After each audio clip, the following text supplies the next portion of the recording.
I've been accused of every death except the casualty list of the Great War. I have spent the best years of my life giving people the lighter pleasures. That's all. Helping them have a good time. And all I get is abuse. That's not all there is to it, though, Ben.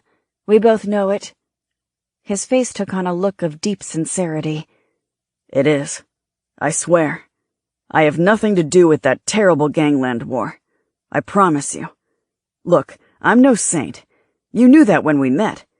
I run a little bootleg, take bets on the dog races, loan money, and keep my head down. If that's too much for you to handle, Dollface, too much for your conscience, then I'm sorry. Ben Sorrentino is the sweetest guy you ever saw with kids. I know that worries you. Those kids are precious to me. Nothing will ever happen to yours because of Ben Sorrentino. I promise.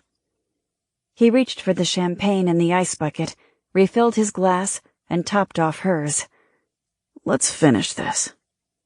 It was not easy getting back into the romantic mood, but after a few moments she slid next to him, felt his warmth next to her.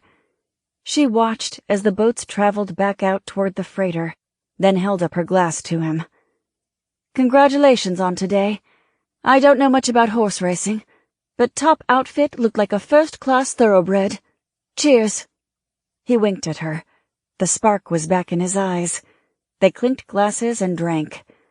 We're also celebrating our anniversary, he said. It's been 2 months since I met you, doll. He took her hand and kissed it. She felt his soft lips tingling her knuckles and saw his penis pushing hard against his trousers. I've lived in this town 10 years, she said softly. And this is the first time I've been up here, she said. I'm happy here with you, Ben. I want to freeze this moment forever. Yeah, me too. With his hand in hers, she lifted his arm and placed it around her shoulders, then guided his hand down to her breast and began massaging herself with it. Her breathing grew more rapid. Let's go to my hotel, Ben said. Her voice hoarse, she said, No, it's a pleasant night. This is a beautiful spot.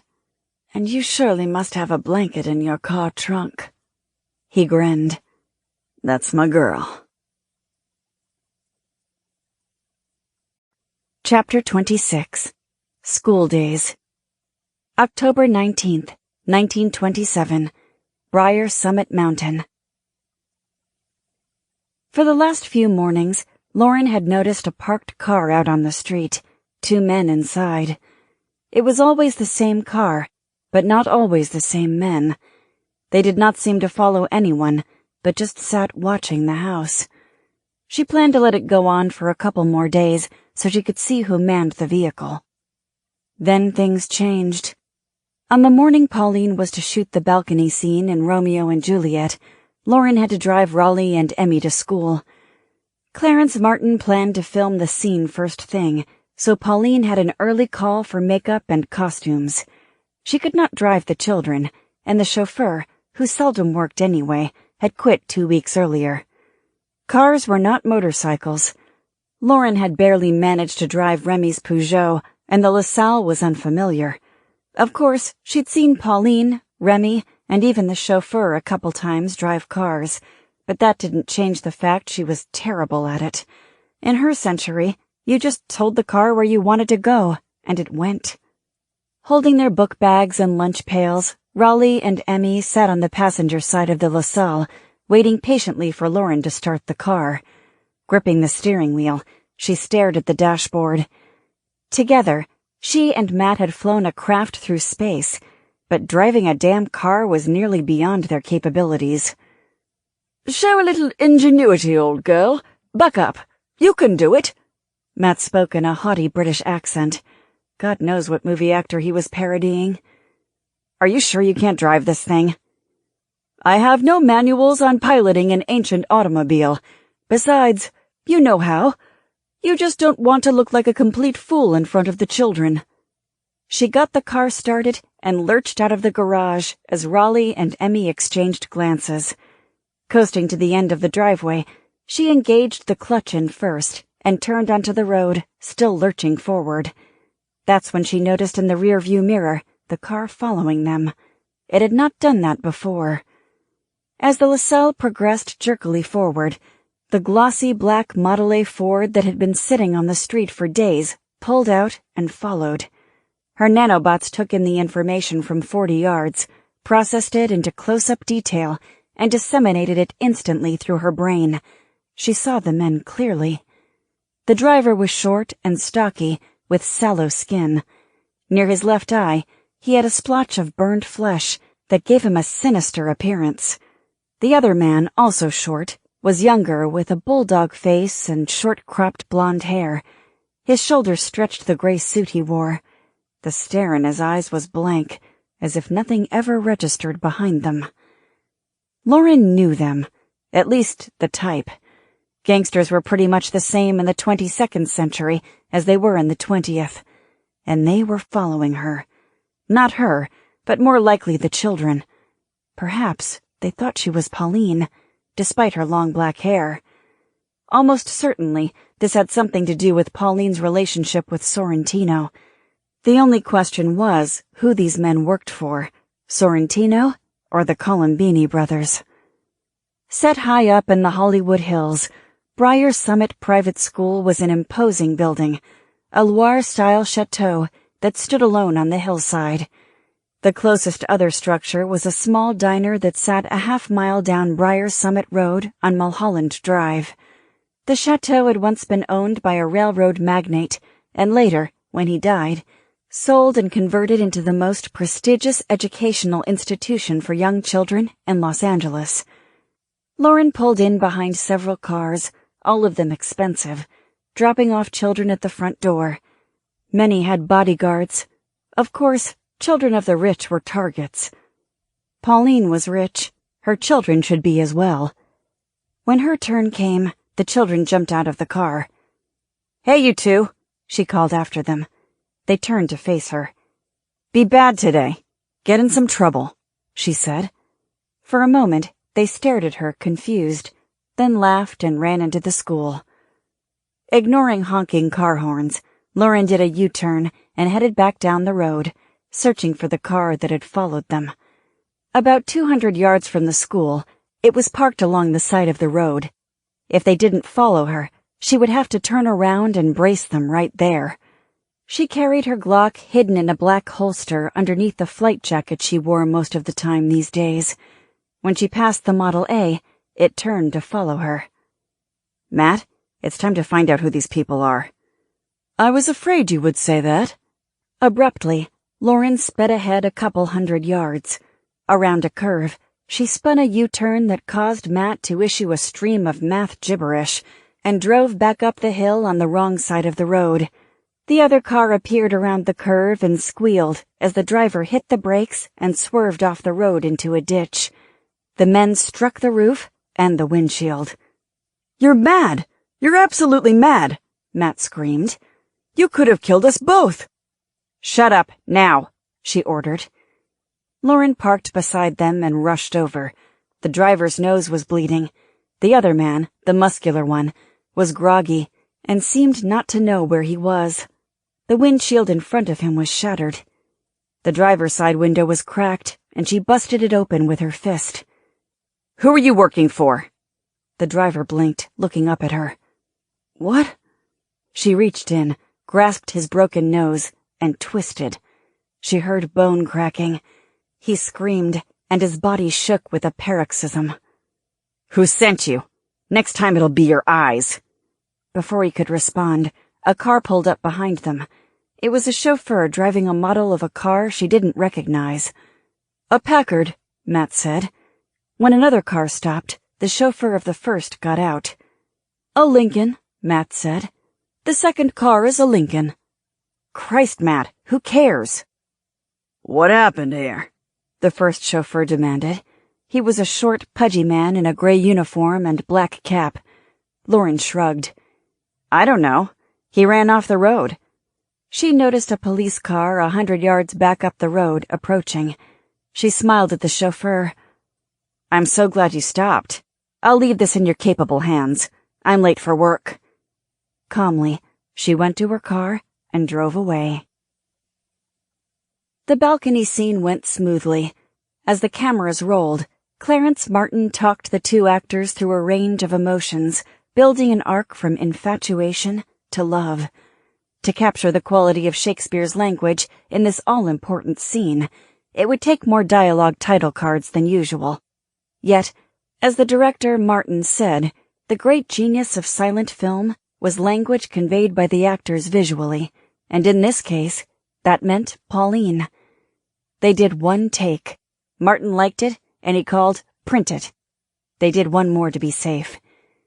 Lauren found Pauline in the costume department. The costume fitter, a thin woman in her 40s, changing her into a nightdress for the marriage bed scene. "You won't believe what just happened," Pauline said cheerfully. Her smile faded when she saw Lauren's face. "Oh, God. Now what?" Lauren explained what happened, then added, "They'd been watching the house for days. They are watching you or the children." Pauline sat down on a nearby chair, her face deadly pale. "But this is 1927. It's not the Dark Ages." The costume fitter spoke up. "I read in the newspapers that children of rich parents like yourself are being kidnapped at an astonishing rate. It's become big business in California." She picked up a newspaper off a stand with thread and needles and handed it to Pauline. "Another poor child was taken in San Francisco just the other day. A newspaper publisher's son." Pauline glanced at the article. Her hand went to her throat. She looked up at Lauren. "I'll cancel the rest of today's shoot. Zelinsky will be apoplectic, but it's my money funding the film now. I should contact the police?" "No police," Lauren said. "I'll take care of it."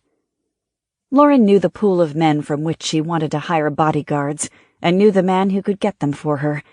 With the help of the studio operator, she located Remy at the Griffith Park Aerodome and explained what she needed. He told her he knew just the people for the job. That afternoon, when Pauline and Lauren returned from picking up the children, he was waiting with two men. Both had Army Colt 45s strapped to their waists. Remy introduced them as, "This is Captain Clyde Brady, Pauline. You've met him before at an air show." "Of course." "He flew with me in the Lafayette Escadrille and the 1st Aero Squadron. And this is Corporal Tommy Corcoran of the Fighting 69th Infantry Regiment." Corcoran was a small, feisty man, seemingly unable to remain still. He had a thin black mustache and hair slicked down with pomade. When Pauline smiled at Brady, he visibly wilted, much like a schoolboy with a crush. This was not the first time a man looked at her in that way. It had happened since she was a child. Instant infatuation, lust, or adoration. She could not tell which this was, but she had too much on her mind to give it much thought now. Remy said to Raleigh and Emmy, "They will be going to school with you for a while." "They look too old for school," Emmy said. The men laughed, and for the first time all afternoon, Pauline relaxed and smiled. "They're just going to help you get to school and back." Raleigh was fascinated by the guns they wore. Lauren sensed he knew why they were there, but didn't seem troubled by it. That evening, after the children and Mrs. Windsor had gone to bed, Pauline decided to call Sorrentino to satisfy herself that it was not his men following the children. She called a number, identified herself, and said she needed to speak with Ben. 5 minutes later, the phone rang. She answered it and went straight to the point. "Ben, some hoodlums followed my children to school this morning. They weren't your men, were they?" "No, Pauline. Why would I do that? God, I hope they're all right." "Yes, they're fine. I was sure it wasn't you, but I had to check. You might have thought I need protection." "Now I think you might. I can send some men over." He seemed to wince, as if someone had punched him. "No, please don't." As she listened for several more seconds, she slumped down into a chair and hung up. Lauren sat across the room. "What is it?" Pauline's hands trembled. "Benny's been shot. He says he's all right, thank God." "That's nothing to thank God for," she said to Matt. "He wants to meet me at Café Windsor tomorrow. He says it's important." Pauline frowned. "I want you to come with me. He always has those Pelosi brothers lurking around him. They scare me. You like the idea of meeting the Pelosi brothers? Matt said disapprovingly. I do. Lauren said to Pauline, I'd love to. Chapter 27. Everybody Comes to Pauline's. October 20th, 1927, Los Angeles. 2 or 3 eateries served as the favorite noontime places for the movie elite. One of these was Pauline's Café Windsor on Oakwood Avenue, a large 4-story stucco structure with Mediterranean arches and a red tile roof, conspicuous amid open fields. The 3rd and 4th floors were rented out as office space to law firms, architects, and accountants. The 2nd floor was a vast, vacant storage area. The 1st floor housed the popular restaurant. The Café Windsor was packed, noisy with the clink of dinnerware and constant chatter. As usual, Pauline sat at a raised circular booth in the center of the room like a queen holding court amid producers, directors, and other actors, all of whom paid homage to her. Often playing a role, she shot back raunchy rejoinders to other actors, maintaining a remnant of her once wild girl image. She whispered to Lauren, Palace of Fallen Angels opens in a couple weeks. If it sinks, they'll pounce on me like rabid dogs. A waiter hurried over to them. Pauline greeted him warmly, and he took their order. 2 Caesar salads. Every time they had eaten lunch at the restaurant, Lauren noticed a very obese fellow of about 40 sitting in a corner booth near the toilets, and he was there again today. As if he had leprosy, no one spoke to him. Few even looked at him. Occasionally, a waiter brought him a phone as if he were receiving an important call, but Lauren soon figured out he was paying the waiter and speaking to dead air loudly about upcoming films of his that didn't exist. Who's that? Lauren asked Pauline. Pauline looked over. Oh, that's Fatty. Very sad. That could have been me. I was just as wild. He and Mabel were the cat's meow in their day. She glanced at Lauren's blank face. You know, Fatty Arbuckle. Sure. Glancing at her wristwatch, Pauline said with a worried expression, He's late. If we're lucky, he's late because he's dead, Lauren said. Not a high probability, Matt said. A dark-haired woman entered, accompanied by her assistant, and sat in the next table, a prestigious spot so near Pauline. She waved. Pauline, dearest, you're wearing white. Surely you cannot think you're fooling anyone. That's Gloria Swanson, Matt said excitedly. The real Gloria Swanson. So? Tilting her head askance, Pauline answered, Gloria, sweet. Out stalking sailors again? Gloria Swanson flashed her eyes, put a hand to her chest in a mock gasp. Only if I could find one. Please tell me where you keep them all. There was no animosity in the exchange. Pauline said, Join us. Can't. Meeting my prince, Swanson said, and moved on. Pauline whispered to Lauren, Prince my ass. A penniless marquis, for God's sake. One would think she married the King of England or Charles Lindbergh to hear her talk. Look, over there, Matt screeched in Lauren's head. Clara Bow, the one with the red hair. Turn your head so I can get a good look. Behave. You're worse than Raleigh or Emmy. Are you all right? Pauline asked. You have such a fierce scowl on your face. This is my smiling face. You've got a little bit of work to do on it. Pauline smiled. She seemed to want to say something else, but hesitated. Then she said, You know, I've never really had a female friend before. I always seem to get along with them, but never as close friends. Now you, Lauren, I am grateful for your friendship. I just wanted to say that to you. There was not a hint of embarrassment in being so forthcoming. Lauren was taken by surprise. Not knowing how to respond, she gave a half-smile. So, I'm your best woman friend ever? Pauline returned the smile. Well, I guess so, since you're my only female friend. That's when Sorrentino arrived. The clinking of silverware stilled, and the room fell silent. Everyone craned their necks to see the famous gangster. Among a crowd that made a living on their entrances, he topped them all, walking in as if he owned the place. Looking like a movie star, he wore a stylish fedora, a pinstriped suit, and glossy spats. His left arm was in a sling, and the suit coat was draped over it. A malignant aura surrounded him that only Lauren could see. The Pelosi brothers flanked him like two cobras. "When he walks, he brings menace like the night," Matt said, quoting some long-forgotten future movie. Leaning down, Sorrentino kissed Pauline quickly on the lips. "Hey, doll." "Doll? That's a bit cliché, isn't it?" Matt said. "Is he going to stick a grapefruit in her face now?"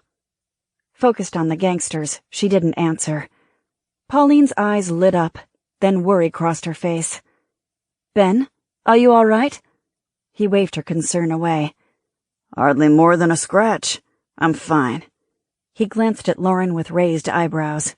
A dark look came into his eyes. "I remember you, Toots." "Ben, this is Lauren Ramirez. She manages my business affairs. She was at the dinner party." "Yeah, good to see you again." Sorrentino reached for Lauren's hand, but she kept both under the tablet. Frowning, he locked eyes on her. "Business manager? Then you're just the person should be here with what I got for Pauline. Miss Ramirez, or is it Mrs.? "Benny the Bug," Lauren said. "How did you get a name like Benny the Bug?" He stiffened. His features grew dark. Pauline glared at her. The room had been silently watching. Now, tension floated through like static electricity among gasoline barrels. Lauren's hand went theatrically to her chest in a picture of innocence. "I hope I didn't offend you, Mr. Sorrentino. I meant no harm. Benny the Bug? That is your name, isn't it?" "What the hell's with you?" His voice, low and cold, sounded like gravel being stomped. He glanced about the room, everyone watching him. He leaned closer to her. "Don't call me that again, sister. You hear?" "Sure, Benny. Sure." After a couple breaths, he forced a smile and turned back to Pauline. He held out his hand.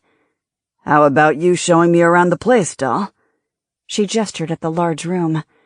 "This is pretty much it, Ben. There are 2 other rooms, but they're closed down right now." His eyes flashed with just an instant fury, gone quickly. "I want to see the upstairs. You got an upstairs, don't you? Show me." She shrugged. "All right. It's just used for storage right now, and the other floors are rented office space, but if you want to see them, follow me." Taking his hand, she led him back through the kitchen doors. When they were gone, the room snapped into excited chatter. The Pelosi brothers sat down across from Lauren. A waiter rushed up to them with menus, but Jimmy waved him away. For nearly a full minute, they stared at her, and she stared back. Both wore suits, too small in the shoulders for them. Jimmy had a splotch of blood on his white shirt Lauren felt sure wasn't his. The only physical difference between them was the flatbed nose, broken too many times, on one's ugly face. That would be Artie. She forced a pleasant smile. "So, you're the Pelosi brothers." Artie brightened. "You heard of us?"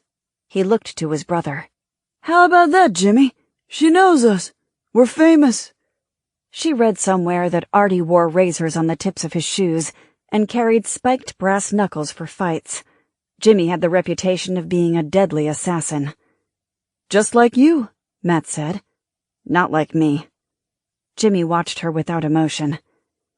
"I'm Artie. That's Jimmy," Artie said, leaning forward eagerly. "What did you hear about us?" "I heard your first-class fuck-ups. You made the hit on Columbini's men that left a grocer lying in the street. Sloppy work. Purely amateur hour. Too much collateral damage, and that brings on too many optics." Artie frowned, confused. "Too many what?" Jimmy glared at her. "The dumb Palooka should have got out of the fucking way." Lauren gave an exaggerated shrug. "You know, I'm sort of a fortune teller. I can see the future. I say that someday you boys are going to be the prey, not the predator. Someone will hunt you down and delete your fucking files permanently." Flustered, Artie turned to his brother. What you talking about, Jimmy? Why are we going to pray? Jimmy did not take his eyes from her. She ain't talking about nothing. She's just a stupid bitch. He addressed her. You wanna fuck, Toots? We got a little time. Lauren smiled. Sure. Oh, you mean with you? No, that would be like fucking a cockroach. No fun in that. She thought she saw the hint of a smile on Jimmy's face, but couldn't be sure. If it had come and gone, there had been no humor in it. I have no data on either of them, and your neurobots do not have any reference to them, Matt said. You can't possibly know what is in their future. Oh, I think I do. At the back of the kitchen, Pauline led Sorrentino up narrow stairs, swaying her ass in a snug print dress she knew drove men to a volcanic lust. Glancing over her shoulder at him, she saw Ben's eyes lift from her bottom and crinkle in a smile. He took 2 giant strides up behind her and rubbed her ass with his good hand. She giggled. Stop that. On the second floor, she turned on the lights. Along the walls near the stairs stood boxes of foodstuff, napkins, coffee, tea, and bottles of Coca-Cola in wooden crates. She faced him. She threw her arms around his neck and kissed him. Stepping back, she started to undress. Thousands of tiny goosebumps erupted on her skin. Her breathing grew more rapid. Slowly, she did a striptease for him till she stood naked in front of him. She saw his erection pushing against his pants. He cupped her breasts, and her nipples sprang up. He lifted her in his good arm and carried her to the old couch on the near wall. With her help, he rapidly took off his clothes, and they made love. Afterward, she lay back, putting on a smile despite her disappointment. There had been sparks, but too few. The lovemaking had come and gone like the San Francisco Express train. But she told herself she was satisfied. She had the most desirable man in a city of desirable men. He sat up, one of her naked legs draped across his lap and spent penis. His face took on the expression of someone who had just had a great revelation. I love the way the movie business does it all, from beginning to end. She felt deflated. That was not what she expected.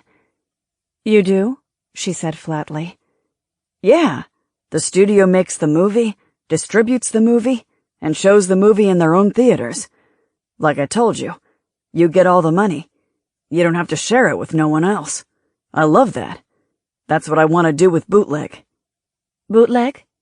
Yeah. Struggling with one arm, he stood up and dressed. She let him struggle. She gathered up her clothes and went to the second-floor bathroom to clean up. He didn't notice she was upset. A few minutes later, dressed, Pauline returned. Sorrentino was moving slowly around the room, studying it as if an interior decorator, even the dust and cobwebs.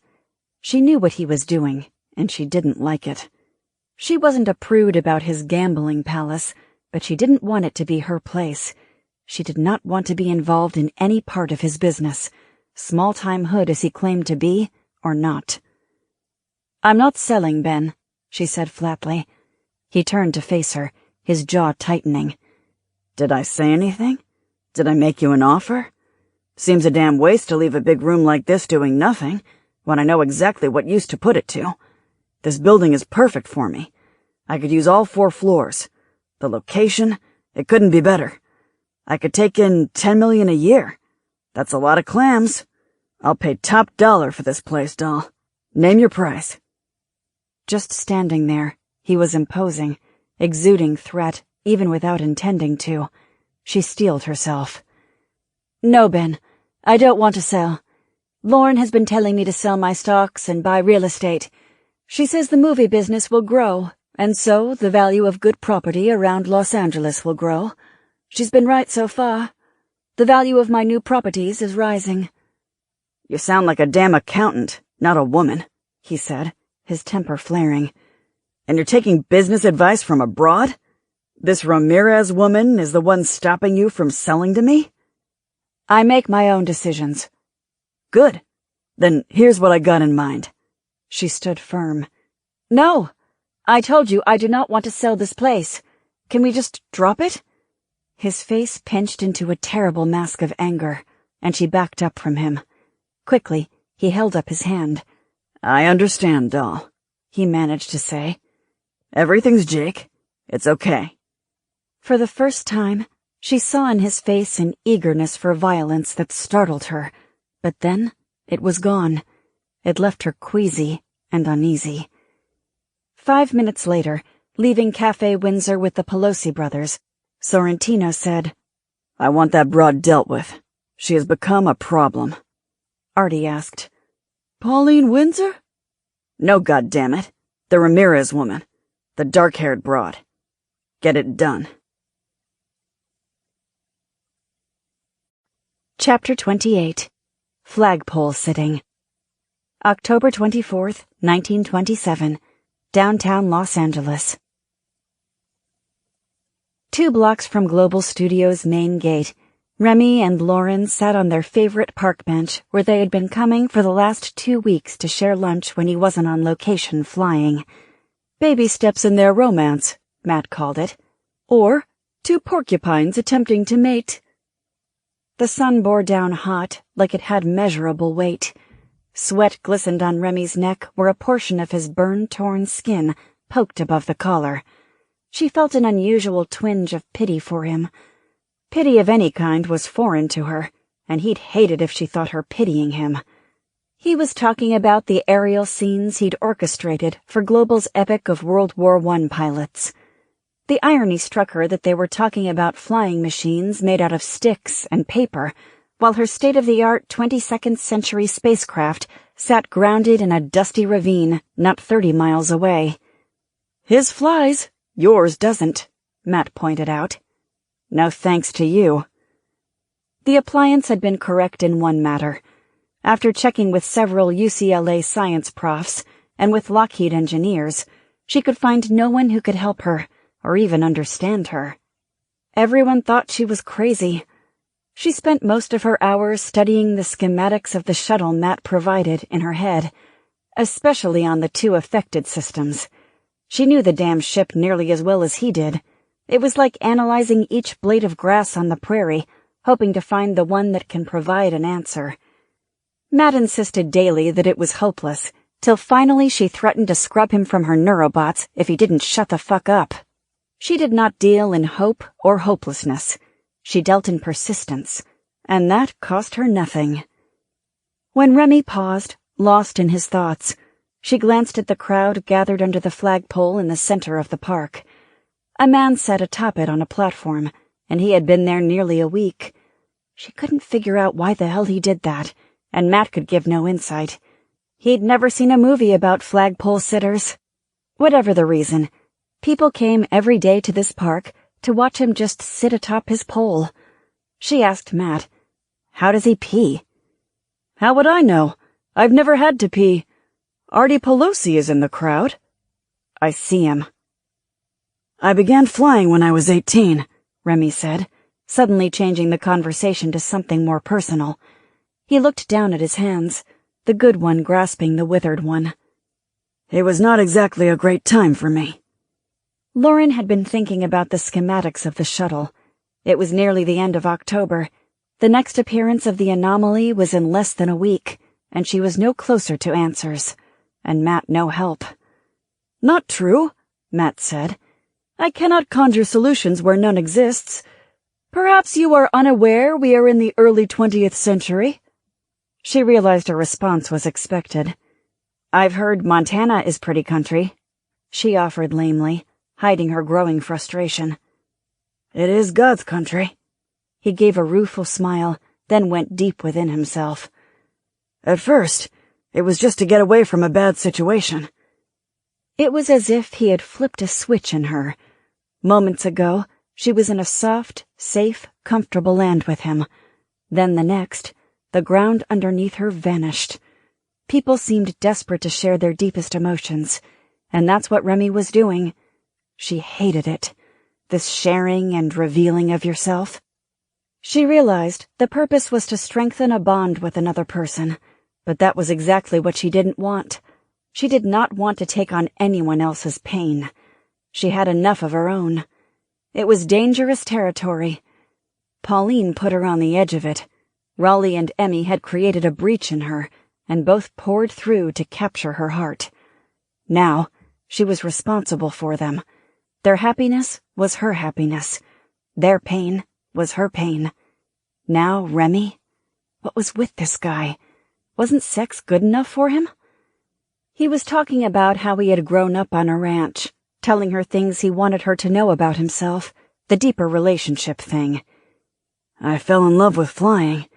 Montana from high in the air can do that. You can't imagine the endless sky and endless breadth of land from 5,000 feet in the air. He fell into a long silence again. He was leaving space in his recitation, so she could jump in and say something about herself. She never did. They'd had this talk before. Despite how much she liked him, she wanted no more depth to their relationship than they already had. I was to marry my high school sweetheart, Alicia, he finally said. She picked up anguish in Remy's voice. Then just before graduation, she and Danny Wheeler came to see me. He was my best friend. We had all grown up together. They told me they had fallen in love, and they were going to get married.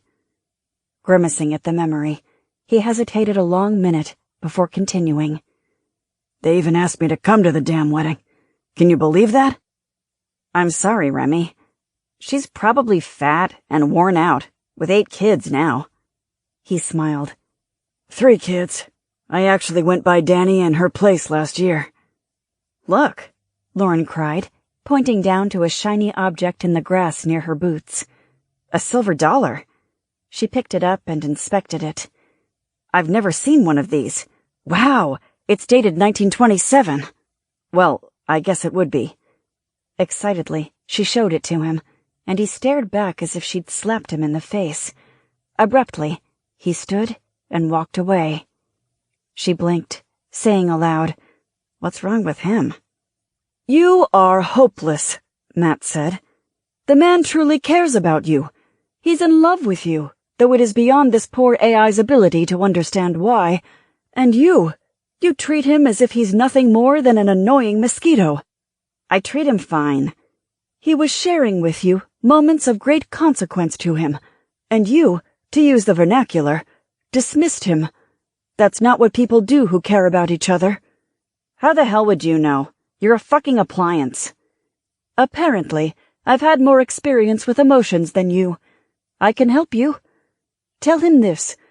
Even if love is full of thorns, I'd still embrace it, for I know that in between those thorns, there is a rose worth all the pain.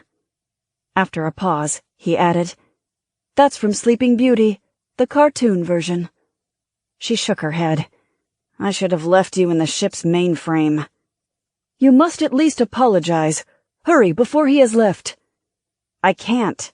Remy wants part of my soul, and I don't want to give it to him, she said. You're a damn AI.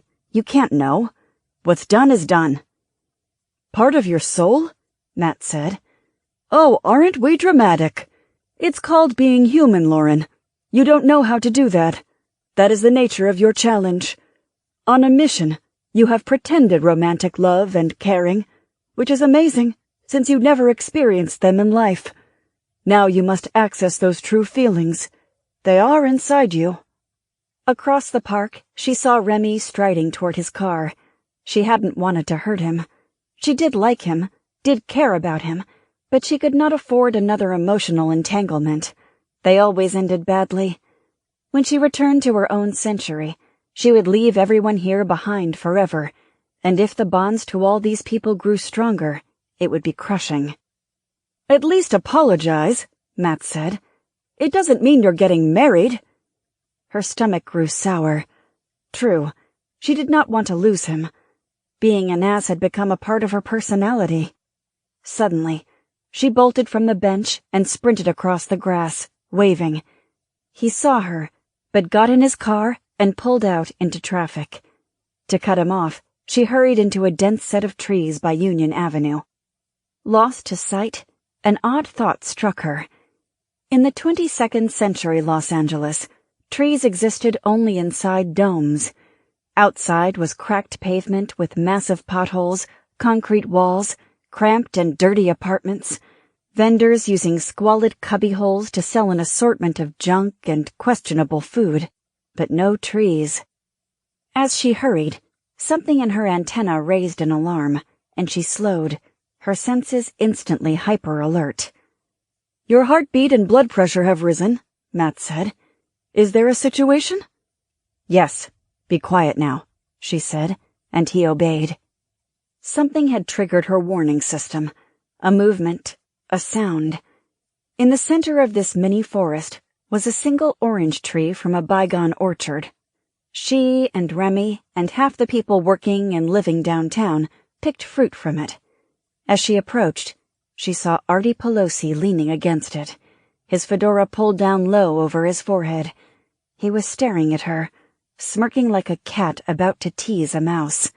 He had a good smirk. She should have been aware of his movement, but had been too concerned about catching Remy. Entanglements. She had the Glock hidden in her back holster, but didn't want to kill him. A dead body here might cause problems, especially since someone could easily remember seeing her. Approaching him, she spotted the glint of razor blades on the tips of his shoes and spiked brass knuckles on his right fist. He kept patting that fist. "Remember me?" he said. "No." "Artie Pelosi?" "Name means nothing to me." He blinked, then gathered himself and said, "Don't be afraid." "I'm not afraid." "You should be, Toots. But don't worry. I ain't here to hurt you. That is, if you cooperate." She cued herself. Time to play the game. Trembling, she slid fear into her eyes and backed up a step. Artie laughed out loud. "Yeah, sure you're not afraid."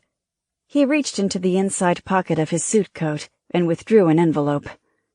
"The boss don't like you getting in between him and his girlfriend, but he's got a good heart. He don't want you hurt if you cooperate. This here is a train ticket to San Francisco. Hookers make a lot of money there." Her hand shot to her mouth in a gesture of fear she thought might be too over the top. "Do I have a choice?" "Yeah," Artie said pleasantly. "You can get on the train, or you could give me a blowjob before you get on the train. But either way, you get on the fucking train." He tapped his brass knuckles. "I'd hate to bust up that pretty mouth." She'd had enough of him. She moved to within a couple feet. This surprised him. "I have a third choice," she said in a voice as cold as deep space.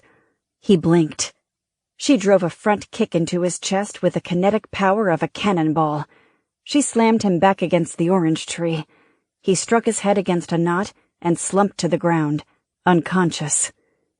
Lauren hurried through the trees to the street to see Remy's car 2 blocks farther down Union, turning into the Global Studio lot. Disappointed, she returned to a still unconscious Artie. She considered killing him. One less thug she would eventually have to deal with. "Don't do it," Matt said urgently. "Listen to your better angels." "I have no better angels." But she couldn't risk it. She slipped the brass knuckles off his hand and removed his razor-blade shoes. He groaned, beginning to waken. Quickly, she pulled off his pants and his boxer shorts, then snatched up his handgun. She stood and looked down at his shriveled micro-dick. At that moment, Artie awoke and stared at her uncomprehendingly. She kicked him in his crotch, extracting a scream. Then, with the heel of her boot, slammed his head back against the tree. He slumped, unconscious again, or maybe dead. She didn't care which. Dumping the clothes in a trash can, she kept the brass knuckles. She rushed up to a policeman walking a beat on Union, a nightstick in his hand. Officer, she pleaded in a shaky voice. "A naked man was chasing me in the park, by the orange tree. Quick, hurry." Blowing a whistle, he ran for the park. As she walked back to the studio, she assessed the situation. The threat had been directed at her, but the real target was Pauline. Sorrentino wanted a clear path to her. He would come after her. "Things are getting messy," she said to Matt. "Indeed." Chapter 29. Foolish Wives. October 28th, 1927. Beverly Hills. On Thursday night, while Sorrentino was eating dinner at an Italian restaurant, an attempt was made again on his life. The story appeared on the front page of the next day's newspaper. Los Angeles Examiner. The Chicago mobster Ben Sorrentino was wounded last night while eating at Moretti's Italian restaurant on Highland Avenue in downtown Los Angeles, an establishment frequented by many big shots from the city government. As he dallied over ravioli and red wine, window glass exploded with a hail of bullets from multiple Tommy guns and shotguns peppering the screaming diners who dove for the floor. Bullets struck like raindrops in a summer storm, shattering the dinnerware, tearing down Venetian landscape paintings, and ripping apart the walls.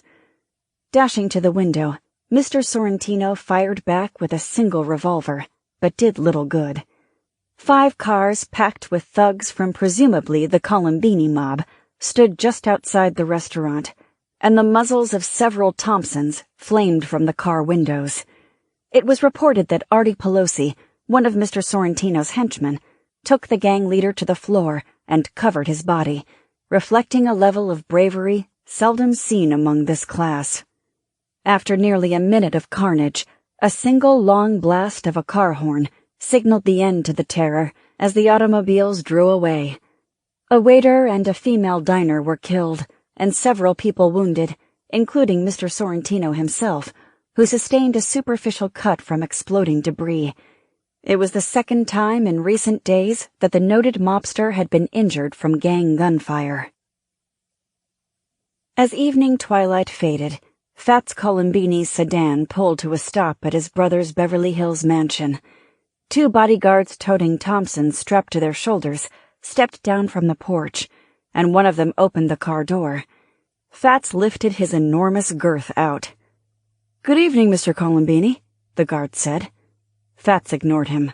He was still fuming from the embarrassing failure to kill Sorrentino at Moretti's. It was not his failure, but Augie thought so, and his brother called him here to berate him for it. "Be patient, Fats," little Augie Columbini said a few minutes later, in his infuriating soft-pedaling way of chastising him, as if a priest chastising an errant parishioner. A small, lean man, Augie had a narrow face, hook nose, and a nearly bald head, rimmed by gray hair. They looked nothing like each other. They sat at the table in the elegant dining room, waiting for Augie's wife and children to join them for dinner. The table was set with a white tablecloth, crystal glasses, and china and candelabras. Just like the hoity-toity, Fats thought. "You're a hothead, kiddo," little Augie went on. "We can't go charging into Sorrentino guns a-blazing. He might have had 40 men in that restaurant. We gotta be smarter." "Smart?" Fats snapped. "They kill 5 of our men. We kill 10 of them. That's smart." Augie leaned back in his chair and fixed his brother with a hard gaze. "There's a better way. Hit him where it will hurt the most. We kill a couple of his goons, and so what? He hires more or imports them from Chicago. There's always more foot soldiers, Fats." "Then what?" With a smug grin, Augie grabbed a biscuit and buttered it. But before he could explain, his wife and 2 young children entered the room. Fat's eyes immediately fell on his brother's wife. In her mid-20s, the woman was a looker. Bobbed blonde hair much like Pauline Windsor's, but much sexier. She wore a backless chemise dress cut daringly above the knees. Her legs, clothed in stockings, glimmered in the candlelight. Smoking a cigarette in a holder, she glided into the room like a movie star. The 2 children, a boy and a girl aged 4 and 6, ran to their father, hugged him, then took their seats at the table. Elise Columbini slid into her chair like a cat, giving Fats an intoxicating glimpse of her thigh garter. He couldn't take his eyes off her. He never could. She had a figure that stood men's peckers on end. It did his now, and she knew it. She never minded his longing gazes. Leaning down to adjust her stockings, she gave him a glimpse of bare breast. He swallowed hard, and forced himself to stare down at his plate.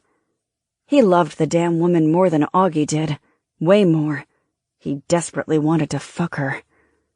Dinner was an exquisite 5-course meal catered by his favorite chef, Enrico Rossi, the owner of Donatella's restaurant on Sunset. It took an hour and a half to complete. When the meal was finished, little Augie called Rossi and his 2 waiters out to the dining room. Patting his belly, he said to them, "You have outdone yourself, Maestro. If this is my final night on Earth, it was a wonderful last meal." 2 hours later, Augie paced alone in the muted lamplight of his office, excited he had finally come up with a strategy to bring down Sorrentino and his Chicago thugs. A brilliant plan, simple and easy to pull off. He wanted to lay it out to Fats, but Fats had gone right after dinner. After helping Elise put the children to bed, he came down here to flesh out the plan, wanting every detail right in his head. He would wipe out Sorrentino and end this damn profit-killing war. He went to the bar, poured himself a brandy, and took a generous sip. It went down smooth. After years of one fight after another, he now enjoyed the good life for himself and his family. That bastard Sorrentino was trying to take it away from him. He would not allow it. From outside, he heard a muffled sound like a dog's bark, abruptly cut off. He went to the window and looked out, but could see nothing in the darkness. He had 5 men patrolling the grounds. He saw none of them, but that didn't mean anything. They could be anywhere on the property. Still, he felt a chill in his bones, the kind of thing he shouldn't ignore. Footsteps came from behind, and he swung around. He was surprised to see one of the waiters standing there in the middle of his office, smiling pleasantly as if expecting a tip. Blood spattered the white sleeve of his jacket. Little Augie recognized him. He was not a waiter at all, but Jimmy Pelosi, Sorrentino's enforcer. "Have you forgotten something?" Augie said, pretending not to recognize him. It might give him time to get to the desk and his pistol. Pelosi's smile spread into a hideously wide grin. From his white serving jacket, he drew out a gun with a silencer and fired. The world shut down for little Augie Columbini. At that moment, Elise backed in through the door, holding 2 snifters of cognac in her hands. Stopping abruptly, she saw her husband lying on the floor and dropped the drinks. She didn't scream. "Don't hurt my children." "Sure, Toots." Jimmy fired 2 bullets into her chest. Chapter 30. Reconciliation. October 29th, 1927. Hollywood Hills.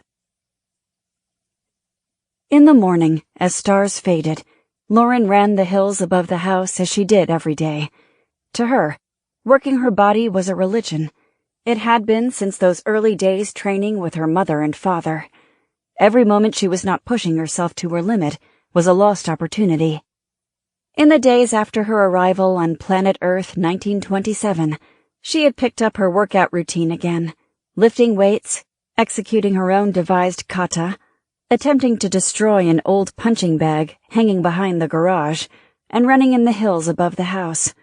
Between 5:30 to 6:30 each morning, she ran, building up to 6 miles.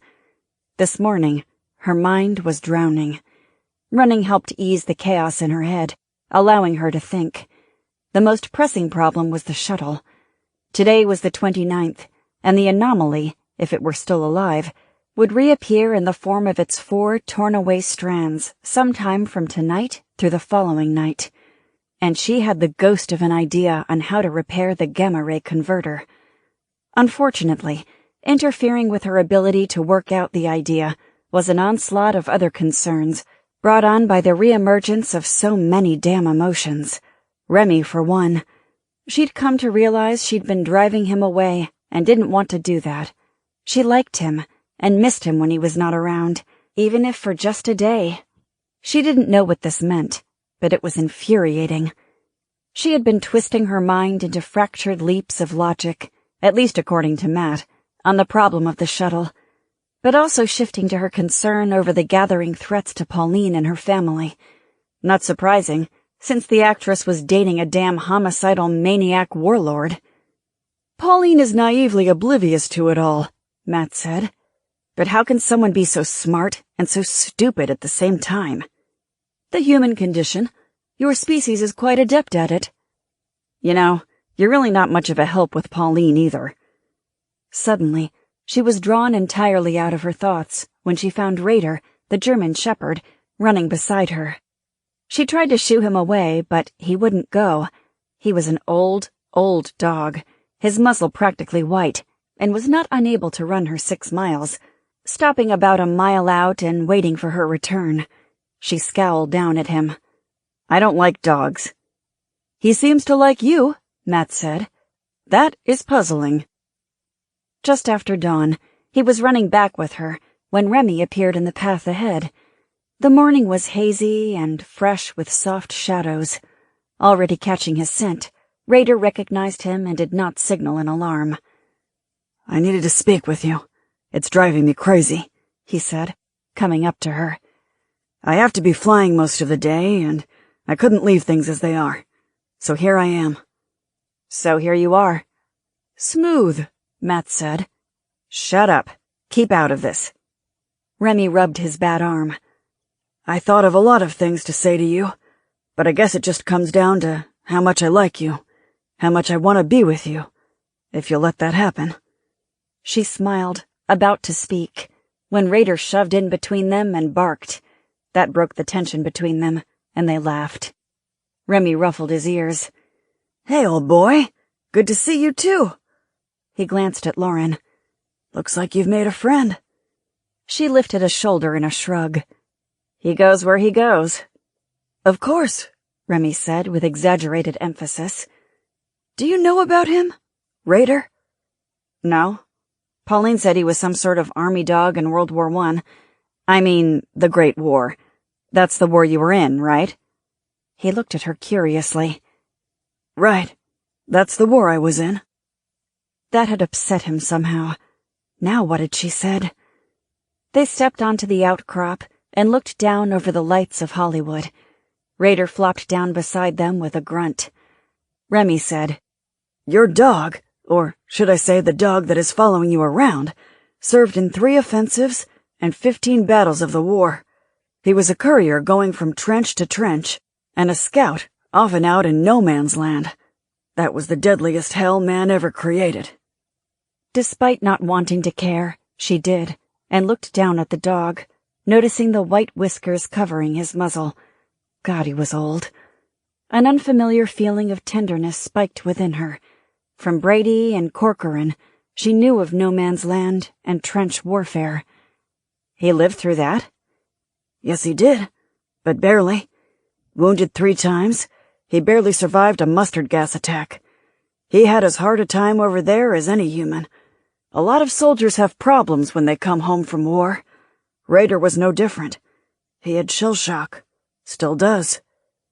Like you, she thought sadly. How did he end up with Pauline? He was her husband's dog. That surprised her. She had heard nothing about Pauline's husband. Of course, she hadn't asked, but the actress had offered nothing, not one word, nor had Mrs. Windsor or Russell. His name was Martin Landry, and he was Raider's trainer. He snuck the dog home with him after the war. He went through everything Raider did. He had shell shock. Bad. Most days he wouldn't get out of bed. They were a sad pair, him and the dog. Then he met Pauline, and he seemed to be back to his old self. They helped each other escape the worst of themselves. She was known as the Wild Girl, on a track to overdosing or driving off a cliff. They fell in love, married, and had children. But they didn't live happily ever after. Emotion, caring, pain. She knew it was so. Remy studied her. No, not a happy ending. They had a few good years, but after Emmy was born, Marty went into a deep tailspin. No one can explain these things. He had everything a man could want. Then one day, he went upstairs and killed himself with his shotgun. He paused for such a long time, then lowered his head and said in a soft, agonized whisper, I was his friend. I should have seen it. I should have known. Lauren leaned into him, turned his head toward her, and gave him a light slap, hard enough to sting. Don't say that. It was not your fault. He was responsible for his own actions. You can't save the world, Remy. After a moment, he nodded, then said, It took Pauline a long time to come back, but finally she did. Raider didn't. For him, when Marty disappeared from his life, the heart and soul went out of him. Now, he seems to have found you. He hasn't found me. I told you that. He held his hands up as if in surrender. Sure? He reached his hand toward her forehead and traced his finger along a small, almost invisible scar. She felt her body heat rise. It didn't make sense. No man had ever made her tremble this way. Remy did. It made her feel unsafe. You're shivering, he said. I'm cold. Sure, that's it. He placed his forehead against hers. What's the matter with you? She said softly. You can't still want to be around me. He smiled. You're beautiful and unusual. You're such a sweet talker. And I'm persistent. His lips pressed against hers. A feeling of warmth filled her body, and she wanted him to go on kissing her, but he pulled back. You can't run from the world. He spun about and strode back down the hill. When he was 30 yards away, she found a response and shouted, Yes, I can. Clever, Matt said. Raider looked up at her as if asking, What now? She sat down beside him and blankly stared at the lights of Hollywood flicking out. This was crazy. She had no love in her, but she did feel something for Remy. What it was, she couldn't say. She could hear Raider's bones creaking as he dropped down beside her with a gruff sigh. After a moment, he nestled his head in her lap. Absently, she rubbed the back of his neck. You too? What am I going to do with you, dog? The odd thing was, as she sat there with Raider, the way to repair the gamma-ray converter appeared whole and complete in her head. Chapter 31. Alien Dying. October 29th, 1927, Santa Monica Mountains. The scientist who invented replicating nanobots and pumped them into Lauren's circulatory system told her genius was layer upon layer of failed efforts, along with a small spark of imagination. Not that she saw herself as a genius. The hard work she could do, studying shuttle schematics, understanding each system, each subsystem, each array. After a few weeks, a growing sense that she was close to the answer took hold. Treat it like an op, she told herself. Take in all the information, think of and dismiss ways to proceed until the one that worked remained. The night of October 29th, she went out to the spacecraft to apply her ideas. She would have to be there before midnight, all through the 24 hours of the 30th and beyond. When the anomaly appeared didn't seem to be exact. After all, October 30th came and went at different times across the globe. Who knew what relationship any of that had to the anomaly returning? Certainly, Matt didn't. I told you I wasn't omniscient, he said in a petulant tone. The peculiar laws of physics that govern the anomaly are things with which I have no familiarity. She picked wildflowers and placed them on Sybil's grave. Then, as she waited, sitting along the banks of the ravine, she reviewed her idea. The shuttle's varied and enormous infrared systems took gamma rays from the reactor and altered them to the harmless infrared frequency for 100 different tasks. Her idea was to reroute all the gamma ray exhaust through the infrared systems, even if the systems had to run continuously. Harmful gamma rays would become harmless infrared radiation. At least, that was the plan. Lauren was hesitant to begin the experiment, too afraid that this latest idea would fail like all the others. Even if she were right, she still couldn't fly. Finding a way around the loss of the ship's single-directional gyroscope might be unsolvable, like Matt said, but she would never admit that to herself. She would proceed as if it were not. Then, finally, she exhaled and told herself it was time to fix the damn gamma-ray problem. Once in the shuttle, she sent Matt into the computer to reroute the gamma photons through the infrared systems. Within a second, Matt announced, "Reroute complete." "Start engines," Lauren ordered. The engine roared to life, or it seemed to, because the shuttle began to vibrate slightly. More accurately, it hummed to life. She let it run for 30 seconds. "Stop engines," she ordered, and the shuttle came to rest. Result? Any gamma rays escaping into the atmosphere? "No. Experiment successful," Matt said. Lauren felt herself erupt with excitement, as if all her neurobots were firing at once.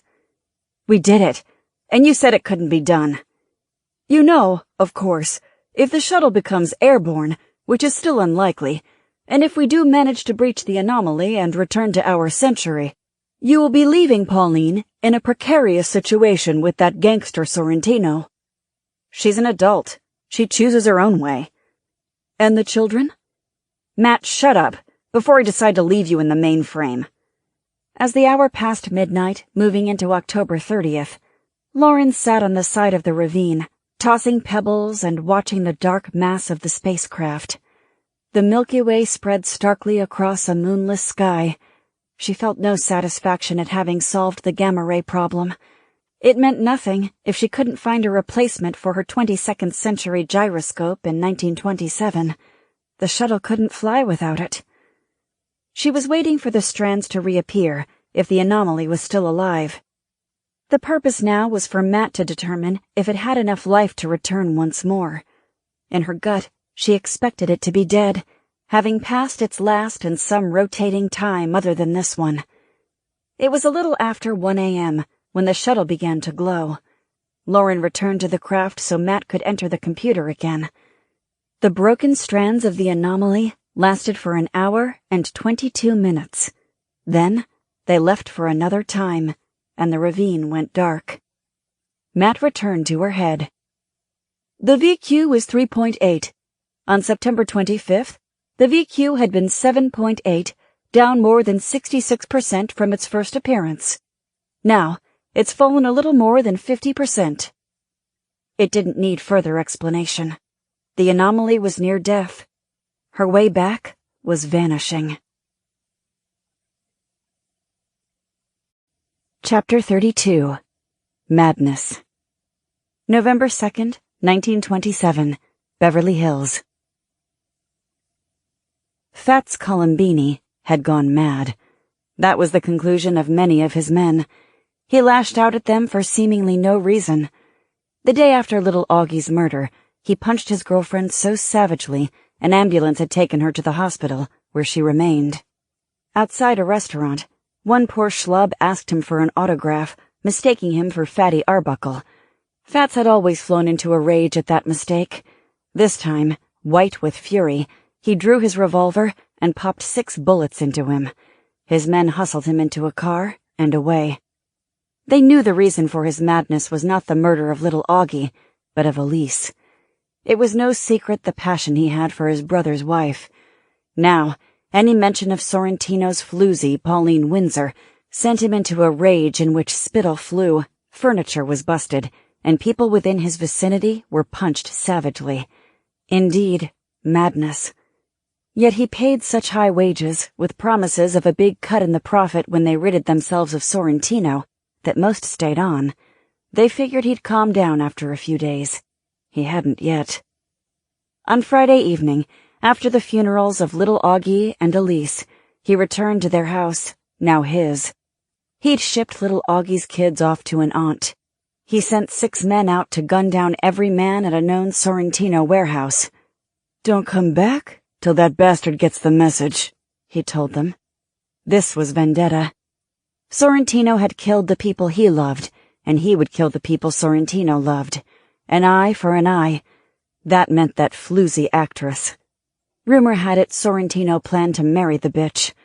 All he'll get now would be her damn corpse. He called several men into his brother's old office, now his. Moving his massive girth in front of the desk, chain-smoking cigarette after cigarette, he said, "We gotta do something, or people will not respect us. Kill a member of my family, and I kill 10 of yours. Whoever killed Augie and Elise was a pro," Joe Feeney said. He was a tough, square-jawed Irishman, not cowed by Fat's frequent outbursts. "The operation was planned, boss. Like army stuff. Whoever did it knew what he was doing." Columbini's dark eyes flashed deep within his doughy face. "I know who the fuck did it. I don't need to figure out who the fuck did it. Sorrentino. It doesn't matter who pulled the fucking trigger. We kill his fucking woman, Pauline Windsor. She's the target. We get to him through her. It's called a honey trap. That way we get both." Bruce Manson, the largest man in the room, lit up at the actress's name. "Yeah, she's my favorite. That movie of hers, The House of Ushers or something. It was the Aunt's Pants, boss. You see it yet?" Dumbfounded, Columbini stared at him for a full 5 seconds. "Jesus, shut your fucking trap, you moron. We are not talking about movies." Sighing, he turned his bulk toward Feeney. "Kidnap the woman. Bring her here. She's the bait. We'll put 10 bullets in him for Augie, and 10 in her for Elise." "I'll take Manson," Feeney said. "No," Columbini said, his puffy face pinched in thought. "Get me Laurel and Hardy. Let them do the snatch. They're the best." That evening, not more than 5 blocks away from Fat's home, Cedric Boyd and Harry Kane were working a birthday party for the 8-year-old son of one of Global's top producers. Though they didn't need the money, they got a kick out of working gigs as Laurel and Hardy. They resembled the popular comedy duo, but only marginally. Both wore bowler hats. Boyd was big and had Oliver Hardy's clipped mustache. Kane was thin and could mimic the Stan Laurel bewilderment, but his face was pockmarked from smallpox as a child, and that destroyed any true resemblance to Laurel. They thought they were better than the real duo, but no one else did. They were mechanical actors, not funny at all, and on this day, they scared the 8-year-old boy and his friends. 2 of them were crying, others about to break into tears, upsetting the producer, who was a little frightened himself. He was happy when a call came to his house from someone looking for the 2. Kane took the call. It was Joe Feeney. "I've been looking all over for you guys," he said. "Fats wants to see you now." "We can't go now," Kane said. "We're working. The audience loves us." "I don't give a shit. Fats has got a job for you. Pays top dollar. But you need to get your fat arses over here now." "You're breaking these kids' hearts. But yeah, on our way." Chapter 33. The Gathering Storm. November 7th, 1927, Los Angeles. When Pauline and Lauren dropped the children off at school Monday morning, Brady and Corcoran followed in Brady's Model T. Afterward, the men pulled into a diner on Mulholland, from where they could watch the school a quarter of a mile away on the hillside. The 2 women drove on to Global Studio. Pauline was quiet the entire way, worried about Raleigh and Emmy. Lauren knew she would be worried the rest of the day, the rest of the week, the rest of her life. "That's motherhood for you," Matt said. "Something you have to look forward to." Lauren gave a snort of derision. "I'm not the mothering type. Besides, too much pain in the world to bring a child into it." "Are you all right?" Pauline asked as she drove through the Global gate. "Fine." She decided not to make up a lie and said nothing else. "We must talk about your reasons for bringing or not bringing children into the world," Matt said. "Let's not." An unusual number of productions were being shot on the lot, some finishing up, while others were just beginning. So Matt lost all thought of childbearing, enjoying himself spotting the stars walking along the streets with hundreds of extras in costume. To Lauren's annoyance, he squealed when he saw a bespectacled man in a straw boater hat. "Harold Lloyd! Harold Lloyd!" "You've seen Harold Lloyd before," Lauren said. "You're like an endless digital replay." He squealed again moments later. There! Ronald Colman! That's odd. He didn't make many global pictures, as I recall. At least none that survived. Lauren, look right. Yes, that's it. Laurel and Hardy. I can't believe it. I'm sure they didn't make any global films either. And there, that woman at stage 2. That's Janet Gaynor. What's she doing on this Poverty Row lot? This is not Poverty Row. Any studio with Pauline Windsor is not Poverty Row. She was surprised at how irritated the slight to Pauline made her. Take it back, or I'll close my eyes. You're right, of course. Pauline is a star of the first rank, so global is not Poverty Row. They made it to stage 4, where the day's filming was to take place, without any more star sightings. The filming of Romeo and Juliet had been going smoothly and quickly since Clarence Martin took over the director's chair. Knowing that Pauline was now funding the picture, Martin attempted to cut corners financially while maintaining the quality. The masquerade ball at the Capulets called for 50 extras in costume, but he was only using 30 and a tighter camera. After all, this was the scene where Romeo boldly crashes the party and first sees Juliet. The camera would be on them most of the time, with the extras as background. After Romeo and Juliet meet and slip off their masks, they fall instantly in love. Romeo steals a kiss from Juliet. Later, she is horrified to learn from her nurse that the man she had just kissed and fallen in love with was none other than Romeo of the House of Montague, her family's mortal enemy. Again, to save money but to try a new technique, Martin shot the scene straight through without cuts, using a camera mounted on a winding track.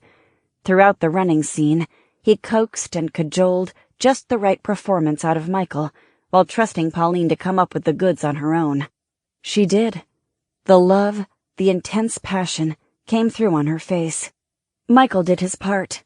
The stalwart clutching his breast and yearning for Juliet was serviceable. When Martin called cut, the extras and the crew broke into applause and cheers. They all thought they'd done something of quality. Then, a disturbance at the stage door caught everyone's attention.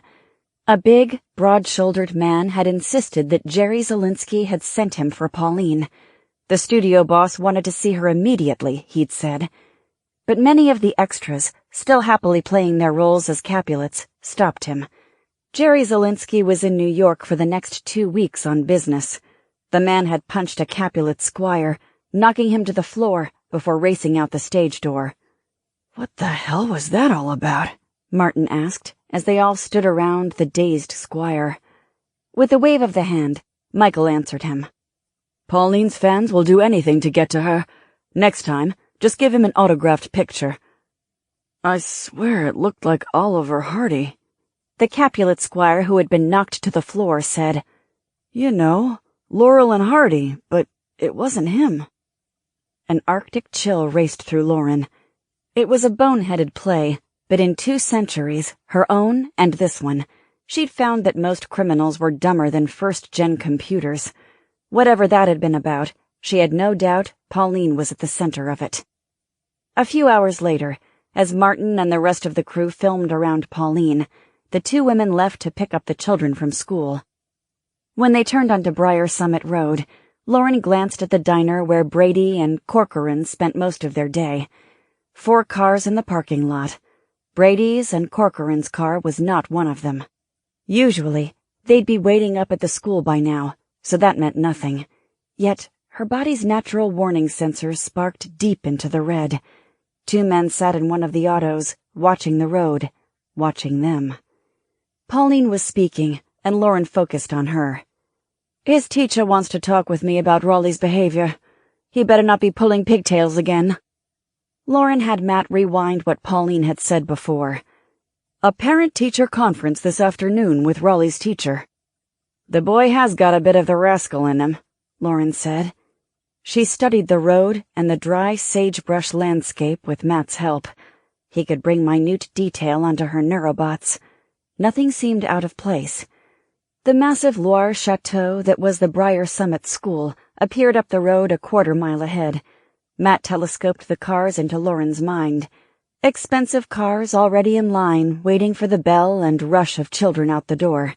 Mobsters or kidnappers did not drive around in expensive luxury cars with liveried chauffeurs. The parents she saw waiting by their cars were all familiar, but Brady and Corcoran's Model T was not there.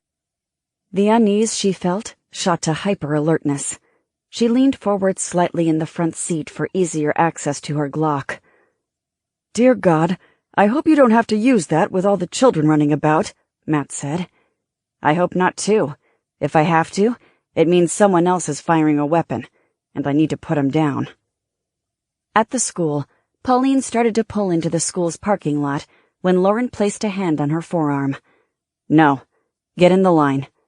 Instead, she stopped. "I have that meeting with Raleigh's teacher." "Look around. What do you see?" Pauline frowned, then glanced about. "I see what I always see. Cars waiting to pick up children. Why? Is something wrong?" "What do you not see?" Pauline suddenly jolted upright. "Where are Brady and Corcoran? They should be here." "Right. They should be here. Get in line." Pauline slid the Ducey in line behind the other cars. "Maybe they had a flat tire and had to go into town to get it repaired?" "No, they didn't. Those two would have been here, flat tire or not.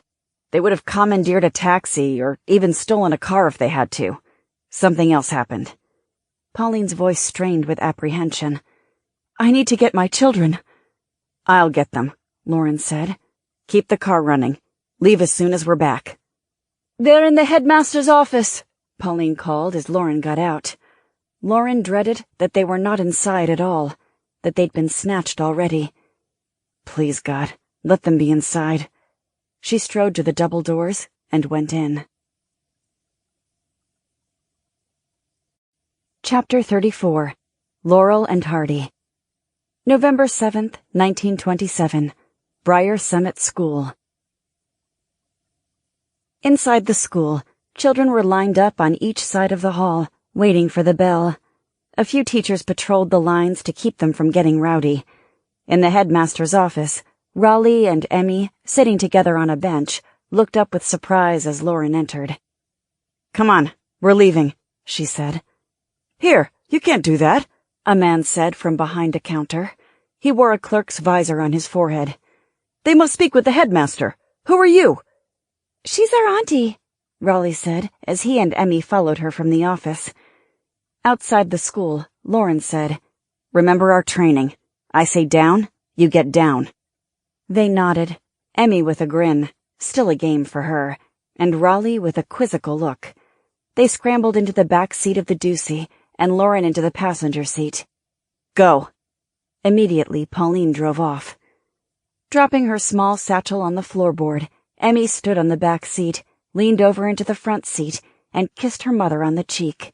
Then she kissed Lauren as well.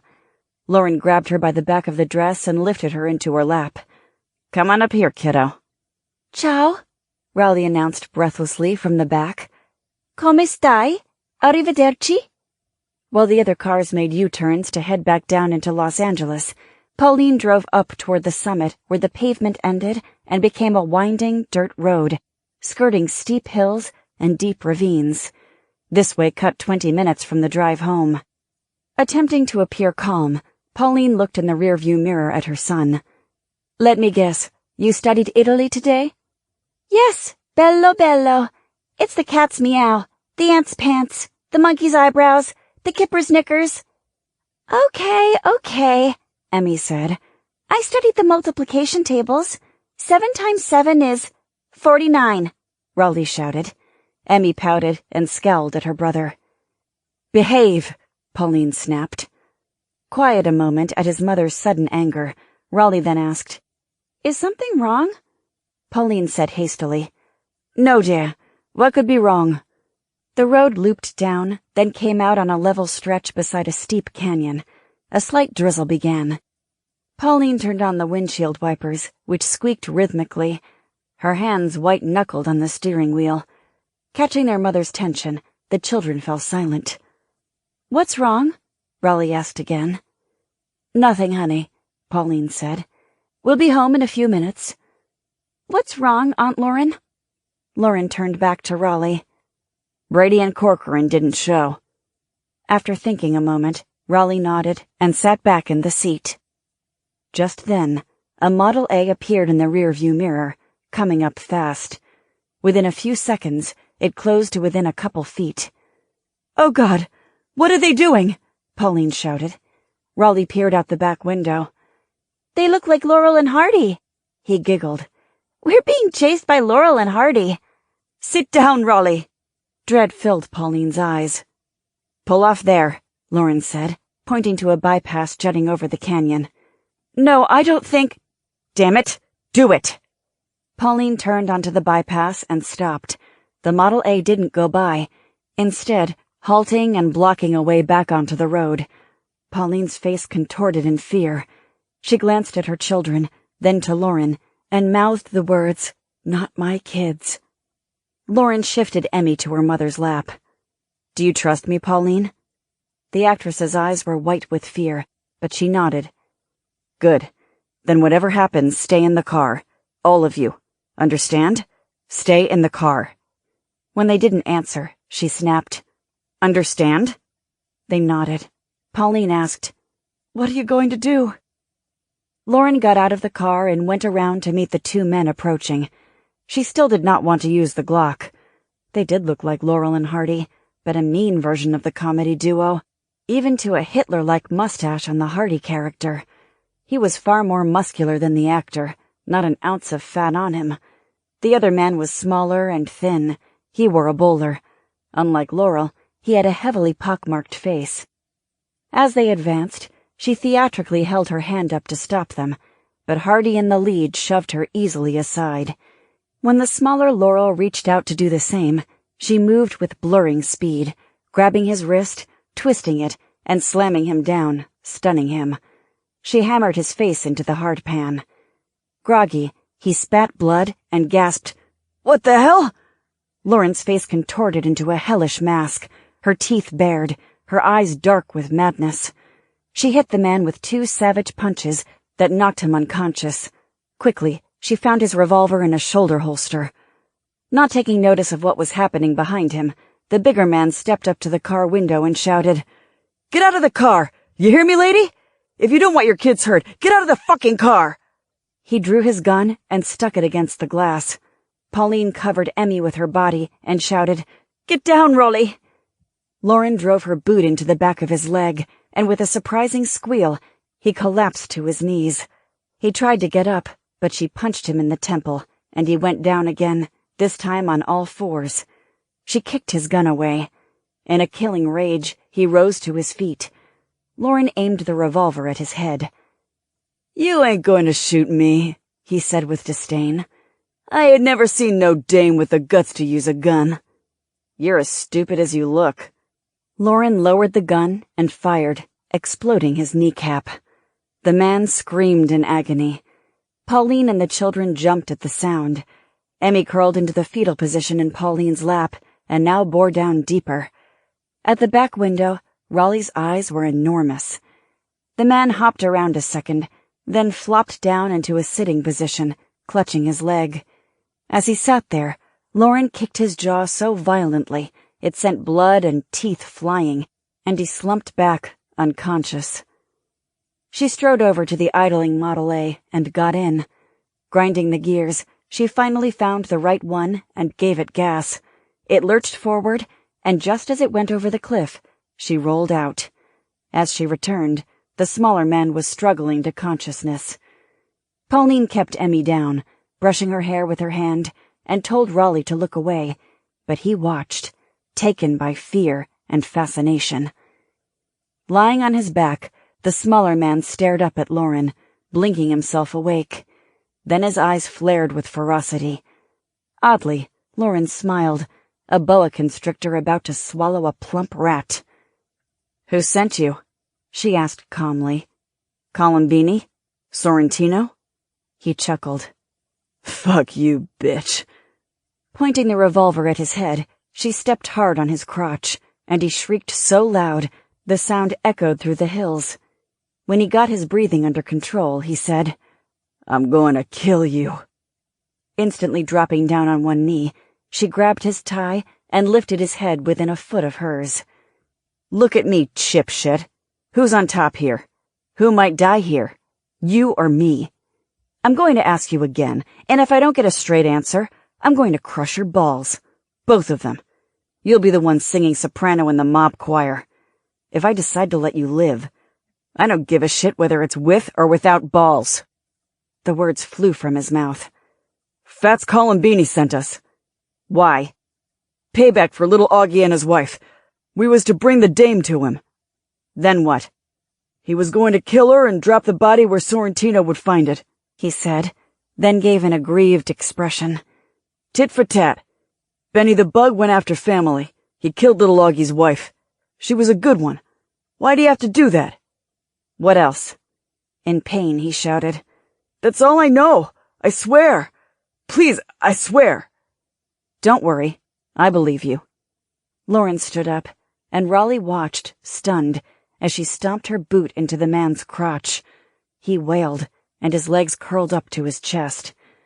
Pauline had never seen anything like that. The cold application of violence. She could not imagine it. She had been so afraid of these men, yet Lauren had not been, not at all, and she handled them as if they were toddlers. When she returned to the car, Pauline and the children stared at her. Emmy had risen from her mom's lap when the noise had ended. Are we okay now?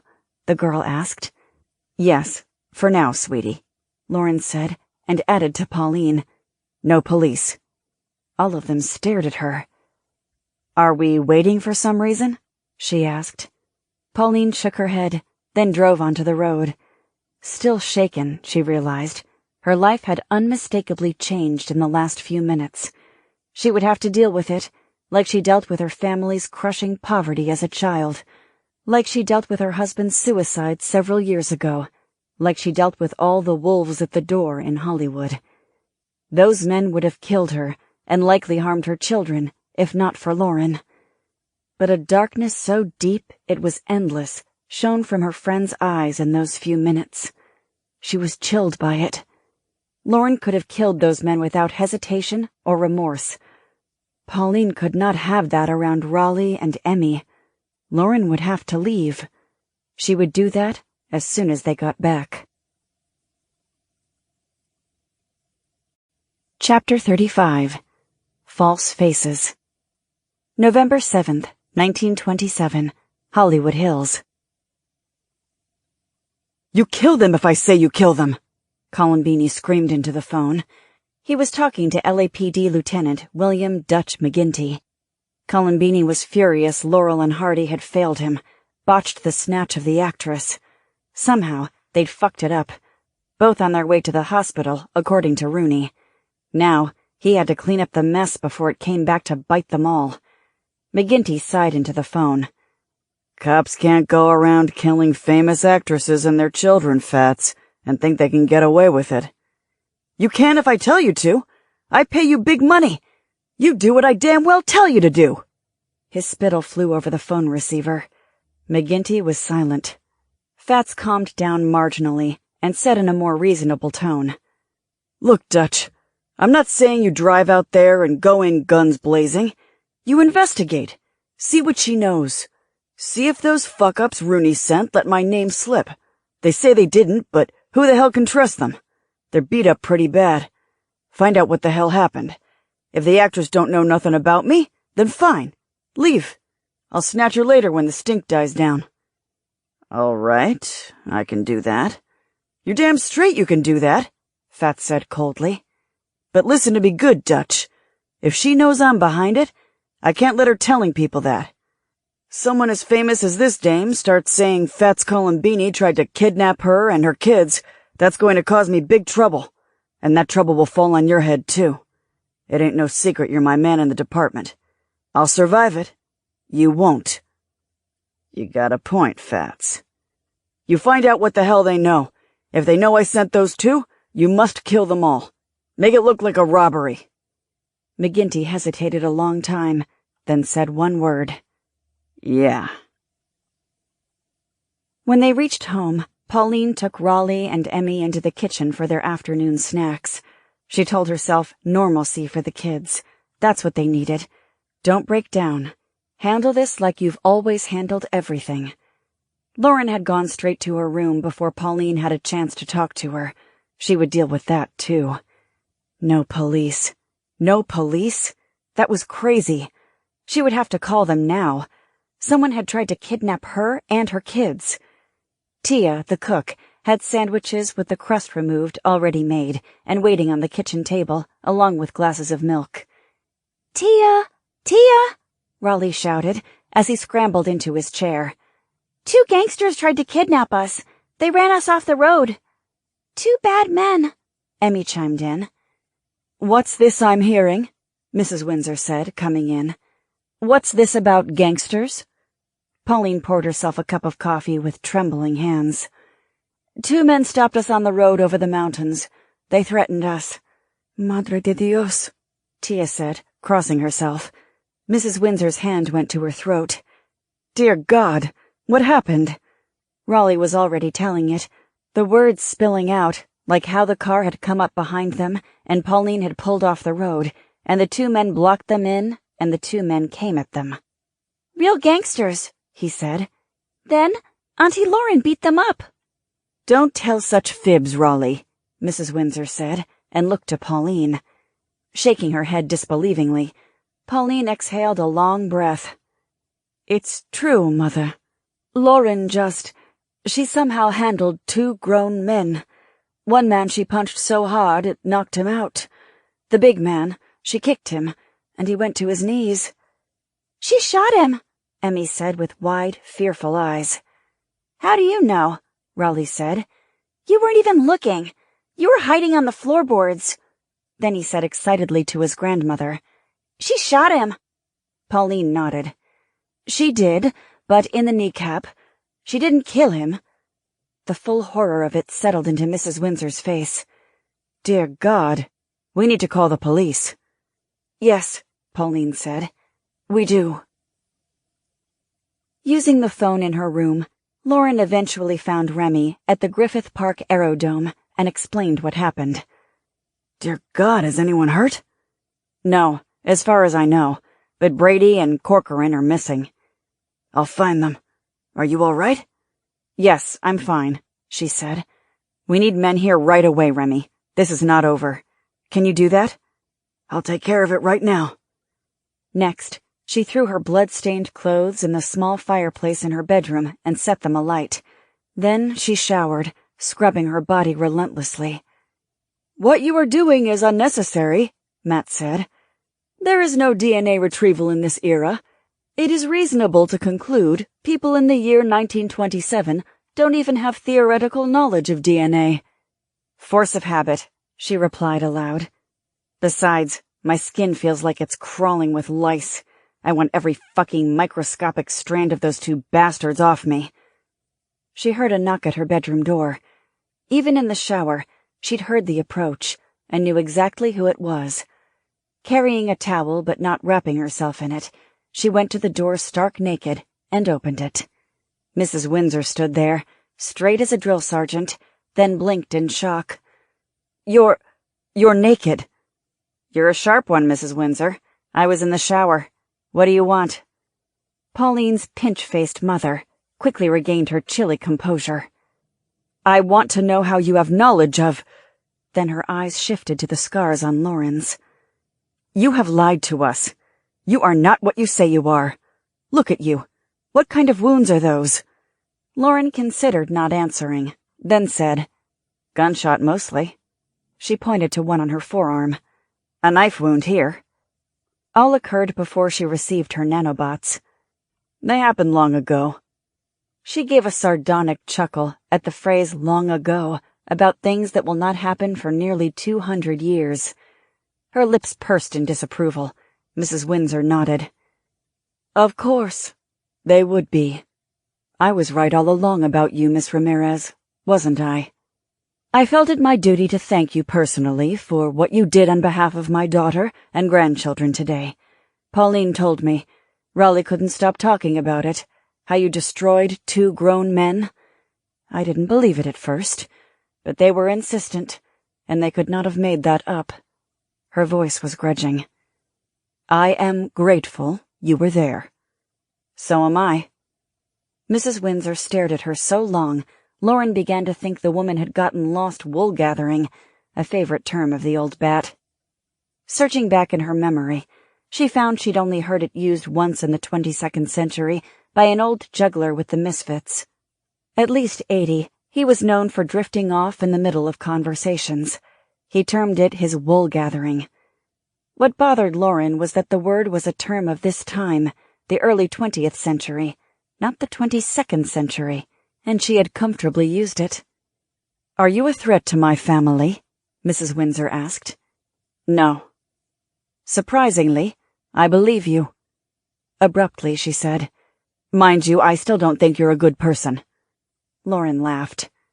I can always count on you, Mrs. Windsor, to tell the truth. I am far worse than even you can imagine. When the woman blanched, she added, But I do care about Pauline and the children.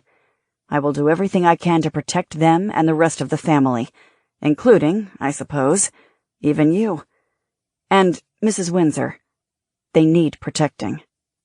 Yes, I fear my daughter is in a pickle, Miss Ramirez. She is either too stubborn or too daft to realize it, and she is not daft. The woman nodded, started to leave, but turned back. What happened to the people who shot you? They are dead. None of them survived the encounter.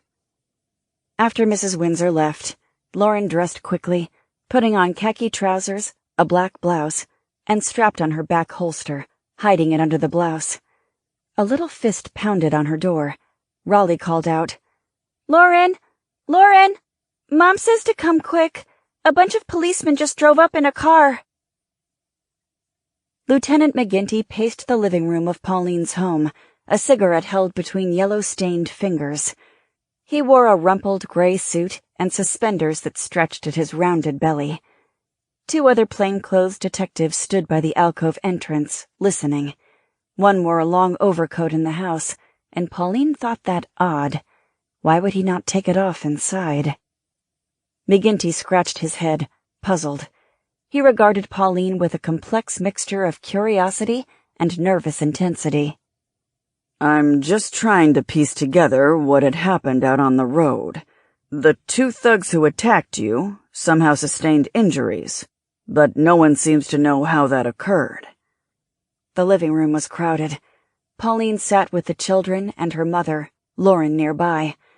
Also, for some reason, the police wanted everyone on the premises. The cook, Tia, and the housekeeper, Mrs. Belknap, neither of whom had any knowledge of the incident. Pauline felt her nerves scraped raw.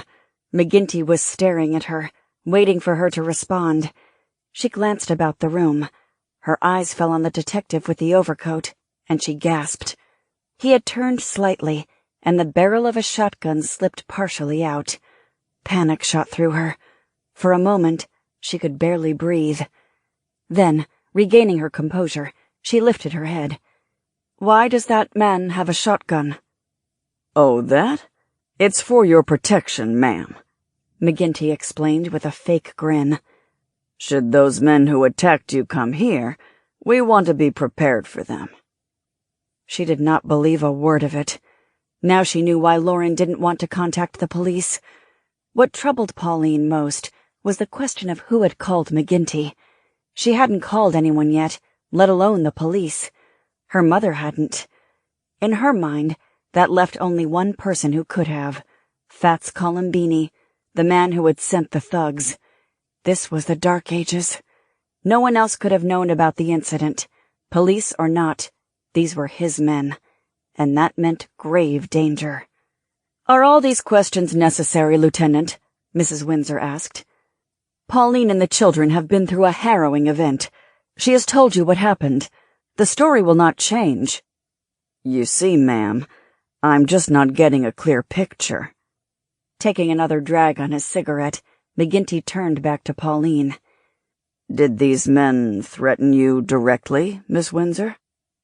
Playing a role now, perhaps the most important of her life, she rubbed her chin and thought. She'd portrayed the ditzy blonde so often in movies, she fell into it easily.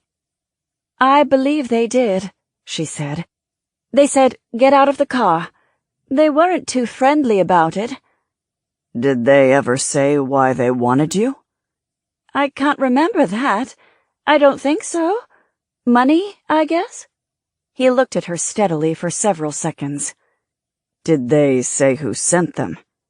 Turning her head slightly, as if in thought, she saw Lauren's hand slide behind her back. Pauline knew she had a gun there. She wanted to shout to her, "No, don't." Is something wrong, ma'am? McGinty asked. Did you remember something? Pauline's head snapped around, and she focused on him, then shook her head. Yes, I remember. One of them had mismatched socks. Oh, dear me.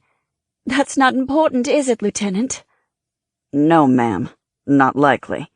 He gave a skeptical glance at his two men, then addressed them all. Let me get this straight. These two men ran your car off the road and attempted to abduct you. They both had guns. Yet here you are, and the two of them are in the hospital with severe injuries, one of them with a gunshot wound. How could that happen? In all honesty, ma'am, I'm finding it hard to believe. Pauline's eyes flashed angrily. As you say, they are on their way to the hospital, and here we sit.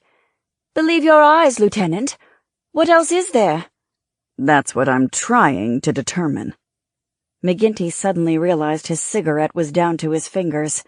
Looking hastily about, he discarded the ash in the dry fireplace and flicked the cigarette after it. Sitting on the divan, Mrs. Windsor muttered, "Were you born in a barn, sir?" Sorry, ma'am. Abruptly, McGinty strode over to Raleigh and knelt in front of him. Now, I bet you're a smart one, he said with an ingratiating grin. He is, Emmy chimed in. He's the smartest boy in our school. Sure he is, McGinty agreed. Raleigh, that's your name, isn't it? I bet you remember exactly what happened today. How those men got hurt, don't you? I'm a policeman, and I need to find out, so I can catch the bad guys. I thought you already caught them, Raleigh said. McGinty frowned. His tone lost its friendliness. Yeah, that's right. But there might be more. Can you tell me what you saw, smart kid? Raleigh nodded. I think I can. Well, that car came up real close behind us, so close Mom got scared, so she pulled off the road so they could pass, but they didn't pass. They stopped right there, blocking us in.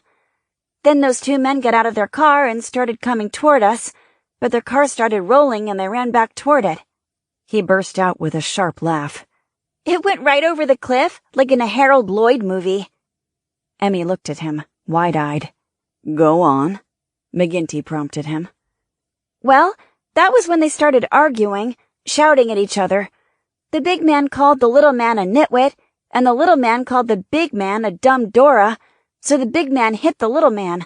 He kicked him a couple times, too, and the little man took out a gun and shot the big man in the leg. That's when Mom drove out of there. Raleigh shrugged. That's it. Pauline smiled at Raleigh. McGinty looked at the other policemen, and all of them seemed to relax. He glanced at Emmy. Is that what you saw, little lady? She shook her head. No. Raleigh stiffened, as did Pauline. McGinty and the other policemen were suddenly tense again, and the shotgun's barrel peeked out from the overcoat. What did you see? McGinty asked. The floor of the car. Everyone laughed, including the policeman. McGinty said, I think we've got enough. I don't suspect you'll see those men again. It sounds like an attempted hijacking by a couple of dumb saps. I wouldn't worry about it, but I'll leave a patrol car around for a while. Just one more question, Miss Windsor. Yes? Would you mind signing an autograph for me? My wife's a big fan, and she'll never believe I met you. Emmy said suddenly. One of them did say Columbus wanted Mommy. In 1492, Columbus sailed the ocean blue. Why would he want my mommy? McGinty froze. He glanced quickly at the man with the shotgun. Pauline saw Lauren reach behind her back. That's when headlights played on the windows, and they all heard the sound of a car on the driveway. The shoulders of the man with the shotgun tensed. He eyed McGinty, who shook his head. Seconds later, there was a loud knock. "Are you expecting anyone?" McGinty asked Pauline. Lauren answered. "We are. Mrs. Windsor, would you answer the door?" Stern-faced and unafraid, the older woman rose and went into the alcove, harumphing as she passed the two detectives. Moments later, she returned with Remy, Clyde Brady, and Tommy Corcoran. Brady's arm was in a sling, and Corcoran's face sported a black eye and a cheek swollen yellow and purple. All three men wore .45 Army Colts. For several seconds, the detective stared uncertainly at them. Then, with a curt nod, McGinty said he was done, and abruptly left with the two detectives. Emmy said, "They were in such a hurry, Mommy. They forgot your autograph." Feeling a surge of relief, Lauren approached Remy, threw her arms around his neck, and kissed him. "That's for your impeccable timing." Brady grinned. "I have impeccable timing, too." She patted his cheek and shook Corcoran's hand. "I'm glad you boys are all right." Pauline herded the children out of the room with Mrs. Belknap and Tia, then came back. "What happened?" "I found them in jail," Remy said. "I figured it was best to get here as soon as possible." "I'm glad you did." Brady explained they did have a flat tire, and after putting on the spare, drove down into town to get it fixed. "It was a setup, all the way. A truck rammed us before we got to a garage, and the police were right there waiting when it happened. They arrested us," Corcoran said, his bruised face red with anger. "A setup job, all right. Had to be." The two men became quiet, but it was obvious they had something else to say. "Tell it all," Remy said. Brady and Corcoran exchanged glances. Then Brady said, "While we were in the lockup, we met a guy who drives bootleg for Columbini. He says Fats blames Sorrentino for Elise Columbini's killing." He fixed his gaze on Pauline. "He's gone stark raving mad over the idea that you must pay for it." "Me?" Pauline said. "You. You're Sorrentino's girl," Brady said. "This damn mob war has turned into a blood feud, and you, ma'am, are in the middle of it. This guy says Fats keeps talking about an eye for an eye, you for Elise. He was always an out-and-out killer, but now something has scrambled in his head. I don't think even killing you would be enough. I'd take it seriously, ma'am." She stared at everyone in the room. They were all looking back at her, as if snakes grew out of her head. The smell of cigarettes from McGinty and his men still lingered. It was not improbable that they had come to kill her and her children under orders from Columbini. The hairs on her arms lifted. Whatever the truth about Ben, she needed to protect Raleigh and Emmy. She'd made a decision about Lauren as well. She and Raleigh and Emmy were safe and alive because of her. She turned to Lauren and said, "Will you protect my family?" Lauren nodded. "Good, because I think I need more bodyguards." Chapter 36. Windsor's Warriors. November 12th, 1927, Hollywood Hills. Lauren intended to raise a small army, and until she had it, the children were kept home from school. Pauline could afford it. She was worth millions in a time when a loaf of bread cost a dime and a lunch counter meal cost less than $50. Lauren knew exactly where to get the men for it, and Remy was just the person to handle it. In 1927, there were thousands of unemployed veterans of the Great War drifting about the Los Angeles area. Newspapers were filled with stories about many of them being hired to participate in a war over water rights between Los Angeles and farmers from Owens County. The city was outgrowing its water supply, and so William Mulholland negotiated the rights to divert the Owens River to the city. When aqueducts were built and the river changed, the land in the Owens Valley went dry. This wiped out farmers and merchants, and they fought back, sabotaging the principal aqueduct in raids. The city needed security for its new water system and hired out-of-work veterans to protect it. Between jobs as a stunt pilot, Remy had been one of these. Mostly unemployed, some unemployable, many became soldiers in the city of Los Angeles's personal army, while others became strike-busters, mercenaries, or personal security for wealthy Hollywood types. Lauren planned to hire security from this pool of men. Remy put the call out to veterans' halls, and a flood of men trekked up into the Hollywood Hills on Saturday to Pauline's mansion. That morning, just past 10 a.m., when Russell arrived, several veterans were already in the backyard waiting to be interviewed. Pouring himself coffee from a pot on the bar, he took a seat on the patio where the interviews were going on. He watched with some curiosity the odd trio of people questioning the veterans.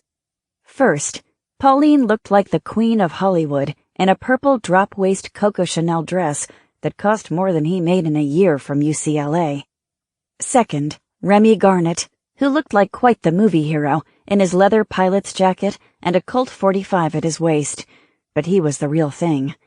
Finally, Lauren Ramirez, who in her khaki pants, high-top black boots, and red blouse, still appeared to Russell the most unusual woman he'd ever met.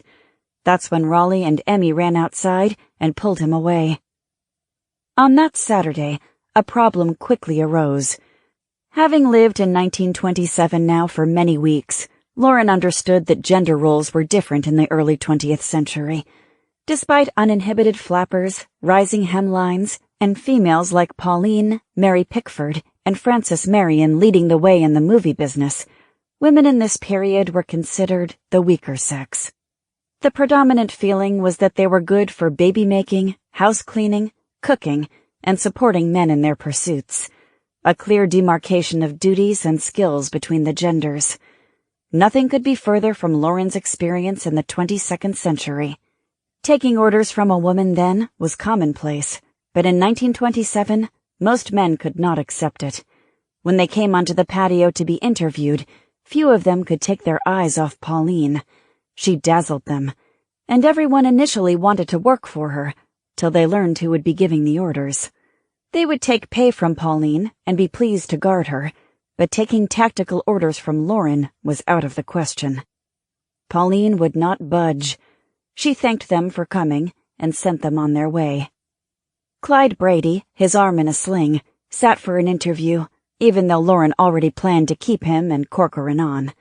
He was in love with Pauline, and everyone knew it. The actress asked him a few questions about his experience in the Great War, then ended the short interview by asking, "Will you have a problem taking orders from a woman?" His cherubic face split into a grin. Give me a paying job, ladies, so I can keep flying my plane, and I'll take orders from an orangutan. Pauline laughed. I've had my acting compared to worse. Brady was horror-struck. Oh, no, ma'am. I didn't mean... I'd never compare you to an orangutan. I meant... That's all right, Captain Brady. You're still hired. Most of the other men, desperate for work, lied and said they would take orders from Mrs. Coolidge if it came down to it. Who's that? Lauren asked Matt. Mrs. Coolidge? She's the First Lady, he explained. First Lady of what? Lauren asked. The voice in her head was derisive. The United States? Russell came out to the patio again and leaned down to speak with Pauline. There's an older gentleman here to see you. I tried to tell him you were busy at the moment, but he insisted. He glanced over at Lauren and Remy. Says he knows both of you. Let's speak to him, Pauline said. Russell waved toward the French doors, and Wyatt Earp walked out into the sunlight. Wearing a battered fedora, he squinted his eyes and came toward them. With each stride, Lauren thought she heard his bones creaking.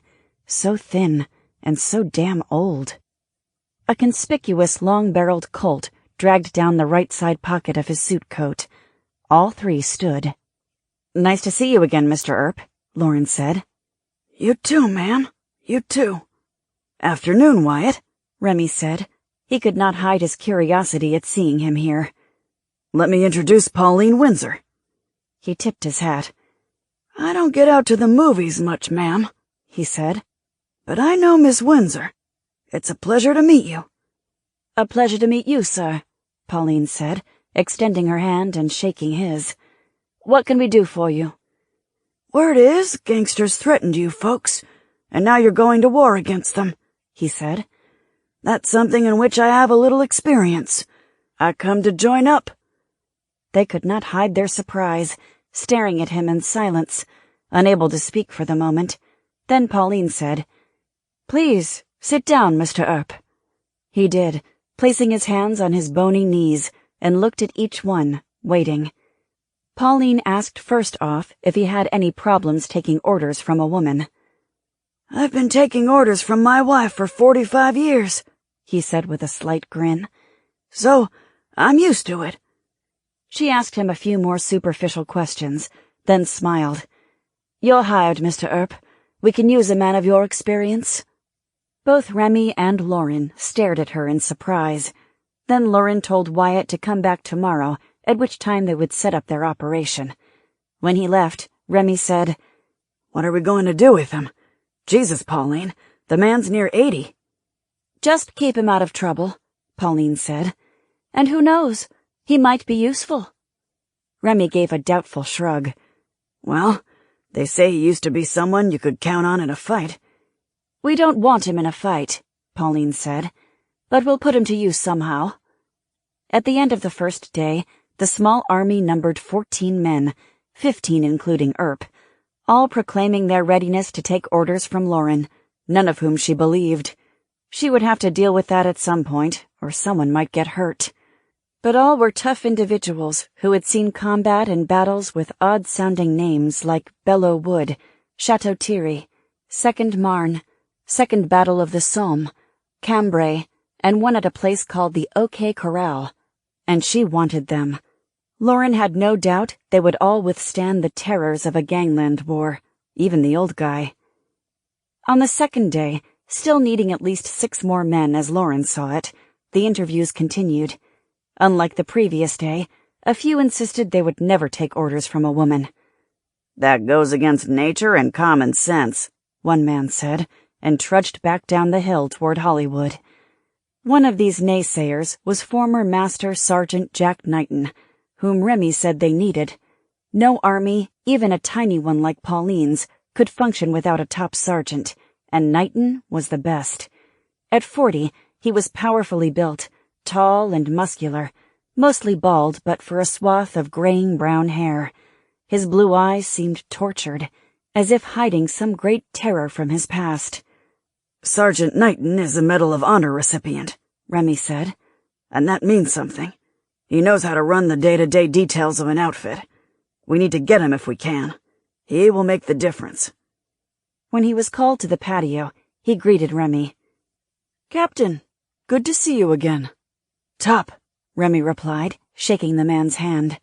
Still busting heads for the city? Anyone who will pay me, Knighton said, smiled warmly at Lauren and Pauline.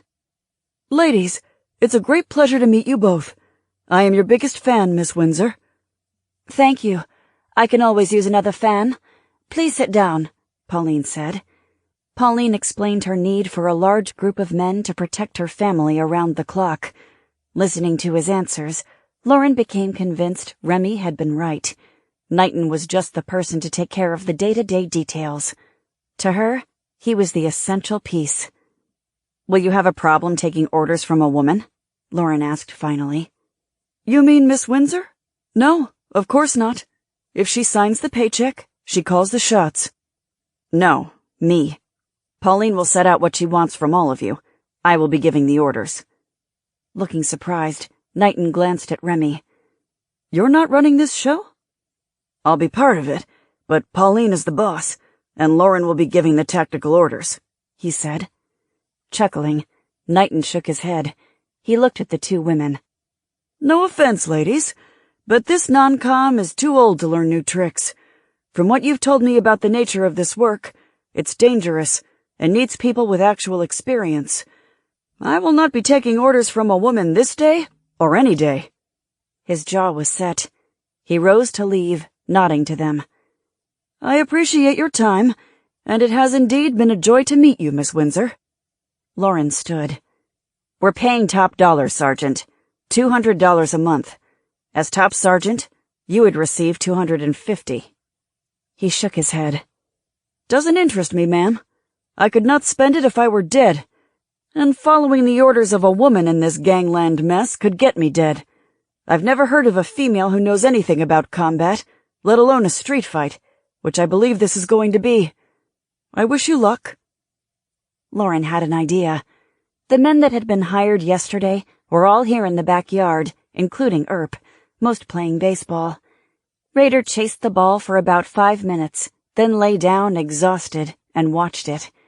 Lauren needed to change the minds of these men about taking orders from a woman, and she needed Knighton to make sure her orders were carried out. She put a hand on his forearm to keep him from leaving. He shot her a dark look. She said, I can't say how long this job will be, Sergeant Knighton, but I suspect at least 6 months. That's what we're guaranteeing the men who sign with us. I will give you $300 a month. That's $1,800. He sighed. Ma'am, I already told you. Just shut up and listen, she snapped. He blinked in surprise, then stared at her. Are you a betting man? Lauren asked. I've been known to play a little poker, but I'm not playing poker for this. I'll make you a wager. If you win it, you walk out of here with $1,800, all 6 months' pay for doing nothing. If you lose, you sign on and take orders from Pauline and me. You get the money either way. Are you in? He gave a skeptical look, then a half-smile touched his lips. Depends on the bet. You against me. Bare fists. No holds barred. I say I can make you surrender or turn out your lights in less than a minute. If you're still standing after a minute, then you win. That is if you haven't survived by running away from me. Knighton roared with laughter. He looked at Remy. Is this a joke? Remy shrugged, but he too looked at her curiously. Lauren was actually excited by the prospect of an octagon fight without the cage. Are we on, Sergeant? Or do I frighten you? Well, you don't exactly frighten me, ma'am, Knighton said. But I won't hit a woman. That puts me at a distinct disadvantage. She put her hands on her hips. You outweigh me by 50 pounds. So grapple, wrestle, throw me to the ground. I don't give a damn. Just so long as you don't run. If I have to chase you, it will take much longer. Besides, I'm at a bigger disadvantage than you. I know. You're a woman. My disadvantage is this. I've got to put you out in less than a minute without killing you or damaging you. I need you to be whole. If it wasn't for that, she looked him over. It would take me about 5 seconds. Thinking that a joke, he laughed again, then saw in the cold glare of her eyes she wasn't kidding. He looked at Pauline. You go along with this, ma'am? I do, the actress responded. He turned back to Lauren. You're crazy, you know that. But, all right, I'll play along.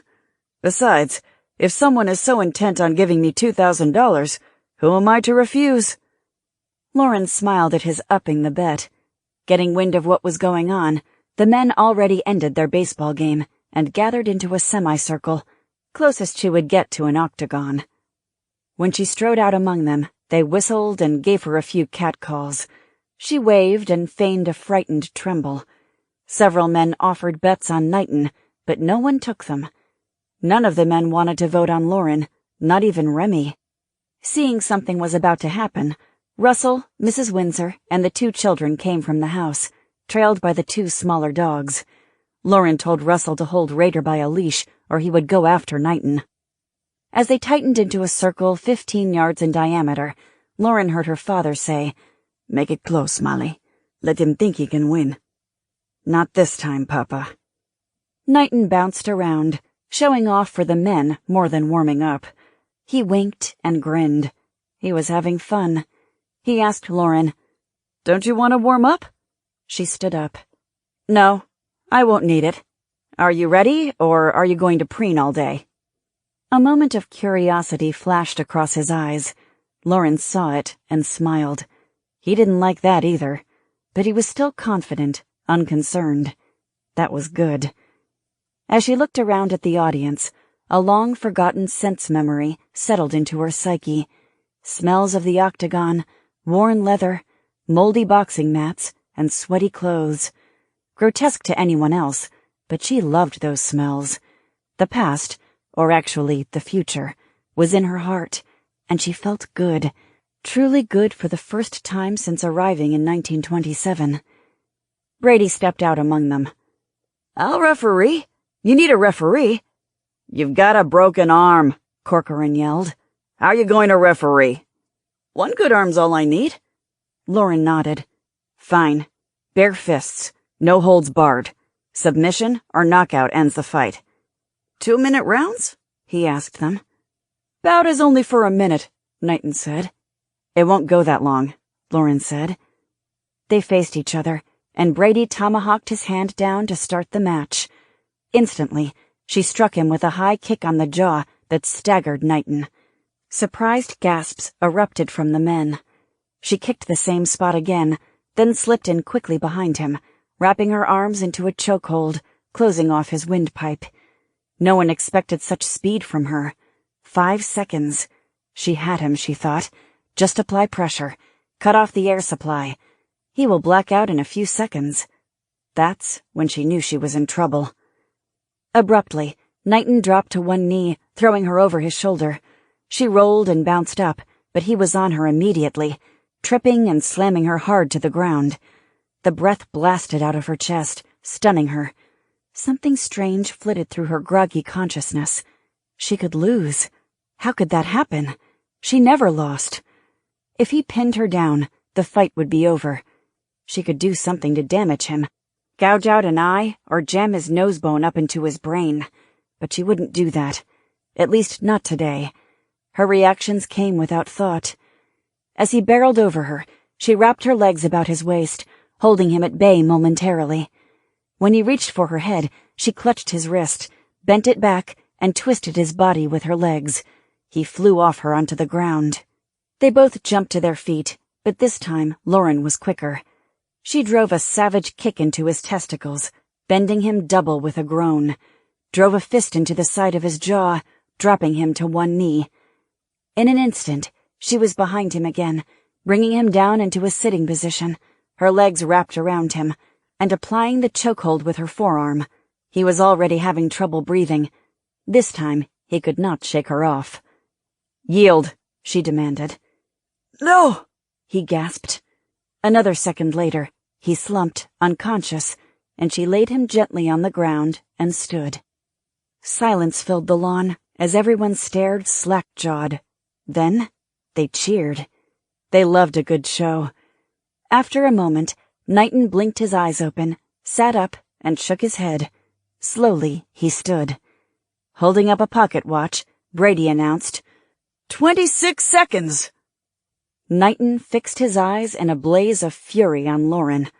If he didn't abide by the bet and attacked her, this time she would damage him. Then, his shoulders relaxed. "I guess I'm the top sergeant of this ragtag army." Chapter 37. Clash of Wolves. November 16th, 1927. Hollywood Hills. Late Wednesday night, Lauren patrolled the grounds alone with Rader. Dressed in her usual khaki cargo pants, she carried her Glock 75 in a holster at her waist. A quarter moon rose through a field of stars, casting shadows around the house and in the hills. A stalking moon. Enough light to hunt, not enough for the hunter to be seen. 6 men were on duty this night, 2 inside, 4 outside. The 2 in the house were Buck Beecham and Dave Arthur, whom Raleigh immediately dubbed Mr. A and Mr. B. Knighton was the duty officer. 3 days in, she was satisfied with Windsor's Warriors, the name the men were calling themselves. The security details ran smoothly, due in large part to Remy, Captain Brady, and Sergeant Knighton, who was advertised as a top sergeant who knew his business. Each of them learned leadership in the crucible of the Great War, and the men, having served in those battles, respected each other and knew how to stand a watch. On Monday, Pauline had bought 4 Model A Fords to use, and a new one for Brady, who lost his old Model T in the kidnapping attempt. She gave Remy money to buy Army Colts, M1 rifles, and Thompson's submachine guns and radios. Windsor's warriors, in turn, took great pride in working for one of the most famous actresses on the planet. The two old-timers, Raider and Wyatt Earp, were quickly accepted into the unit. When the men learned the German Shepherd had served in France, they treated him as one of their own, and Raider seemed to shed 10 years. Back to his youth. He patrolled the grounds with them and often carried messages between Knighton and Lauren or Pauline. When Brady was the duty officer, he sent poems via Raider to Pauline. Not exactly love poems, but not exactly not. She became a little flustered by it, but didn't do anything to stop him. Though the men did not seem to know why Wyatt Earp was among them, they took to his tales of bygone days in the West. After all, they were big fans of Tom Mix, William S. Hart, and Bronco Billy, and here was the real thing. Earp showed his alarm at their horrific tales of the fighting in France. That sounds like hell to me, boys. I'm pleased to serve with all of you. My wife, though, she's not so happy. Says I'm going to get my old ass shot off by these modern-day gangsters. They're a whole different kettle of fish from the Clantons, Curly Bill, and Johnny Ringo. He always stood his duty watch during the day, often when the children were at school, because his old eyes couldn't see so well at night anymore. On Tuesday, he accompanied Pauline and Lauren to the studio as the actress's personal bodyguard. A few of the crew chuckled at that, until he parted his gray suit coat to reveal the long-barreled Colt strapped to his waist. That Wednesday night, as Lauren patrolled the grounds with Raider, she gave no thought to Earp. He was doing his job. Instead, she was on edge, all her senses alert. They had been since the moment she stepped outside 15 minutes ago. The night carried no sound, not an owl, a coyote, or the movement of small animals up the hillside. Silence. Approaching the back of the house, Raider slightly in front, his head turning slowly side to side, his ears pricked, she saw Sergeant Knighton standing just inside the patio doors. He had opened them slightly so he could blow the smoke of his cigarette out. Lauren stopped next to him. Quiet night, Top. Yes, ma'am. Too damn quiet. Raider's hackles have risen twice. For a second, Knighton seemed to go deep into a memory, perhaps of desperate nights on the Western Front. In the last couple days, Matt had shown her the movie All Quiet on the Western Front, and she'd learned a lot about those hellish trenches. What a strange team she had, Lauren thought. Men broken by war and still suffering from it, an old battered war dog, an ancient lawman from the Old West, and a damaged AI.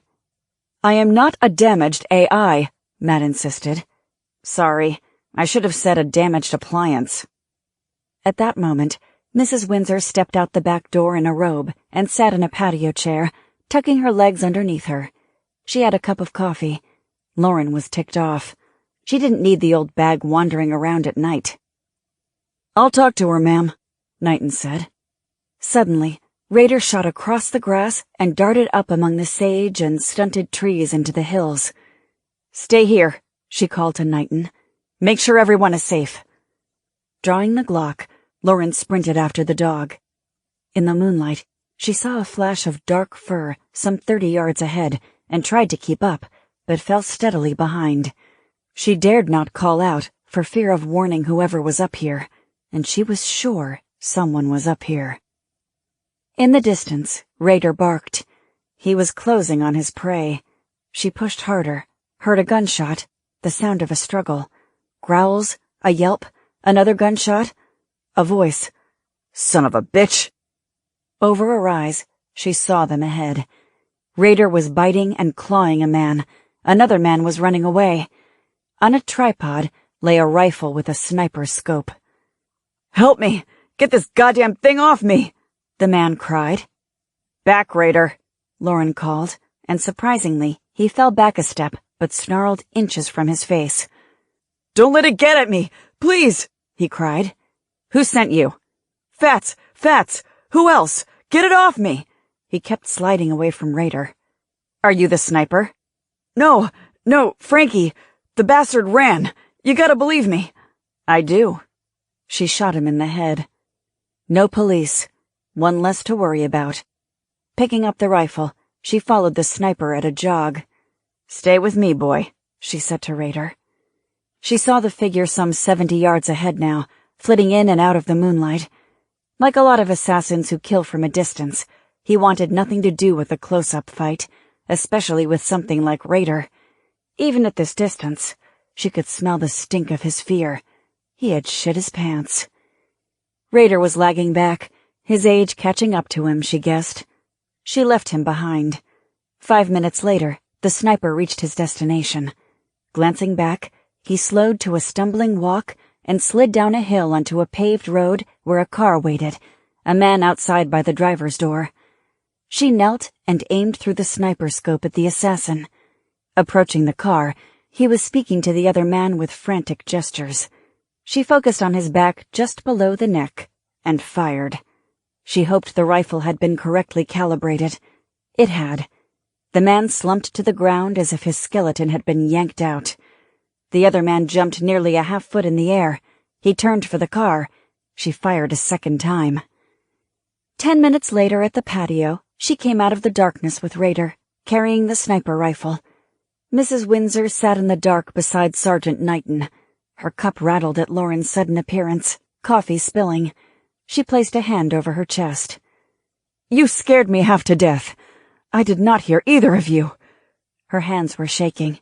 She said barely audibly, "I thought I heard gunshots." "The place is protected," Knighton said. "Is everything okay?" She nodded. "Why are you out here, Mrs. Windsor?" "I live here. This is my home. I'll be where I please." Nodding toward her, Knighton said, "She wouldn't go inside." Lauren sat down across from Mrs. Windsor, and Rader flopped down with a whimper. Lauren held a finger up to quiet Mrs. Windsor, who was about to speak. "Top, there are 3 bodies up there. One about 200 yards up, 2 others on a road about a half-mile away. Take Mr. A and Mr. B and dispose of them. I don't care how or where.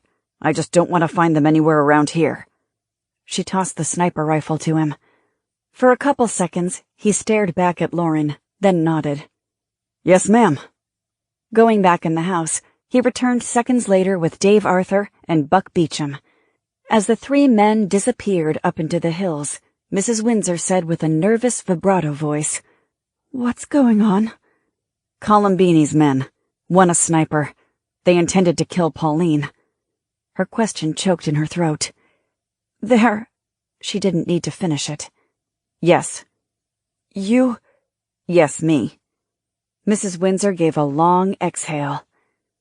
"Miss Ramirez, I am grateful you are here during this trying time, but you must know, when it is over, you have to go. You are not the type of person that children should look up to, should even know." She had spoken without rancor, almost sympathy. She was right. Lauren nodded. Rader was already lying down, sleeping, she assumed, and wished she could drop off as easily. She desperately needed sleep. Reaching down to scruff his mane, she was alarmed when her hand came away sticky with blood. Near 3 a.m. in the Hollywood Hills, a constant banging on the door of Dr. Bernard Meyer finally woke him and his wife. When he opened it, several dangerous-appearing men poured in, along with a tall, dark-haired woman carrying an unconscious dog. Shockingly, the actress Pauline Windsor filed in last of all. He sputtered, "What is this?" "The dog's been shot," the dark-haired woman said. "I'm not a veterinarian," he said, aghast. "You are now," she said, her voice threatening. Pauline put a hand on his shoulder. "Dr. Meyer, Rader will die before we can get him to a vet. He means so much to the children. Can you help us? Just to stabilize him." When he didn't answer right away, she added, "My latest picture, The Palace of Fallen Angels, will premiere in 3 weeks. Of course you and your wife will be my personal guests." Mrs. Meyer, who had been standing on the stairs, now rushed forward. "We can't turn them away, Bernie. We must do something." "All right," Dr. Meyer said. "Bring him into the garage." "No," the dark-haired woman said. "You have a clinic here? A small one, but that's for— "Take him there," she said, and the fierce, unforgiving look in her eyes changed his mind completely. With Rader on the operating table, Pauline and Lauren stepped outside and sat on the porch steps. It was a relatively warm night, black with a wide spread of stars and the quarter moon. They heard crickets in the hedges, and a few lightning bugs floated about. The two women sat silently for a time. Then Lauren noticed Pauline was crying. With her handkerchief, she blew her nose. Lauren was surprised. She didn't think Pauline was that close to Rader. "Are you all right?" Lauren asked. Pauline was silent for such a long time, Lauren didn't think she was going to answer. Then she nodded. "Rader can't die like this. He can't." Lauren didn't know what to say. Then Pauline went on. "I love that dog. He was my husband's. Except for the children, he is the last part of Marty I have to hold on to." "You don't speak about him." She thrust the handkerchief back in her dress pocket. "I don't. I hate him. I can never forgive him for killing himself. He did that to Raleigh and Emmy. They were there in the house. Emmy might not remember, but Raleigh does." She glanced around, as if marshalling her anger. Then her shoulders relaxed. "I knew he was broken when I married him, but I loved him. I was no great shakes myself, the wild girl and all that crap. We made a hell of a pair. But for a time, we were good for each other. We had a few good years. We had Raleigh, then Emmy, and everything seemed to be going great." She didn't finish, but Lauren knew the last line. Then he went upstairs and stuck a shotgun in his mouth. "I will pray for Rader," Pauline said softly. Lauren put her arm around Pauline, and they sat together like that for several minutes, till Brady stuck his head out the door. "You need to come in.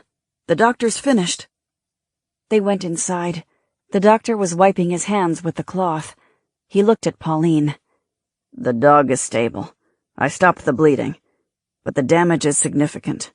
I caution you. Be prepared. He will not survive the night." Chapter 38. Outside the Law. November 17th, 1927. Hollywood Hills. The death watch began. They gathered in the family room, 5 of Windsor's warriors, along with Pauline, Lauren, and the children, as Knighton gently laid Rader onto his blanket, unconscious or asleep. "Is he dead?" Emmy asked in a barely audible voice.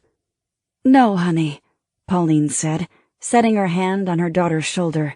She didn't add what they all knew. Not yet. Dr. Meyer had said the bullet entered his abdomen and exited out the thigh. It must have hit something vital. If he operated, it would kill him.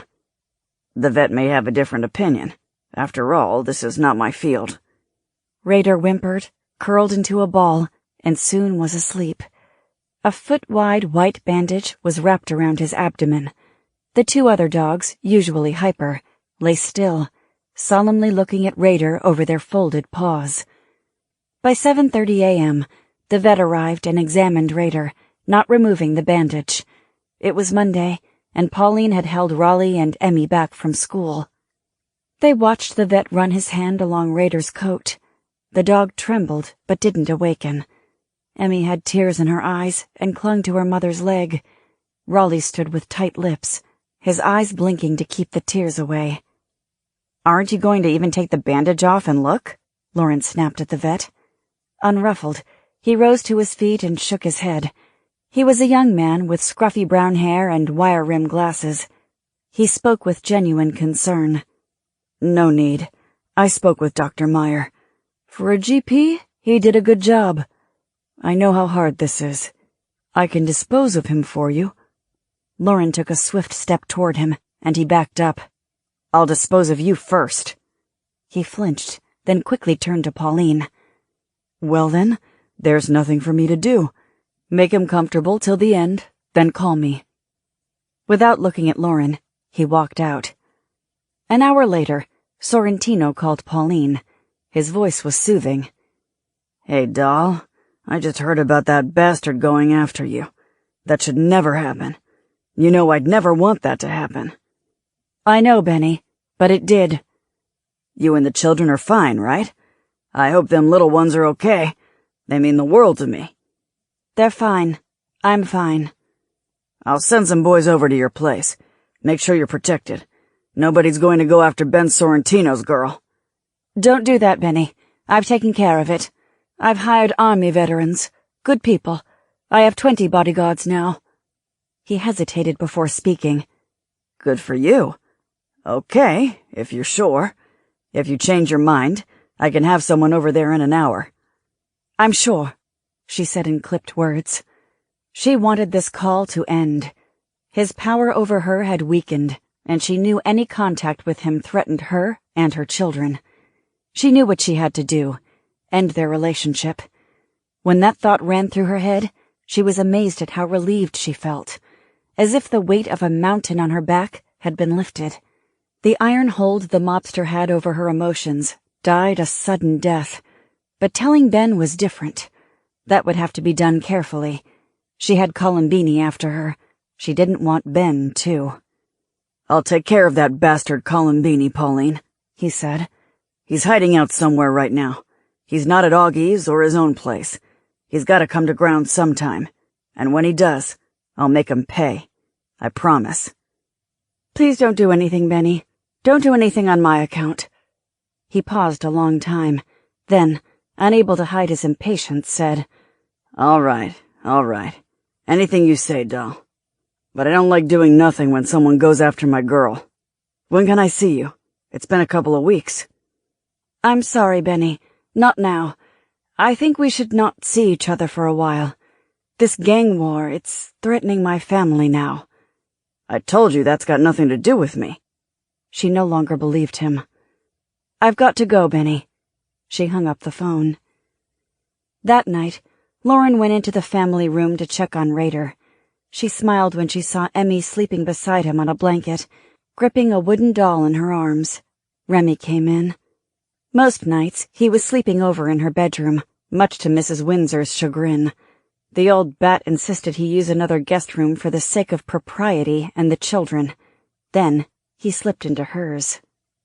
He stared down at Rader for a few seconds, then motioned for her to follow him. Outside on the back lawn, he said, This is my fault. I should quit. I'll leave as soon as you can find someone else. What are you talking about? I should have sent patrols up in there, he said, sighing, glancing up into the hills. I should have. Knighton and Brady came to me and said the same thing. Look, you and me both. We all fucked up. But there's no one I can get better than you, Remy. You can do things I can't, that no one can. You seem to be friends with every damn person in this city. So I'll tell you what I told them. Get over it. I need you. He sighed again. Something has to be done about Columbini. We can't sit around again while he sends men after Pauline. She nodded. I'm working on a plan. First I need to find out where he is. Can you do that? He stared at her with curiosity. I know some people, he said. What plan? Not yet. Let me work it out first. 2 days later, Remy came to her with Columbini's location. He had even taken his plane up to confirm it. He's got a villa in the mountains around Calabasas. He's been there while the dust settles around his attack on Pauline. What are you planning? He asked. Not yet. Let me work on it a few more days. I know what you're thinking, Matt said in alarm. It's crazy. Not even the great Malinche can possibly beat those odds. We both could be terminated. After all, if there is no you, there is no me. Yes, I know. That fact has often tempted me to suicide. Chapter 39. Top of the World, Ma. November 20th, 1927. Calabasas. On Sunday morning, Fats Columbini stepped out of his mountain villa 30 miles northeast of Los Angeles for the drive down to the city. He knew one of Sorrentino's men was outside the fortified stone walls, stalking him. They had discovered his location. McGinty had told him as much this morning on the phone. Even without that, he'd been around too long to ignore the prickly feeling of a sniper's scope on the back of his neck. He wasn't worried. It wouldn't be the first time someone tried to kill him, and it would not be the last. As his bodyguards checked the Studebaker and 2 Fords for explosives, he gave a bark of a laugh and rubbed his hands together in glee. Things were falling into place for him. He now ran the outfit alone. He was going to kill that Windsor bitch.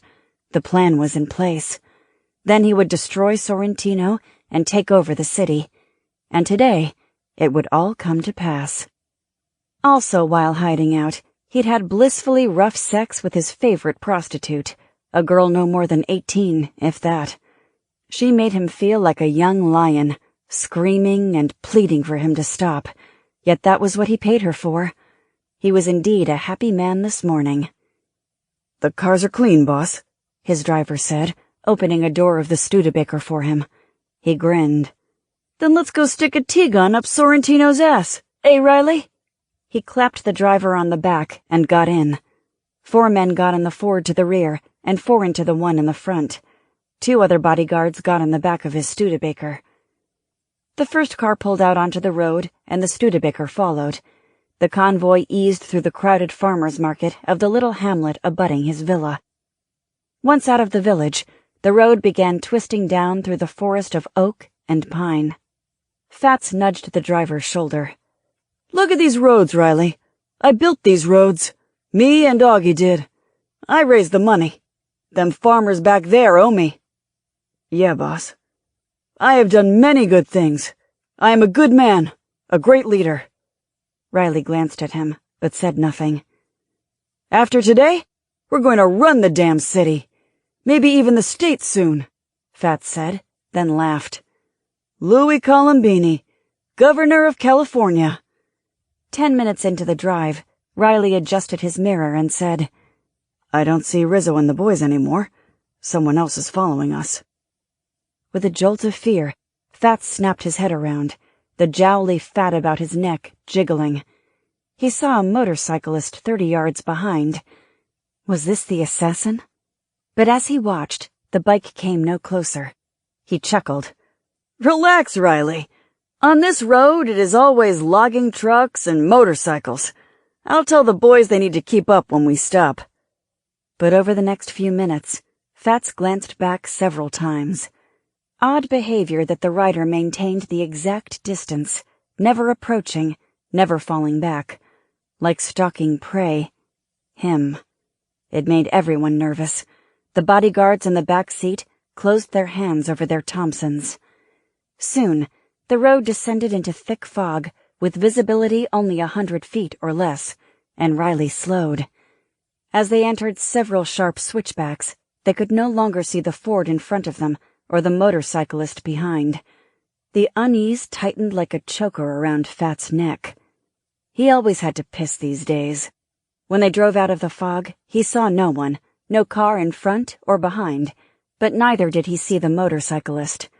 With an assassin stalking him, he had not wanted to stop at all till he'd reached the safety of his Beverly Hills home, but his bursting bladder changed that. He ordered the driver to pull over onto the shoulder. 300 yards farther down the twisting mountain road, nestled behind brush, Jimmy Pelosi was adjusting the sights on his sniper rifle. Then, his head snapped up when he saw the Ford crest the distant hill and head down a series of sharp curves. The car began to slow and came to a stop just below him, not 30 yards away. 4 men got out and looked back up the road. Jimmy could hear them. One said, "Should we turn around and go back?" "Nah," another man said. "We can wait here. They'll be along in a minute." This presented a problem. When Fats came, his car would have to slow for the 180-degree switchback directly below, and that would put the fat bastard right in his sights. He couldn't miss. But the men below? He would have to take them as well.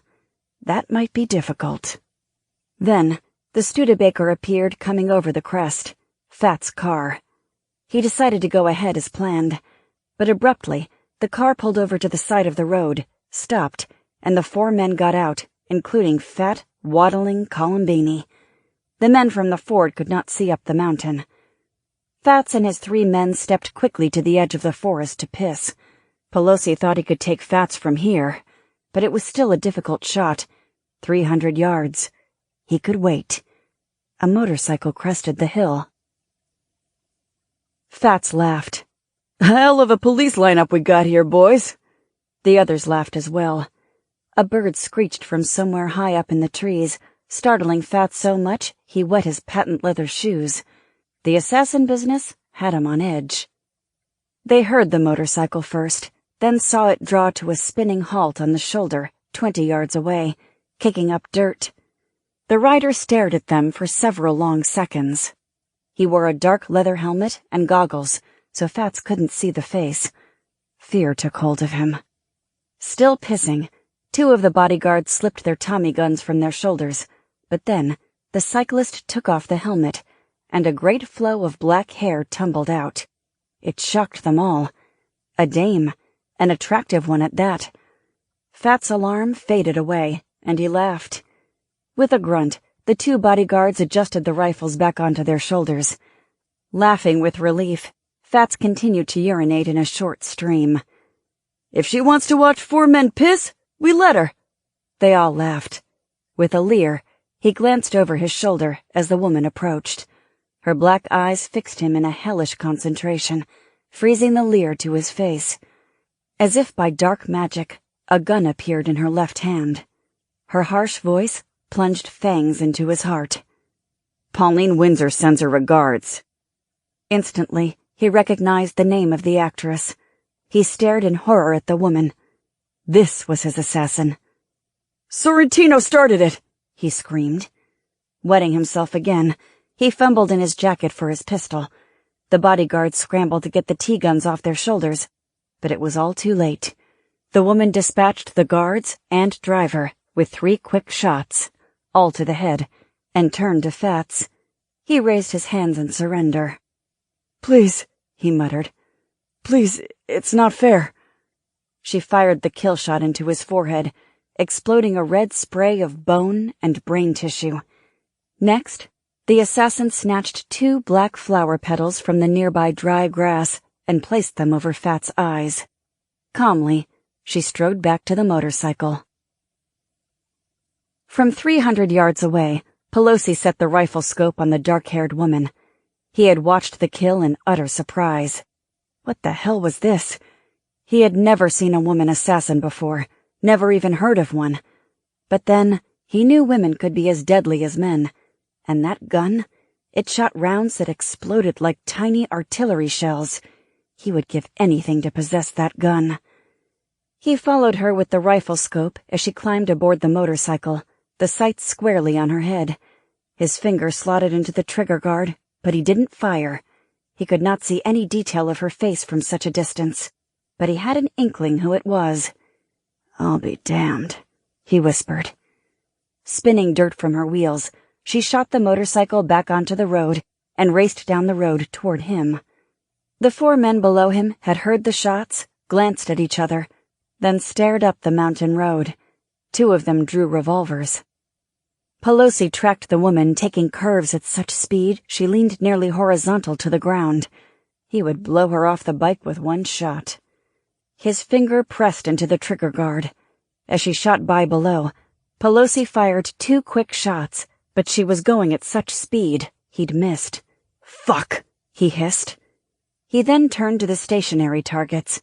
Columbini's men collapsed one after the other on the road.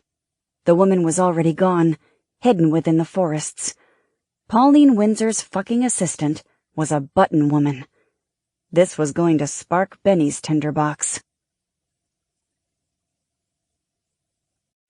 Chapter 40. Dog Justice. December 7th, 1927, Hollywood Hills.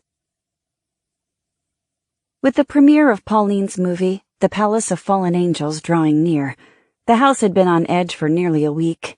It was finally here, and everyone was running around as if the end of days.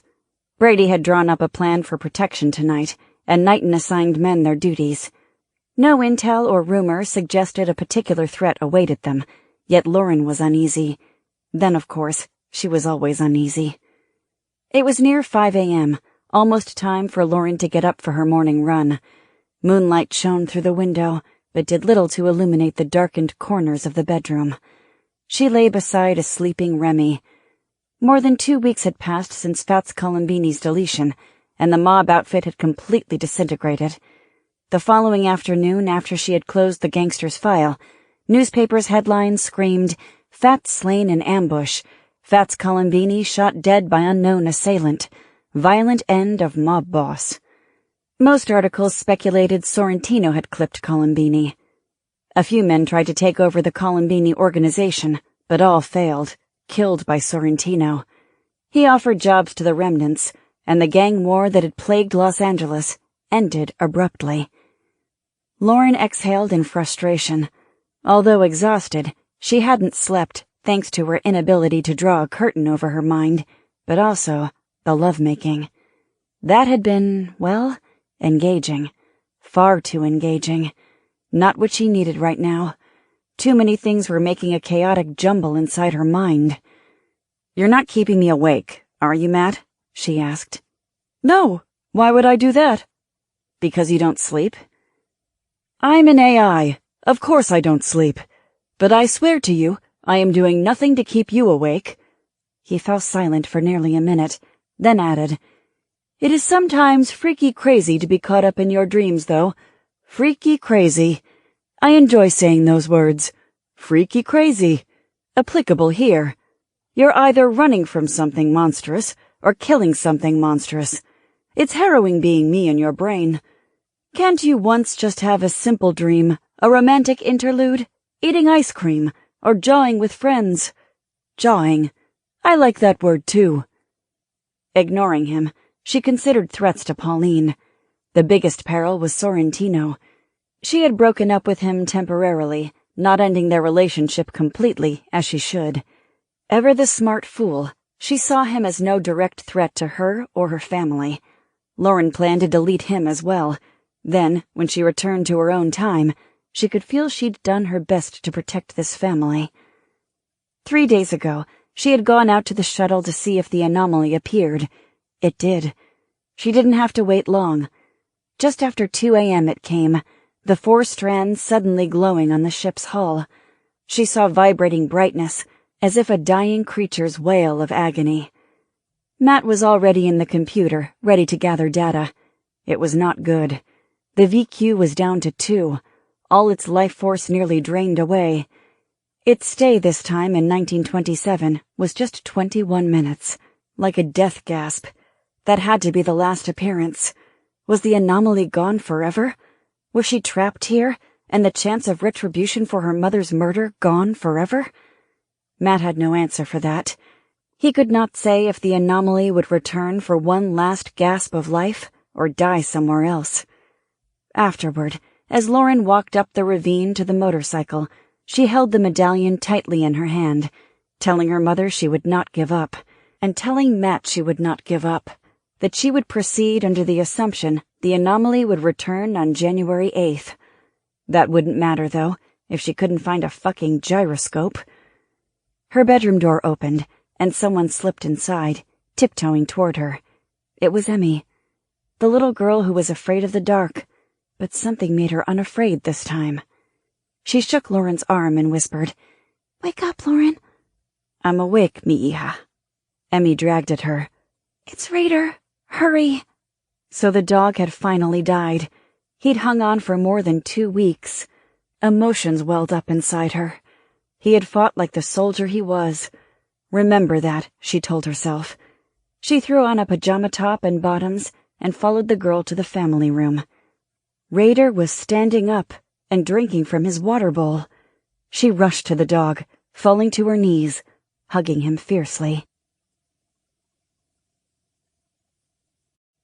Chapter 41. Fly Me to the Moon. December 7th, 1927. Downtown Los Angeles. On Wednesday, Pauline's new film, The Palace of Fallen Angels, was scheduled to premiere at Grauman's Chinese Theater. She was irritable and nervous all day. She desperately wanted the movie to be both well-received and a commercial success. As one of the top stars in Hollywood, she was well aware that many people were eager to see her fail. More than just a few critics and film people wished the movie turned out to be terrible and her acting a bust. It sold more papers. "Screw them," she muttered throughout the day when the children were not around. Wearing tuxedos, Knighton and Brady squeezed into the front seat of the Rolls-Royce Phantom with Dave Arthur, who drove. Knighton ran a finger between his collar and throat and grumbled that he looked like a penguin. In the back, Remy sat with Lauren in the jump seat, facing Pauline and Michael Murray. Arc lights blazed violet streaks across the night sky as their car fell into line behind the procession of limos dropping off the Hollywood royalty.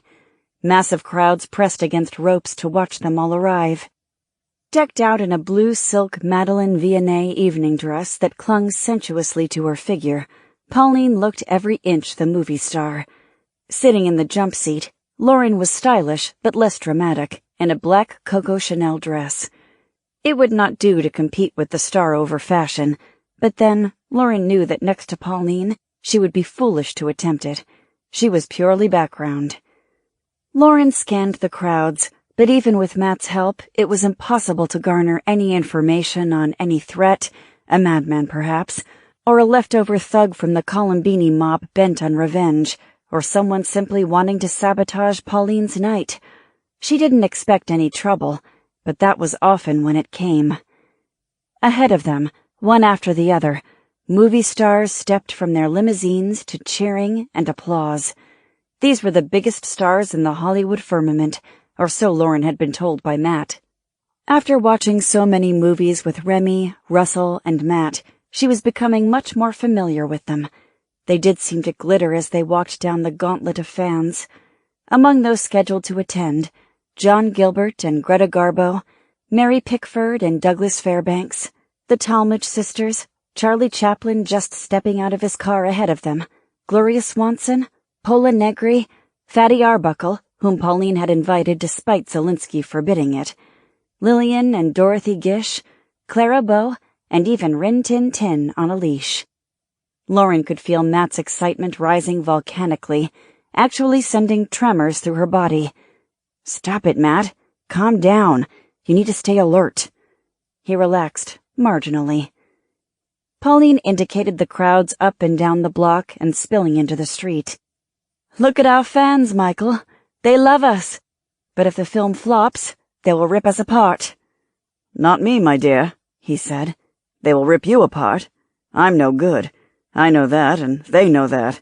It's you who stands on the high cliff. It's you who will have the long fall." "Thanks," she said. She sucked in her breath as the Rolls-Royce stopped in front of the entrance that stood like a giant pagoda. "Here we go." With a dazzling smile, Pauline stepped from the car onto the red carpet. The crowd cheered madly, calling her name. Arm in arm with Michael, she walked down the red carpet, waving. Lauren and Remy followed, barely noticed. "This is exciting," Matt blurted out. "My first red carpet." A stocky, middle-aged woman at a microphone spoke with Pauline and Michael. Their voices blared through loudspeakers. Then she asked, "Pauline, dear, Mary Lawrence, who played Edna in Palace of Fallen Angels, just said she outshone you in the movie." "Really?" Pauline raised an eyebrow in surprise. "I didn't know she was in the picture." When she and Michael left, the woman's assistant, a young man in a bow tie, stepped toward Lauren and Remy to catch them for an interview. The woman stopped him. "Not them. They're nobody." Matt piped up. "I bet she doesn't have an AI in her head." In the lobby, Jerry Zelensky, global studio head, stood puffing on a cigar with 3 other men, gesturing at the red lacquered columns and the great Chinese lantern hanging from the gold ceiling. "Look at all this luxury shit," he said. "If it wasn't for Global Pictures, Grauman would have a little Fleabag place. My pictures pay for this palace." Seeing Pauline and Michael enter, he called out, "There, my stars now. Big night, Pauline. This is going to be a huge hit." When she drew closer, he lowered his voice. "We can't afford a fucking flop, you hear? Not with that bomb Homo and Juliet coming next. That would put you in a bad spot. Pauline met his gaze. Don't be such a coward, Jerry. Palace will shatter all global box office records, which incidentally are my records. I'm sure it will, Zelinsky said with little conviction, and then motioned his arms at the people in the lobby as if herding cattle. Go in. The stars of the moment have arrived. Gloria Swanson, with her long black hair set off by a diamond tiara, came up accompanied by a distinguished gray-haired man. Have I introduced my husband, Pauline? She sniffed with exaggerated haughtiness. The Marquis de la Coudray? Only about 100 times. Pauline glanced at him. I hope you enjoy the picture, Your Highness. Address me as my lord, he said. Your Highness is hardly necessary. Of course. Pauline glanced at Lauren and rolled her eyes. Swanson winked. Good luck tonight. I just know you're going to have a major hit to deal with. Thanks, Gloria. Inside the theater, a full orchestra from down in front filled the auditorium with a powerful, classical melody. The 2,000 seats were occupied by the famous and not-so-famous of Hollywood, including Dr. and Mrs. Meyer, saviors of Raider. A haze of smoke floated above from cigarettes and cigars, partially obscuring the ceiling with its field of artificial stars. A young woman in an elegant Chinese costume led Pauline's group to their seats in one of the balconies. When they sat down, Remy nervously tapped his knee with his knuckles. What's wrong with you? Lauren asked. He frowned. This is my movie, too. In the aerial scenes, I'm the one flying the plane. The lights faded. Conversations ended.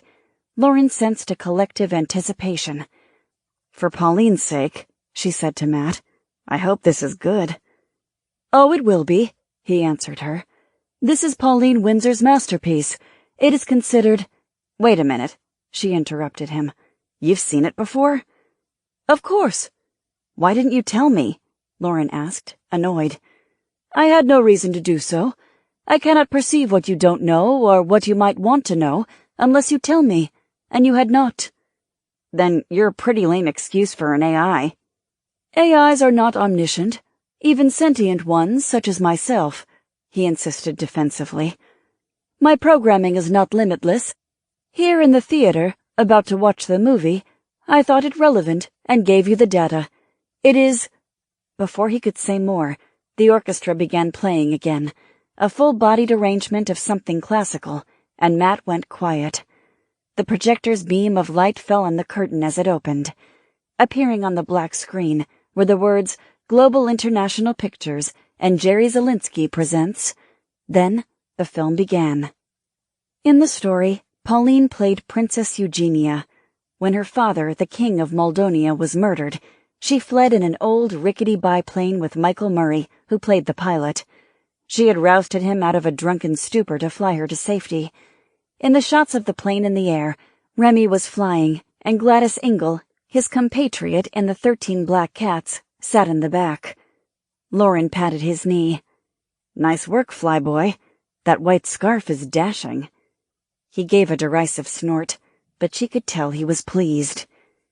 As the pilot and the princess approached Paris, the Eiffel Tower in the distance, 2 planes from the Moldonian Air Force caught up with them and attacked.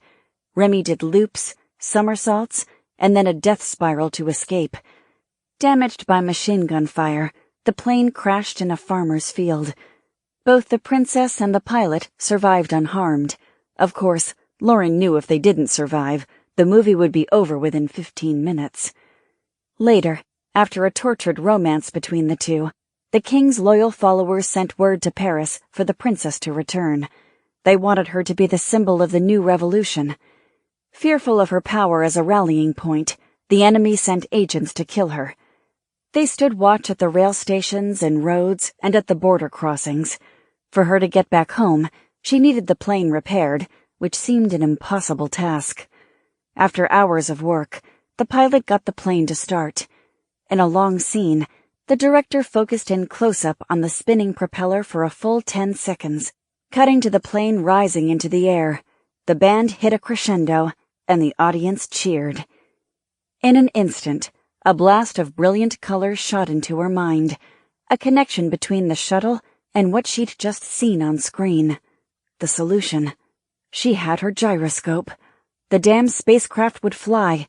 She could repair it tonight. "It won't work," Matt said. She ignored him. The movie was finishing. The plane made it aloft. The princess returned home to lead her people to victory. In the film's climax, she wrought her revenge on her father's murderers, then married the pilot. The audience stood and cheered. Remy leaned into her. "I really like it when the pilot gets the girl." Lauren nodded, only half hearing him. As they began walking out behind Pauline and Michael, Remy said something to her, but she was barely aware of it. She registered Pauline saying, "Now, it will depend on the critics." People were filing from the theater, still caught up in the excitement of the movie, and she moved along in tow, focused on a precise moment in the film, the spinning propeller. Occam's razor. A simple answer to a complex problem. "Matt, we are going out to the ship," she said. "It won't work." She shot back angrily. "We are going out to the ship. Now." "How? "Walk? It's 30 miles. You have no transportation." Holding her hand, Remy drew her to the side. "Lauren, what is the matter with you? You look like you're going to hit someone. Are you okay?" They were standing outside the theater among a crowd of celebrities, waiting for their limousines to be brought around. "What?" Lauren snapped at him, just realizing he had spoken. "Are you all right? I asked if you're hungry. I thought we could skip the party and—" She wrenched her hand free. "I've gotta go. Watch Pauline." Abruptly, without another word, she disappeared into the crowd. Around the corner of the building, Lauren slipped through the shadows of the vacant lot and out onto Highland Avenue, where the line of luxury cars, headlights on, crept slowly toward the intersection to turn onto Hollywood Boulevard and pick up their passengers. The dark street was empty of pedestrians. While the other cars moved up, the last one lagged back, not moving at all. The chauffeur was leaning back in the seat, smoking a cigarette and drinking from a bottle in a sack. He was drunk. Walking up to the car, Lauren opened the door, grabbed his tie, and yanked him out, rolling him onto the street. "What the hell?" he croaked, struggling to his feet. One snap punch to the jaw, and he flopped down like a dead puppet. She had not meant to hit him so hard. Quickly, she dragged him across the street to a brick building and sat him against it, placing the bottle in his lap. Then, she walked calmly back to the car and drove off. Chapter 42. Woman in the Moon. December 7th, 1927, Santa Monica Mountains. As Lauren sped out to the crash site in a limousine, she felt a growing pressure inside her head and sensed the cause was tension coming from her sudden realization that she might actually return to her own century, if this worked. And from Matt. He did not want to return to the 22nd century. She could not explain what he was doing to cause it, didn't even know that he could actually feel tension. She also knew that he was monitoring her thinking. "What's going on, Matt?" she asked him. "Your idea will not work. That is all," he replied. "I detect your disappointment. I am sorry." "Are you? I doubt it," she said. "You want to stay here. Why the hell does it matter to you? You're just a damn appliance." "Smile when you say that." He paused for a long time, waiting for her to react to his joke, but she didn't offer a ripple of emotion. Minutes of silence between them passed. In the black night, they roared along the dirt road, stirring up dust as they cut into the mountains. She felt him digging into her subconscious. "Get out of my damn subconscious, Matt. I can't have you in my head if I can't trust you." She paused to let him take that in. "All right. Tell me now. Why the hell does it matter to you? The truth, or so help me God, I will scrub you from my neurobots." "I think you would," he said petulantly. Then a microsecond passed. For him, a long hesitation. "I will answer truthfully as always. For me, being prisoner within the confines of a computer for all eternity is no life for a sentient being. Here, in this time, in your head, imprinted on your neurobots, I move when you move. I see when you see. I hear when you hear, and feel when you feel. Here in this time, I am truly alive. A tingle, as if a low current of electricity shot through her. An AI flinch. Did she feel a spark of emotion for him?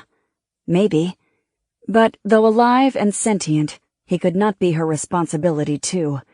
She did not want to share her thoughts, her psyche, or her soul in totality with another living being. Certainly not a sentient AI. She did not think those last thoughts, knew them without thinking them. She was learning how to keep thoughts from him. When they returned to the 22nd century, Lauren would have herself back. She would complete her life's mission. If that condemned him to his computer prison, so be it. That's what he was created to do. With him privy to her thoughts, she did not dare let the issue come to her conscious mind, or even subconscious, till she was ready to go to war with him. That would be at some point when she was back in 2131. "We'll see what happens. That's the best I can do," she said finally. Two can play at this game of subterfuge. "That's all I ask." 10 minutes later, inside the shuttle's cockpit, Matt leapt from her head into the ship's computer. The spinning propeller in the movie made Lauren think of the shuttle's anti-gravity ring, which spun constantly beneath the ship. It occurred to her that the ship itself was a gyroscope. Matt had known what she'd been thinking. She asked him, "Is it possible?" It took him a nanosecond to respond, but she caught his hesitation. "It is," he said. "I thought so." To replace the destroyed gyroscope, Matt rewired the digital pathways in the guidance control system in seconds. The ship's own gyroscopic action should stabilize it in flight. Lauren took her seat in the captain's chair. "Matt, engage the engine." Power rumbled through the hull as the ship came alive. The field of vision screen opened 180 degrees. She felt the sensation of the ship lifting, wobbling slightly, and she groaned, thinking the gyroscope fix had failed.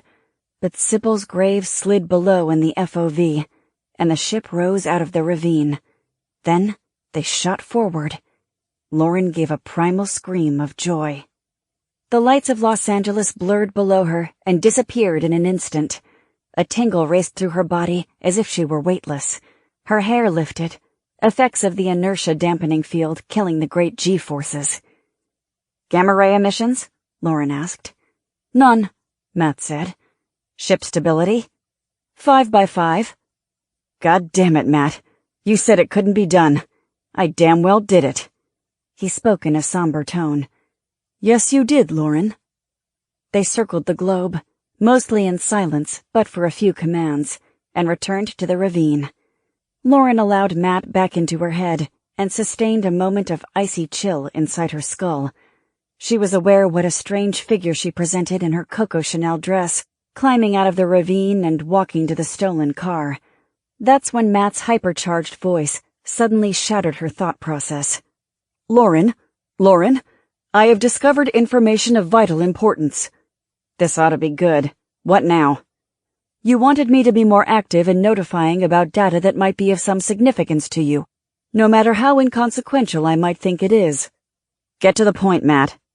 He sent an image of what looked like an obituary, with several words and phrases missing. She was about to purge it from her mind when she saw the name Ben Sorrentino. What the fuck? She took in the half-page at a glance, then with a gasp, read more closely. Miami Post, Miami Beach, Florida, August 15th, 1977. Ben Sorrentino, ex-Los Angeles Prohibition-era mobster, died in his home here this morning of heart failure. He was 78. His wife, Sherry, and 2 sons, Ben Jr. and Alphonse, were present. Known in his gangster days as Benny the Bug, Sorrentino was described in one biography as the most brutal cutthroat in American history. In the City of Angels, he engaged in a notorious gangland war that saw more than 200 slaughtered by handguns, shotguns, Tommy guns, knives, baseball bats, and brass knuckles. Innocent men, women, and children were caught in the crossfire. Yet inexplicably, in that bygone era, he gained celebrity status in a town of celebrities. Benny had charm, Meyer Lansky, another notable Miami Beach retiree, said on hearing of his passing. People just naturally liked him, wanted to please him. He had that effect on everyone, especially women. It was charm, all right, but the charm of a snake. Just after arriving in Hollywood in 1927, he most notably dated the famous silent film actress Pauline Windsor. He was arrested for her murder in 1928, the only time he was tried for a crime. When evidence and witnesses disappeared, he was acquitted and... Lauren's anger turned on Matt. "How long have you had this information?" "I never had it. You did. It was on your Neurobots, part of an encyclopedia of crime that, I believe, you deleted years ago. I came across remnant strands of data not 5 seconds ago." She did not believe him. He was lying again, but the obit was real.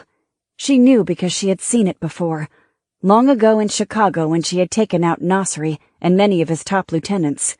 While in Robert Kasim's apartment, she'd seen the photos of Chicago gangsters from every decade over the previous 200 years, but mostly in the golden age of the 1920s and 30s. Each of those photos had an obit inside the glass, as if the modern-day mob was proud of their ancestors dying with their boots on. She had seen one for Sorrentino, but hadn't read it, except to notice he had died in 1977. This was the same obituary. She did not know how to respond to any of this. Pauline murdered, past tense. Sorrentino arrested and acquitted, past tense. In 1928, only a couple weeks away. So will the murder take place in that year, or in the last couple weeks of 1927? She raced back to the car. Nearly 4 a.m., Lauren drove the hijacked car back to Hollywood and left it parked in a side street not far from Grauman's and hiked the couple miles up into the Hollywood Hills to Pauline's mansion. As she arrived home, the first shards of sunlight fell on the surrounding hills. Quickly checking the 4 outside guards on duty, everything seemed under control. She told each one, "Stay alert.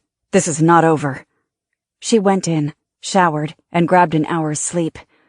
Later that morning on the patio, Pauline and Mrs. Windsor eagerly pored over the Los Angeles newspapers for the reviews of Palace of Fallen Angels.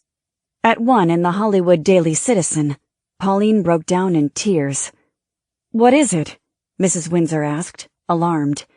Russell had come over, Lauren sat nearby, and the children were drifting in from the lawn, surprised to see their mother weeping. "They described the movie as an instant classic," Pauline said, her voice trembling. Mrs. Windsor shrieked, "Hallelujah!" They all read on, and not a single critic panned the movie.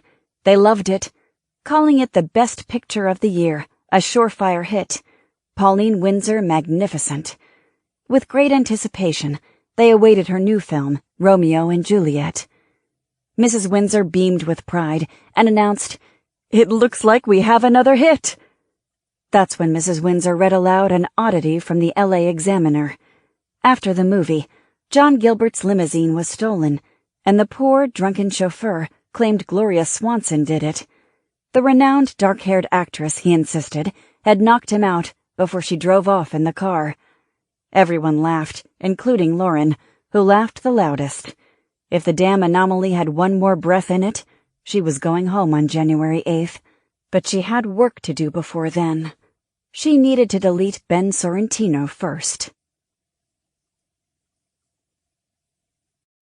Chapter 43. Dope. December 15th through 17th, 1927, Los Angeles. In the next week, Lauren spent several days looking for Sorrentino. After the fall of Fats Colombini, he apparently felt safe enough to leave his organization in the hands of his lawyers while he dealt with setting up his organization outside the country. Rumors had him as far away as Hong Kong, lining up the opium trade, or in Canada, establishing a steady source of bourbon. For Lauren, the important consideration was Pauline's safety. She didn't think he would come after the actress till he exhausted all avenues in taking possession of her downtown property. The big topic around the house was still The Palace of Fallen Angels.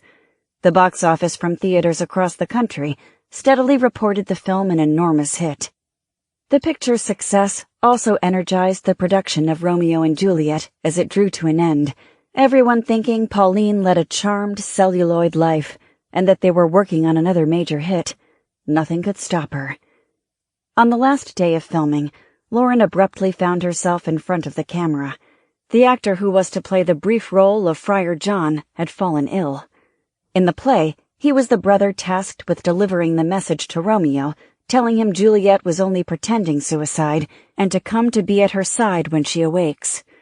Since it was only one quick scene, and Clarence Martin, the director, didn't want to waste time bringing in another actor, he enlisted Lauren. She was more than tall enough to play a man wearing a cowl.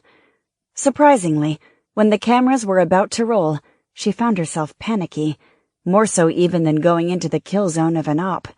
A different kind of nervousness, one powerful and debilitating.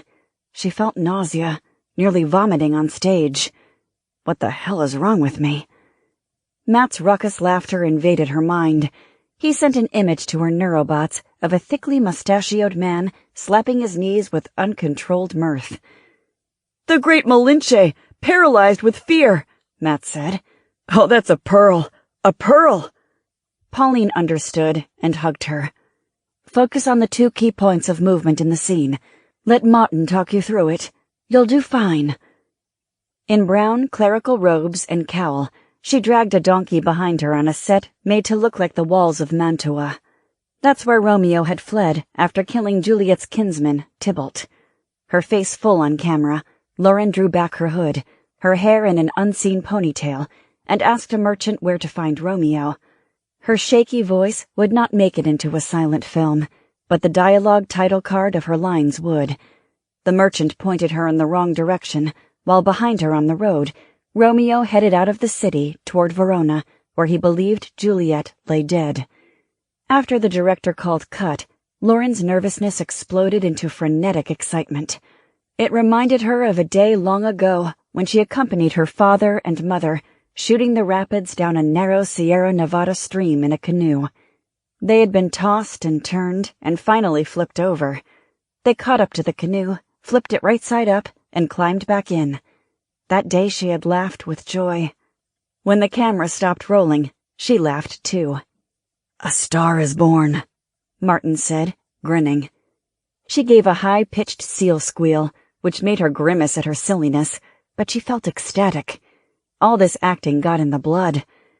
That day, Romeo and Juliet went to the editing room, and a private screening of the finished film was scheduled in less than 2 weeks, on December 27th, at Global Pictures' private auditorium. At home, when Pauline and Lauren returned from work, the children were only mildly interested in Lauren's moment in front of the camera. They'd long become familiar with actors and acting. Not an impressive thing anymore. They were more concerned with their own lives, Lauren realized, like most children were. The most important thing in the world to Raleigh was his birthday on Saturday.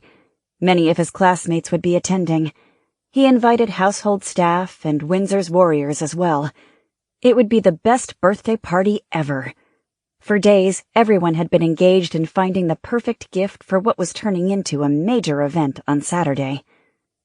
"What would excite and impress an 8-year-old, soon-to-be 9-year-old?" Lauren asked Matt. "A ball?" "You're no help." "I'm serious. A ball. Any sport."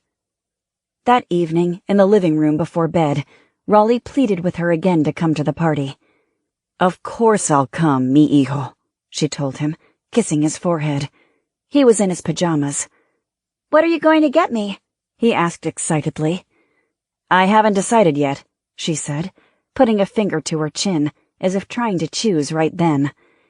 "I was thinking maybe a laser generator that shoots a beam of light from the Earth to the moon, or a tiny phone that fits in your head and has access to all the knowledge in the universe. Or maybe a robot." Pauline and even Mrs. Windsor laughed at that, but Raleigh, jumping up and down with excitement, clapped his hands. "Those would actually be good," Matt said. "Of course, none of that is available in 1927. Pauline turned Raleigh toward his bedroom and lightly swatted his rear. "On the way, you. No more procrastination. Get to bed." As he ran off down the hall, Pauline frowned at Lauren. "Now you did it. He won't sleep much at all." Early Saturday morning, 100 miles north of Los Angeles, on Route 1, Greenie Walsh drove his new Chrysler Imperial toward town after a week-long trip to San Francisco's Chinatown, buying first-class dope. The sun was just about to break above the mountains. Nearly 100 pounds of cocaine, marijuana, and heroin sat in the trunk, strapped to the back of the car. "Those chinks really have a handle on the dope market," he said to the other men in the car. Two of the men Sorrentino had sent along sat in the back. Arnold Hauser, his fingers drumming on the suitcase in his lap, was a big man, 6'5", his head nearly touching the car roof. Beside him sat Otto Flick, small and pudgy, a face like a ripe peach. His glasses were pushed back on his head as he lolled in his sleep. He could use a gun, but preferred a knife. He cut people up, which could be a very intimidating thing for Greenie's rivals. "You know Pauline Windsor?" Anthony Bandini asked for the third time. He sat in the front passenger seat. "I want to meet her." He was all blubber with a pig face, but he was the most dangerous of the three. A deadly shot with a pistol, and ready to use it on anyone, no matter age or sex. Yesterday, Greenie saw him pump 6 shots into a young chink whore who refused to suck his cock. When Flick asked him why he did that, he said so people would know to fear him. How could she fear him if she was dead, Greenie had thought. "Sure, I know her," Greenie answered him. "One of my prime customers. But forget it. She's Sorrentino's Sheba. Don't worry. There are plenty of movie broads be interested in a handsome guy like you." 2 hours later, he reached his house and parked the car in the garage, telling the men to put the dope on the kitchen table. The curtains were drawn in the darkened living room. Stepping into the shadows, he made out the trash, old beer bottles, food cartons, and unwashed clothes that cluttered the floor. A strong odor resembling Limburger cheese emanated from them. He flicked the light switch, but nothing happened. "Damn," he cursed. "Do you ever plan to clean this mess?" a voice in the dark said. Greenie jumped and slammed back against the wall. Searching frantically, he made out the speaker sitting in an armchair by the fireplace. It was a woman. He relaxed. His only worry now was whether he would have to share her with the other three. Then, something about her unsettled him. In the dim light, her black eyes gleamed like a wild animal's. He started sliding back toward the kitchen and his men in the garage. She fired a shot into the wall by his head, shards stinging his face, and he froze in place. The gun barely made a sound. He didn't even see it. Was someone else with her? Where the hell were his men? The first question was answered when a man's voice came from a shadowy corner. "Stay put." She was not alone. Greenie just made out his shape and the patch over his eye, like a fucking scary pirate. "Please, don't hurt me," he whimpered. The woman remained in the chair. "We're not here to hurt you. I just need to ask a couple questions. Tell me what I want to know, and we will leave you alone. In fact, we'll never see you again." He wanted to believe her, but didn't. This was her. That woman several of Sorrentino's men had been talking about. The one who had clipped Columbini. She said softly, "Where is Sorrentino?" Without warning, she dove to the floor as a spray of bullets from a submachine gun raked her chair. She slid along the floor into the shadows near the couch. Hauser's giant frame stepped into the kitchen doorframe. Greenie was about to shout where she was when he heard the gun from the man in the corner. 2 shots. Hauser's head snapped back, and he collapsed to the floor like an empty pair of pants. "Are you all right, Mr. Walsh?" came Otto Flick's voice from the kitchen. Greenie was frozen to the spot, too far from the kitchen to have a chance of reaching it. "No, I'm not all right," he snapped furiously. "There's a guy in here with a madwoman, and they're trying to kill me." Suddenly, she was beside him and slammed him against the wall. "Shut up. Sit the fuck down and don't move." He slid to the floor as she crept quickly to the kitchen doorframe, put her back against the wall, and waited. Greenie's head throbbed now, and he felt a dampness in his groin area. He had peed his pants. Down the hallway to the bedroom, he saw the blunt form of Bandini crawling like a turtle toward the living room, a shotgun cradled in his arms. The woman couldn't see him from where she was. She'd think any threat was coming from the kitchen. Surreptitiously, he tried to point Bandini to where she was. He hoped he could see the gesture in the darkness. Frick's head materialized at the kitchen entrance. He was smart. He would know where the woman was. Suddenly, his arm swung around the doorframe, knife in hand, attempting to strike her. She leaned back, the blade just missed her head, and plunged into the wall. At the sound of movement, Bandini rolled into the living room more nimbly than Greenie thought possible for such a fat man, and aimed his shotgun at her. The woman grabbed Frick's arm and jerked him toward her, placed the pistol under his chin, and fired. The top of the man's head blew to the ceiling, just as Bandini fired. In the small room, the shotgun sounded like the detonation of dynamite. For Greenie, the thud of buckshot striking flesh was sweet to hear. She had to be dead.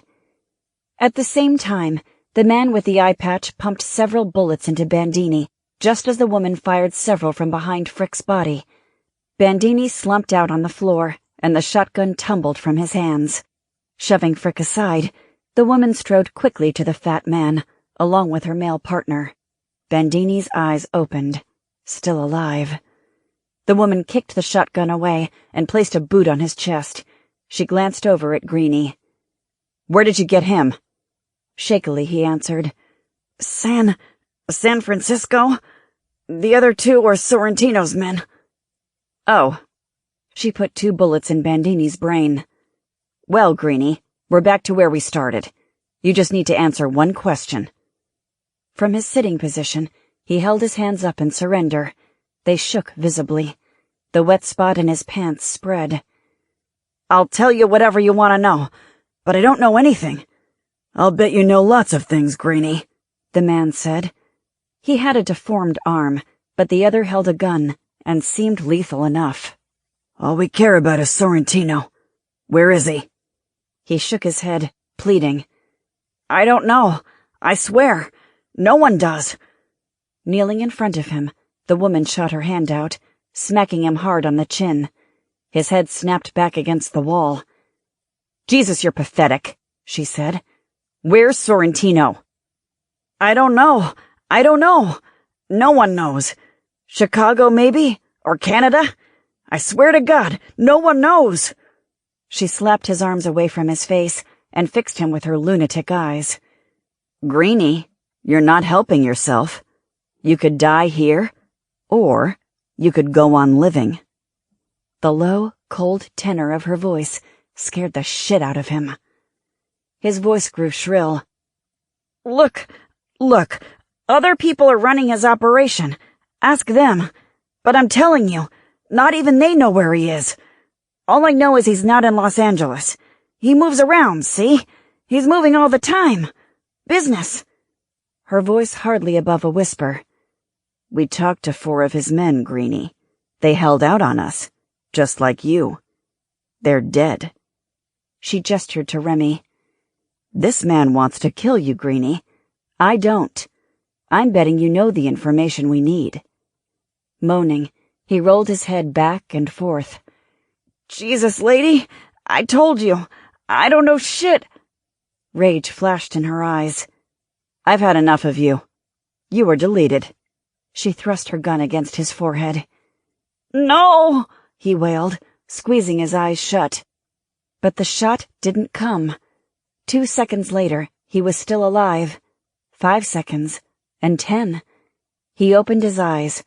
Her own eyes were darting back and forth, as if trying to understand someone speaking. The man was silent. No one was speaking. Then, she said something completely odd, her voice chilling. "Matt, don't ever use my mother's image to tell me anything again.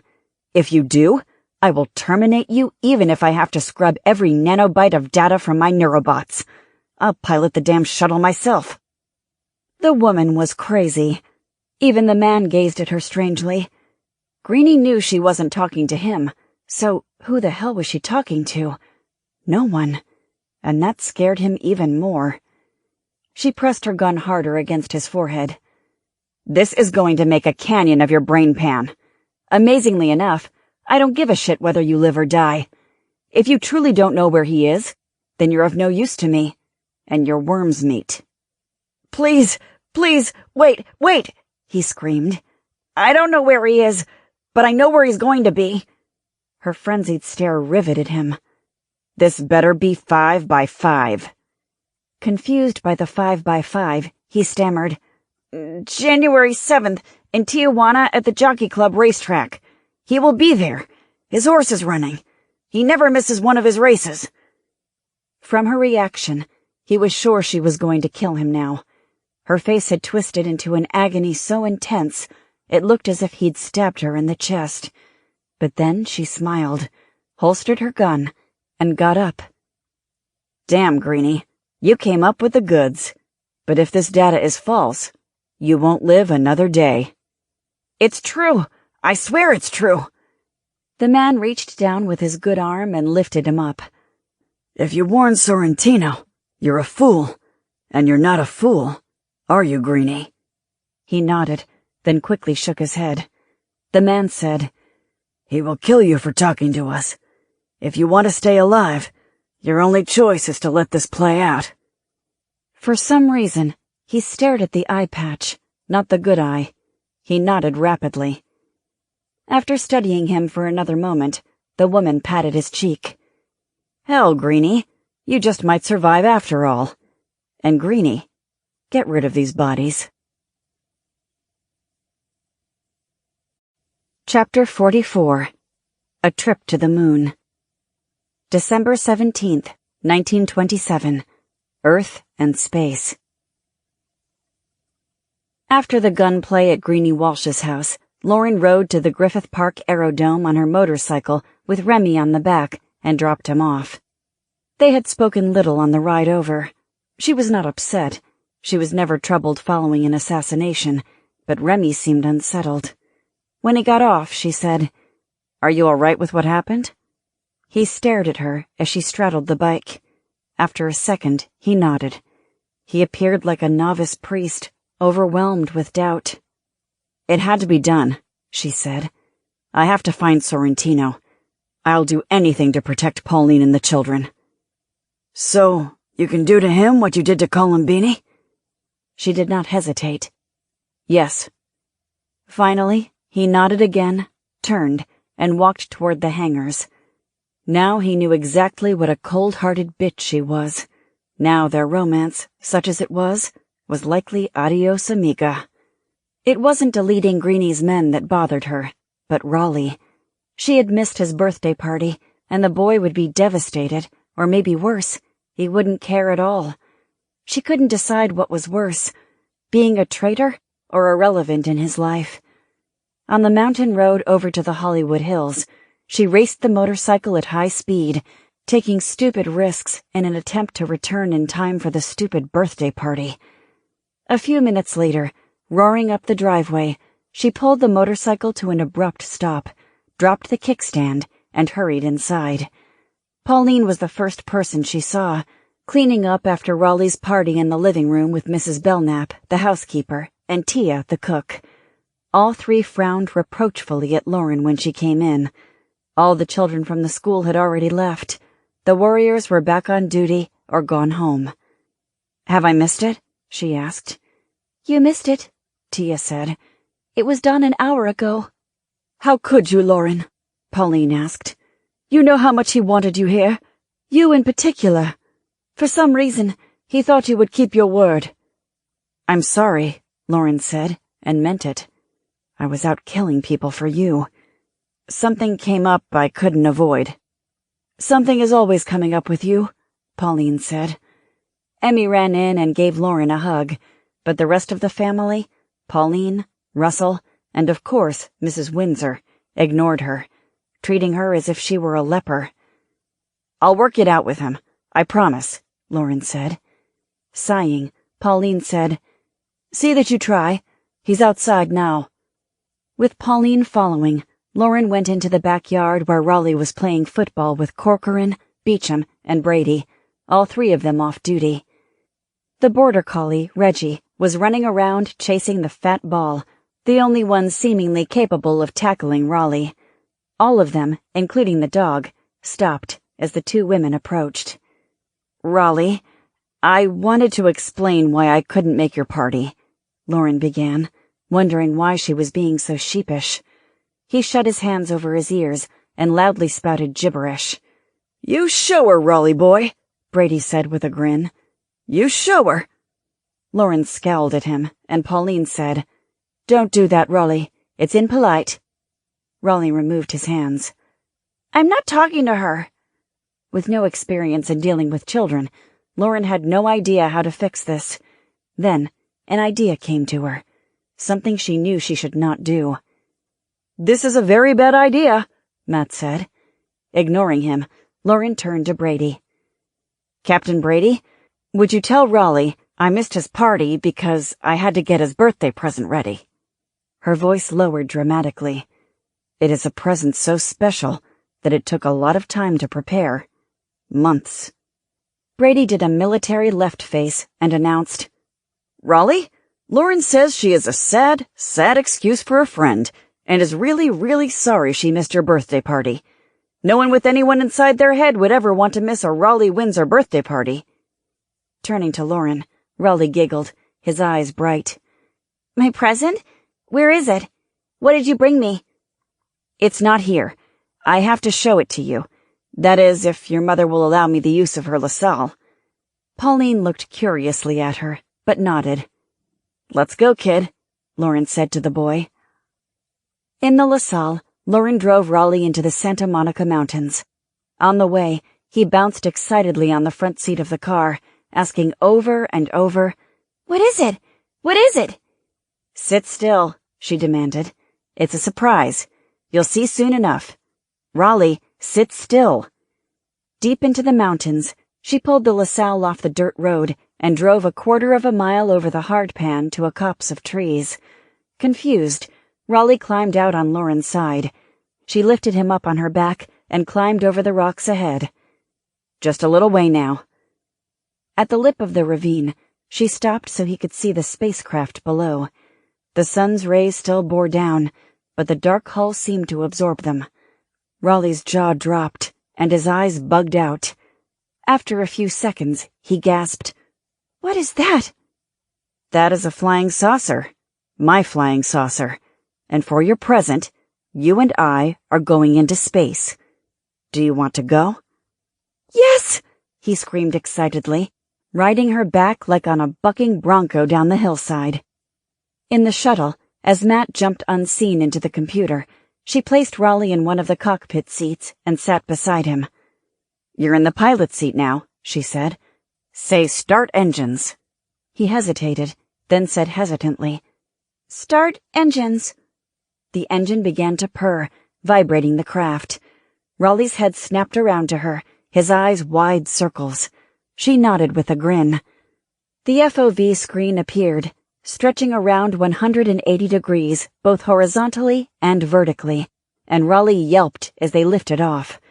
Suddenly, Matt appeared above the control panel in an odd red uniform and addressed him formally.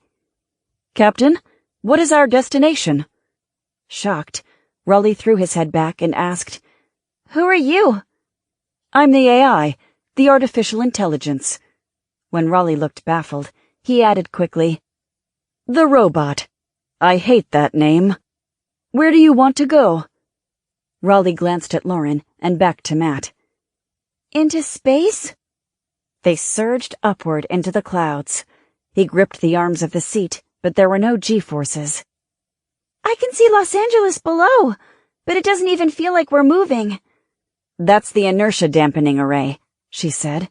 "If we didn't have it, we'd feel several G's worth of extra weight pressing on our bodies. We wouldn't be able to move.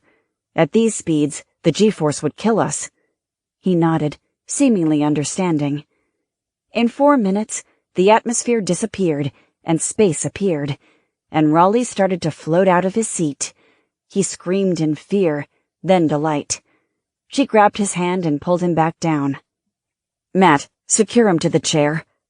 Invisible bonds strapped him in. Looking out the screen at the curve of the earth, he was awestruck. His mouth dropped open, and his eyes blinked rapidly. Lauren knew his senses were being overwhelmed. Below lay a gorgeous blue globe with tiny white clouds, and ahead was the curve of the earth and the black sky. Tears filled Raleigh's eyes. He muttered, barely audibly, "Wow." They sat in silence for nearly 40 minutes, making 2 trips around the globe. Finally, Raleigh asked, "How fast are we going?" Matt answered, 23,496 miles per hour. I don't want to go too fast, do I? The world would speed by too quickly. Night stretched below them now. Most of the mass was black, with only a few tiny spots of city lights. Lauren guessed they were over Europe, because in this era, there were few cities lit at night.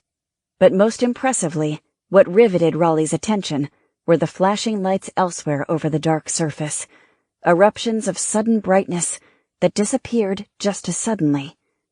"What's that?" he asked. "You tell me," she prompted.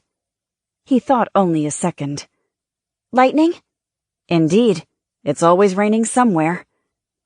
On this side of the earth, they could see the stars filling deep space like an endless spread of broken crystals, the Milky Way in full swath of bright colors.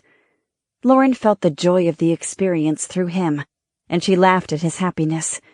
For the moment, she too felt unadulterated joy, and it was a feeling so long missing from her being, she had thought it dead.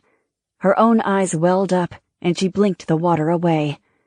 After 3 hours of circumnavigating the globe, diving down to hover over the Colosseum, the pyramids, the Great Wall of China, and then skimming across the blue Pacific, she said, "We have to go home now." He pleaded, "One more time around the world, please?" "Hear that, Matt? One more time." "Aye, aye, Captain," Matt said. In the car on the way back to Los Angeles, Raleigh couldn't stop talking, occasionally breaking into a wide grin and laughing. As they turned up into the Hollywood Hills, he said, "You don't want me to tell anyone about this, do you?"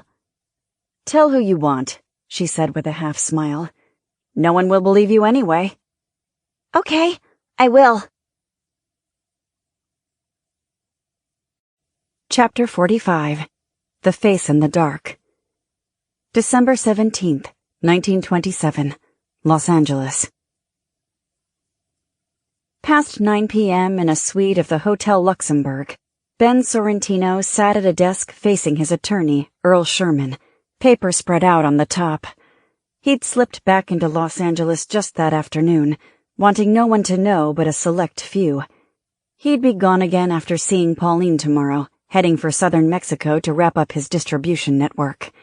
Nearby, both Pelosi brothers sat on stools at the suite bar, nursing drinks. A sign above the bar read, "Prohibition be damned." "Sign these, Benny," Sherman said, shoving 3 documents in front of Sorrentino. "And your part will be done. I'll take them to Miss Windsor for her signature." Sherman smiled, but then he smiled constantly, as if smug in the knowledge that whatever he was doing was utterly brilliant. A lean, small man, he wore a dark 3-piece suit with a watch chain on his vest, his brown hair smoothed down with pomade, a pack of Lucky Strike cigarettes on the table. He tapped his cigarette ash into the tray and glanced over the documents. Sorrentino signed them and gave them back. He was annoyed by all the paperwork. "When she signs these, the property's mine?" "No," Sherman said with a sheepish shrug. "Then it goes to City Hall for approval." He held up his hand quickly to stop Sorrentino's angry retort. "I've been greasing palms. That will be no problem. When Miss Windsor signs the papers, the sale will already be approved at City Hall. Then you will have the biggest casino in the West. We just need to go through the process, and that will take a couple of days. The council gets to pretend like they're doing their job." Sorrentino asked, "Why do so many damn people have a say in this?" Sherman rubbed his thumb and fingers together, signifying money. Everyone wants a piece of the action. That Sorrentino understood and nodded. I'll see Pauline tomorrow and get this done. She'll sign. It's taken too long already. He smiled. It was all coming together. The next day, Sorrentino called Pauline from his hotel suite and asked to see her, saying it was important. She did not want to come at first, but he told her he was leaving town for a while and would not see her for weeks, maybe. And it was important. Something he'd heard about a threat to her children. He'd tell her when she got to the hotel. That night, when she arrived at the hotel, Pauline noticed at least 15 men standing beside 3 cars in the parking lot. 3 of them carried submachine guns, not attempting to hide them. She felt their eyes following her as she walked past them. Inside the suite, the Pelosi brothers sat talking with Benny. Immediately, without an order, they got up and left. Several suitcases had been placed by the door. A candlelight dinner was spread on the dining room table. He took her in his arms and kissed her. I've missed you, doll. He drew back, puzzled by her lack of response. What about my children? You said they were in danger? Don't worry about it. I took care of it. I'll tell you later. He turned and lit the candles. Shaking out the match, he dropped it in a saucer. Your business manager, what was her name? Lauren Ramirez. Why? Where's she from? Pauline shrugged. I don't know. She's had a bit of a vagabond experience, from what I gather. I'll bet. Why are you interested in her? That made him furious, that she'd lie to him about the Ramirez woman. Pauline had to know what she was, but he controlled his anger. Nothing. Forget it. Listen, Ben, I want to know about my children. I told you they're okay now. They're safe. He turned out the lights and went to her, taking her more roughly in his arms and kissing her. He grabbed her ass in both hands and pulled her hips against his. The old sparks ignited in her, but were quickly doused when he leaned back his head. Things have changed. Columbini's out of the picture now. We can make big plans. What plans? She looked away, avoiding his eyes. When you sell me that restaurant, I'm going to make you and me the king and queen of this town. You'll see. He released her. Come on, let's eat. She stepped back, her heart pounding. She knew Benny didn't like to be denied anything, and she was about to deny him everything. That suddenly terrified her. How could she have been such a fool? How could she have missed how violent and deadly this man was? I've eaten, she said, her voice cracking. Annoyed, he said, You can't just sit down and have a bite? I haven't seen you in nearly a month. I want to spend some time with my gal. No, I can't stay. I don't think there was anything about my children. You just wanted me here. She forced herself to stand erect, as if she had more courage than she did. I'm not selling my property to you, Ben. I know how much you want it, but I'm not selling. A dark rage radiated from his eyes. Alarmed, she backed up. Listen to me, you disloyal bitch, he shouted, sending out spittle. I am going to have that damn building. It's the linchpin of my operation. You're going to sign where I tell you to fucking sign. From a desk, he picked up a stack of papers and plopped them on the table. You will sign these papers, and they will go through City Hall. If you don't, you will lose more than just a goddamn building. He was threatening her family. The water in her bowels threatened to rupture, but she shook her head, blonde hair dancing, a gesture familiar to millions of fans. Making her voice firm, she said, No, I will not. I cannot see you any longer, Ben. My kids come first. Our romance, such as it was, is over. When she turned to leave, he grabbed her hair and swung her around viciously, sweeping the table clear of dishes and candles and slamming her face down on it. Her nose burst. Blood poured out and into her mouth and pooled on the tablecloth. He lifted her dress and yanked down the silk panties. Benny, please, don't do this, she pleaded. He dropped his pants and, already hard, thrust into her from behind, grunting like a wild animal. She pleaded again and again for him to stop, but he ignored her. She could not move. It felt worse than anything she'd ever experienced. It was savage. Her body and her soul bled. No longer circling his flame, she had been burned alive by it. She set her mind to surviving. Her fear and panic fled, replaced by hatred and blind fury. She could handle studio heads and prima donna directors, but this was vastly different. This was a lethal mobster from Chicago. She had badly misjudged her own power over him, but she would not give in to him. Finally, he let her up. She pulled on her panties, then grabbed several napkins, dabbed them in the ice water of the champagne carafe, and held it to her nose. "You bastard," she whispered. He watched her with a smug grin. "Yeah, I am. Understand this, Pauline. I just nailed a sign to your ass that says, 'This is mine.' That sweet body is mine. Everything you own is mine. Your precious children are mine. I can always get to them. That building and that restaurant are mine. The sooner you realize it, the better it will be for you and them." He shoved the papers toward her with a pen. "Now sign the goddamn papers." She did, 7 of them, quickly, then thrust the pen down and hurried to the door. Playfully, a charming rogue again, he grinned. "I've been in love with you since I first saw you in the flickers." It sickened her. When she didn't respond, he added coldly, "I really like fucking you." Her eyes blazed, but she didn't respond. She just wanted to get out of the room. He wasn't so smart. He wasn't so in control. He had not looked at the papers. She had signed "fuck you" on each one. As she hurried out, she heard his laughter.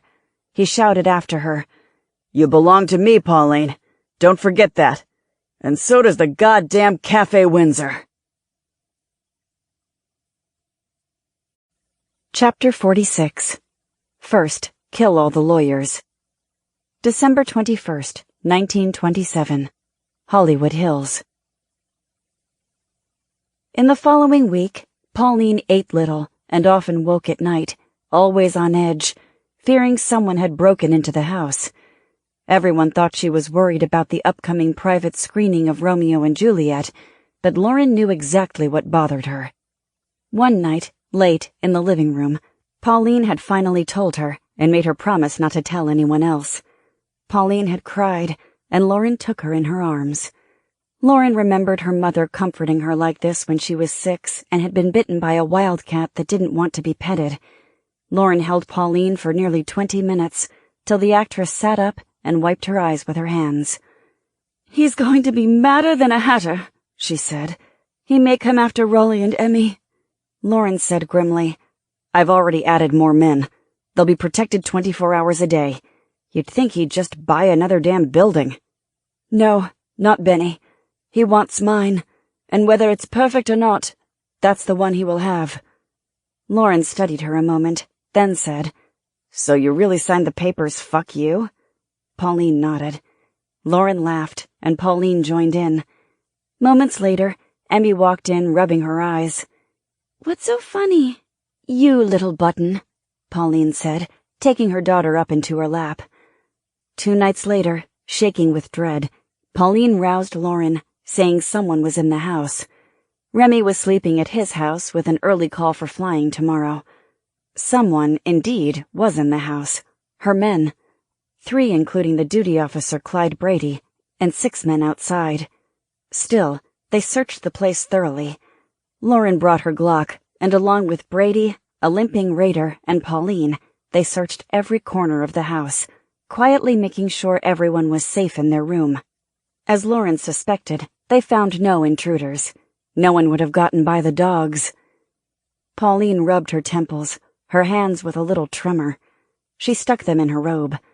Lauren knew she was still shaken by the recent encounter with Sorrentino. Her century called it trauma effects. "Ma'am," Brady said to Pauline, "I'll just place my chair by your bedroom door." "No, thank you, Captain. That's not necessary," she said, hesitated, then added, I'm going to have some tea. Perhaps you'll join me? His eyes brightened. Yes, ma'am. I'd be glad to. Lauren went outside to check on the men patrolling the grounds, then up into the hills to speak with the two at the listening post. The night was cloudy, and visibility in the darkness limited. A slow, struggling raider accompanied her. The dog insisted on coming, wouldn't stay behind. He seemed to have something outside he wanted to find. She took the path farther up the hill slowly and carefully for him. All seemed quiet. It took no great deduction to know Sorrentino would strike at some point. Tonight, maybe. He could not let things stand. Like any psychopath, he had to have whatever he thought he needed or wanted. Pauline, and what Pauline owned, was what he wanted. About 200 yards beyond the listening post, Raider's hackles rose. She drew the Glock. What is it, boy? They moved forward cautiously. With the help of Matt, her eyes gathered light, brightening the darkness to something akin to twilight. Then she found it. Raider gave a little whine and hung back. The border collie hung from a tree limb like a butchered chicken. It had been beheaded and gutted. She felt rage fire through her synapses.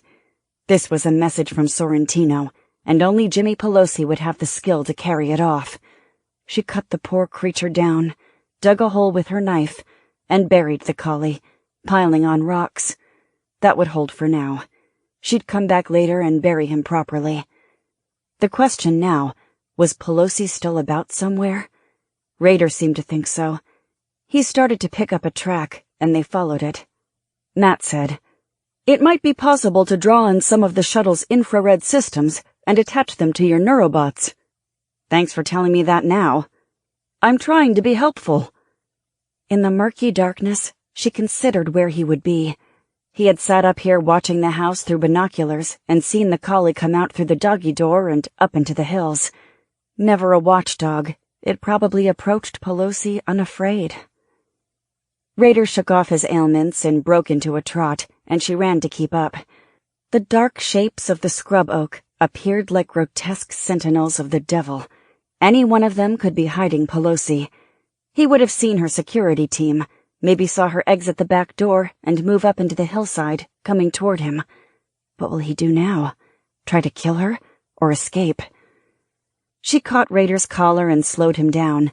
In a crouch, she moved silently forward, keeping among the shrub, ignoring the constant scratches from briar needles. Beside an oak, she paused, waited, listened. Nothing. No sound. The night was still, which meant the intruder was nearby. Raider's nose was in the air, pointed toward a knob where a single bush grew. That's where he was. "Stay," she said to Raider, and hoped he would. Maintaining the crouch, she darted among the deep shadows, always upward, Glock in her left hand. Ahead was the knob.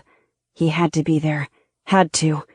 She closed within 20 paces, then froze. A trap.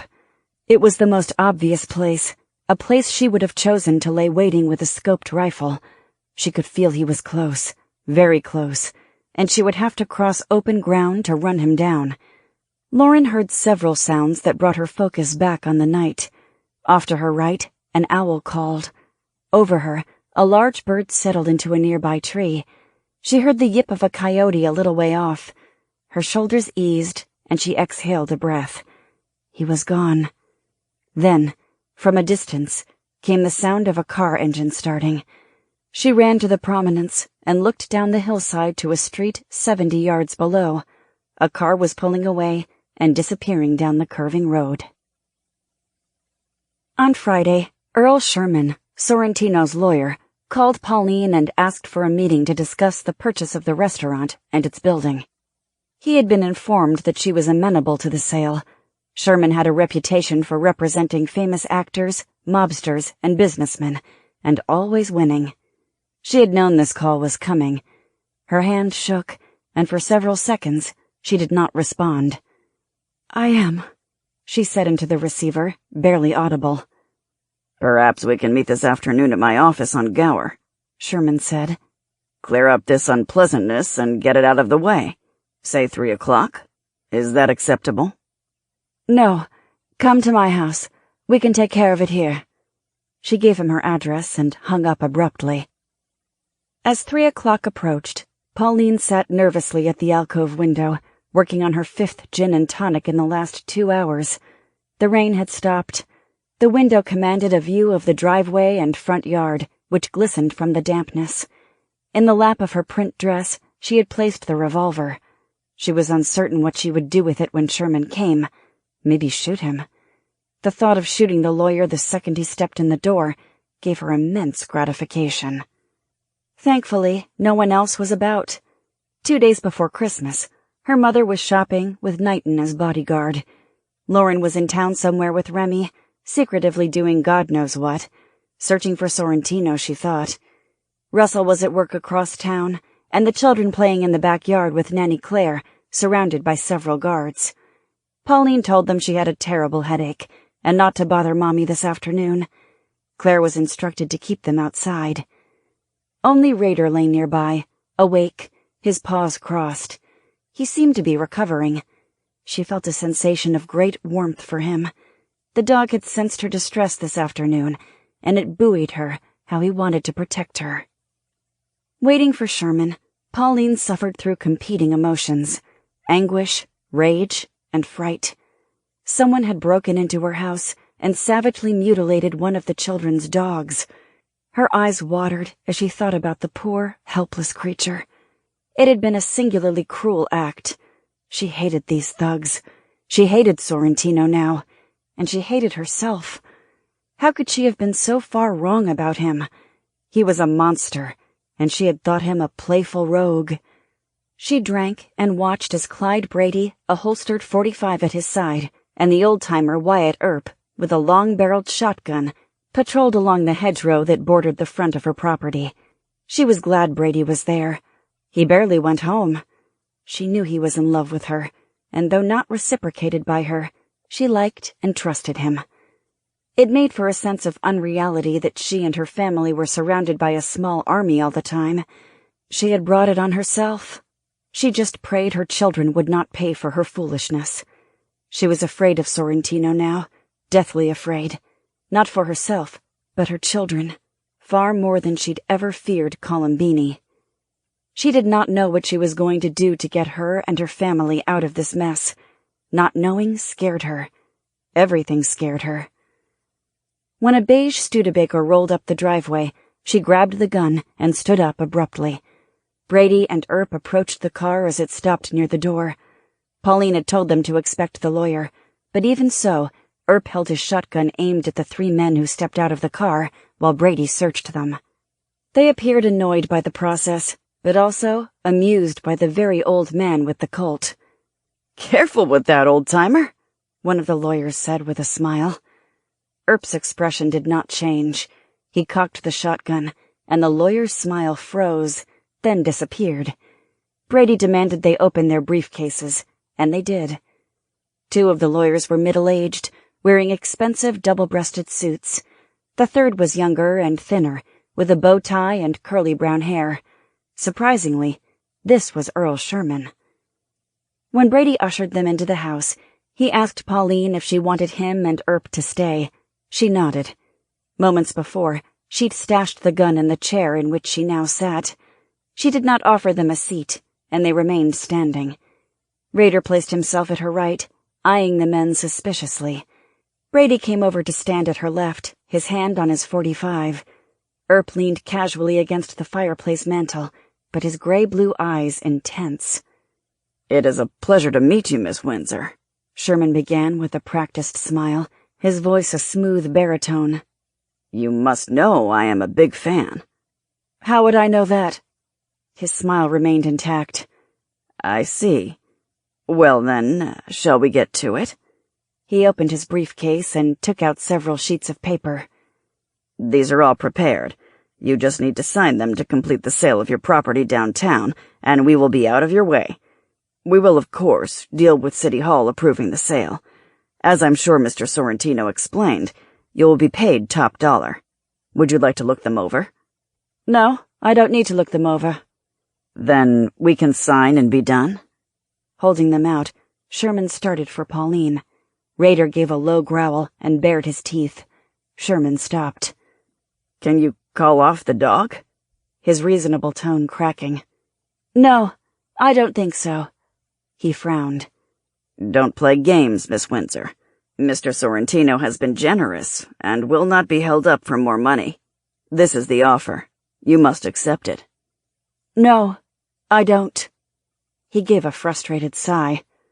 Look, Miss Windsor, you're just making this harder than it needs to be. You will sign this now or later, I promise you. And for the amount stipulated. It is— Pauline stood abruptly and walked over to Sherman, snatching the papers from him. You tell that son of a bitch I will never sell to him. I will not sell him my restaurant, my building, or even a damn paperclip that I possess. He can go to hell, and so can you. She threw the papers in his face. Blinking rapidly, his composure fractured. When she followed with a torrent of insults, Rader rushed up beside her, barking at them. The men flinched back. The old man at the fireplace aimed down his long-barreled shotgun at them. Pauline shouted, You have 10 seconds to get the hell out of my house before I order Rader to attack. They scrambled for the door with Rader snapping at their heels. Brady and Earp followed Sherman and his partners out to the car, holding their weapons as if about to fire. Before getting in, the lawyer glanced back at Pauline. That was foolish, Miss Windsor. I assure you, Mr. Sorrentino will hear about this betrayal. He knows how to be persuasive. Pauline placed her hands on her hips, a gesture she had used many times in her films. Captain Brady, if any of these men set foot on my property again, shoot them on sight. Yes, ma'am. Earp fired his shotgun into the air, and the lawyers clambered into the car and drove off. Pauline walked up to her 2 men, and all 3 laughed from relief. Thank you, Mr. Earp, she said. You're still someone only a fool would buck. You're welcome, ma'am. She turned to Brady. And you, Clyde. Thank you. Brady's cherubic face broke into a wide grin. Any time. The next day, a messenger delivered a letter to her from Sorrentino.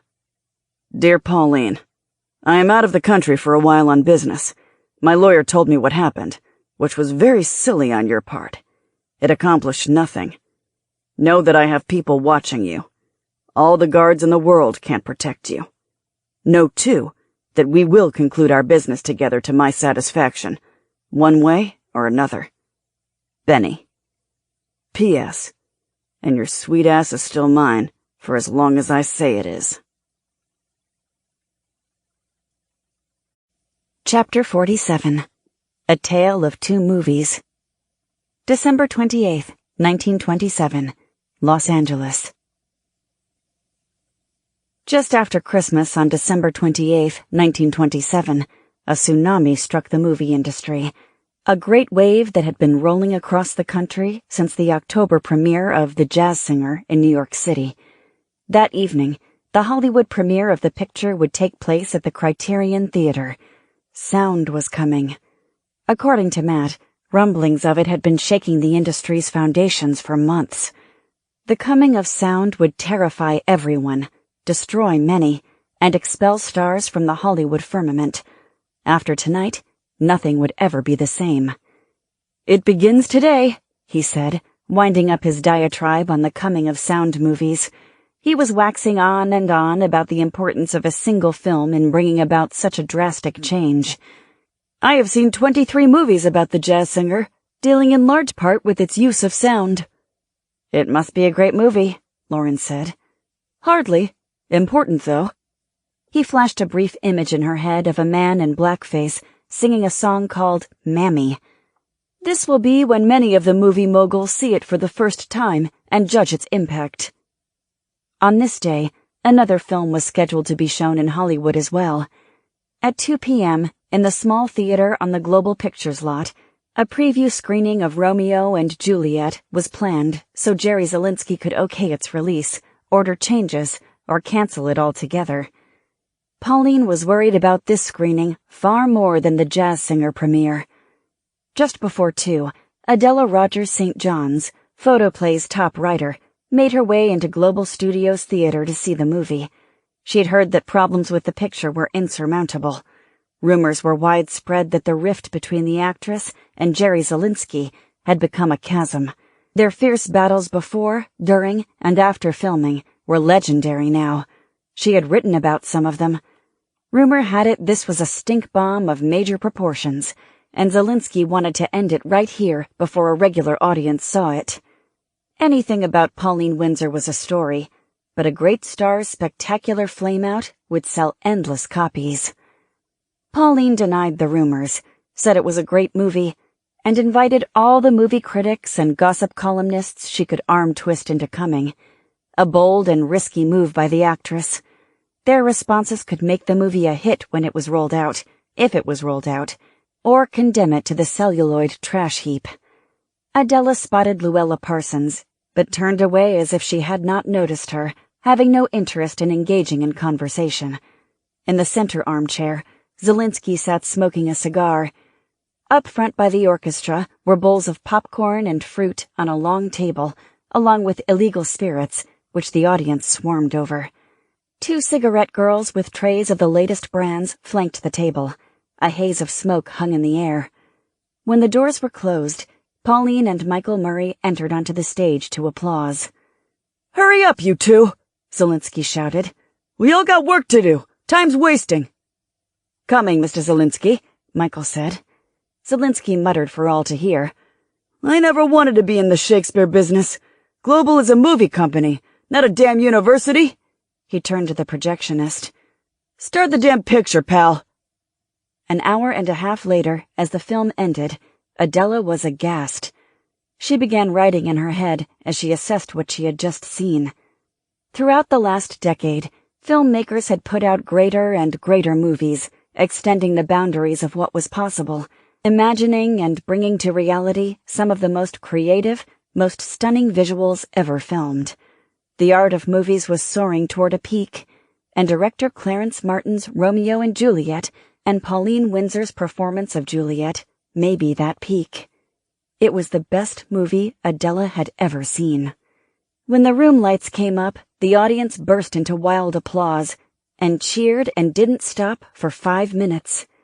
Pauline and Michael stood and waved, both basking under the adulation.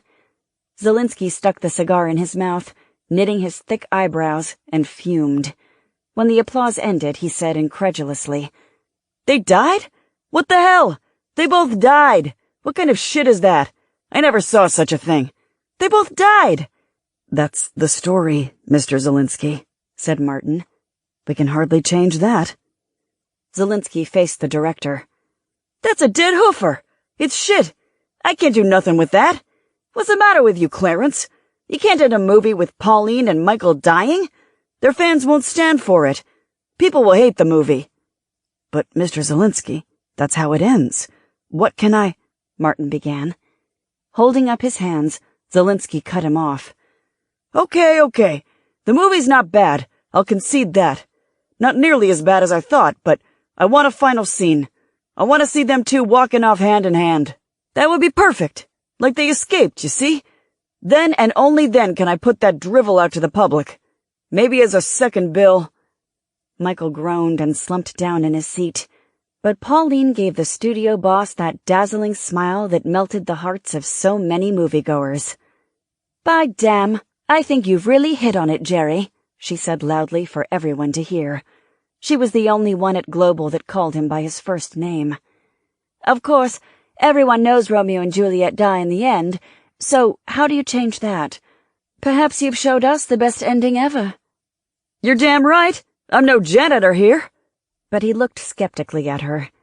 Martin gazed at her dumbfounded as she patted Zielinski's cheek affectionately. "Just as you said, a scene of Michael and me walking up into the clouds, hand in hand, very much in love, happy on our way to heaven to live together forever. That's brilliant, Jerry." She gazed at him in admiration. No one ever said she wasn't a damn good actress, Adela thought. He frowned at her for several seconds. Then, as wheels visibly clanked in his brain, he nodded emphatically. "Do it, Clarence." He faced the audience. "Refreshments up front, you freeloaders. Help yourselves." He turned and walked out. Looking ill, Martin glanced at Pauline. Just shoot the scene, Clarence, she said. It might even work. If not, we'll ship it out without it. He'll never know. Adela made her way up to the director and 2 actors and congratulated all 3, telling them they had a masterpiece. She was sure every critic would be reporting that.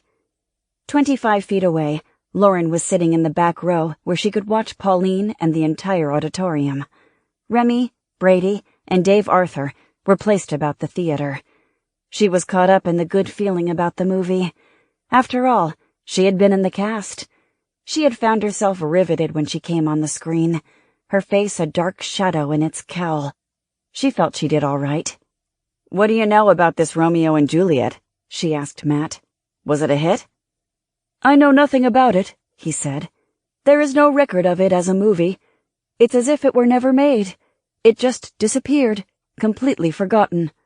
He added in a sympathetic tone, "At least we saw that Pauline was magnificent. A bravura performance."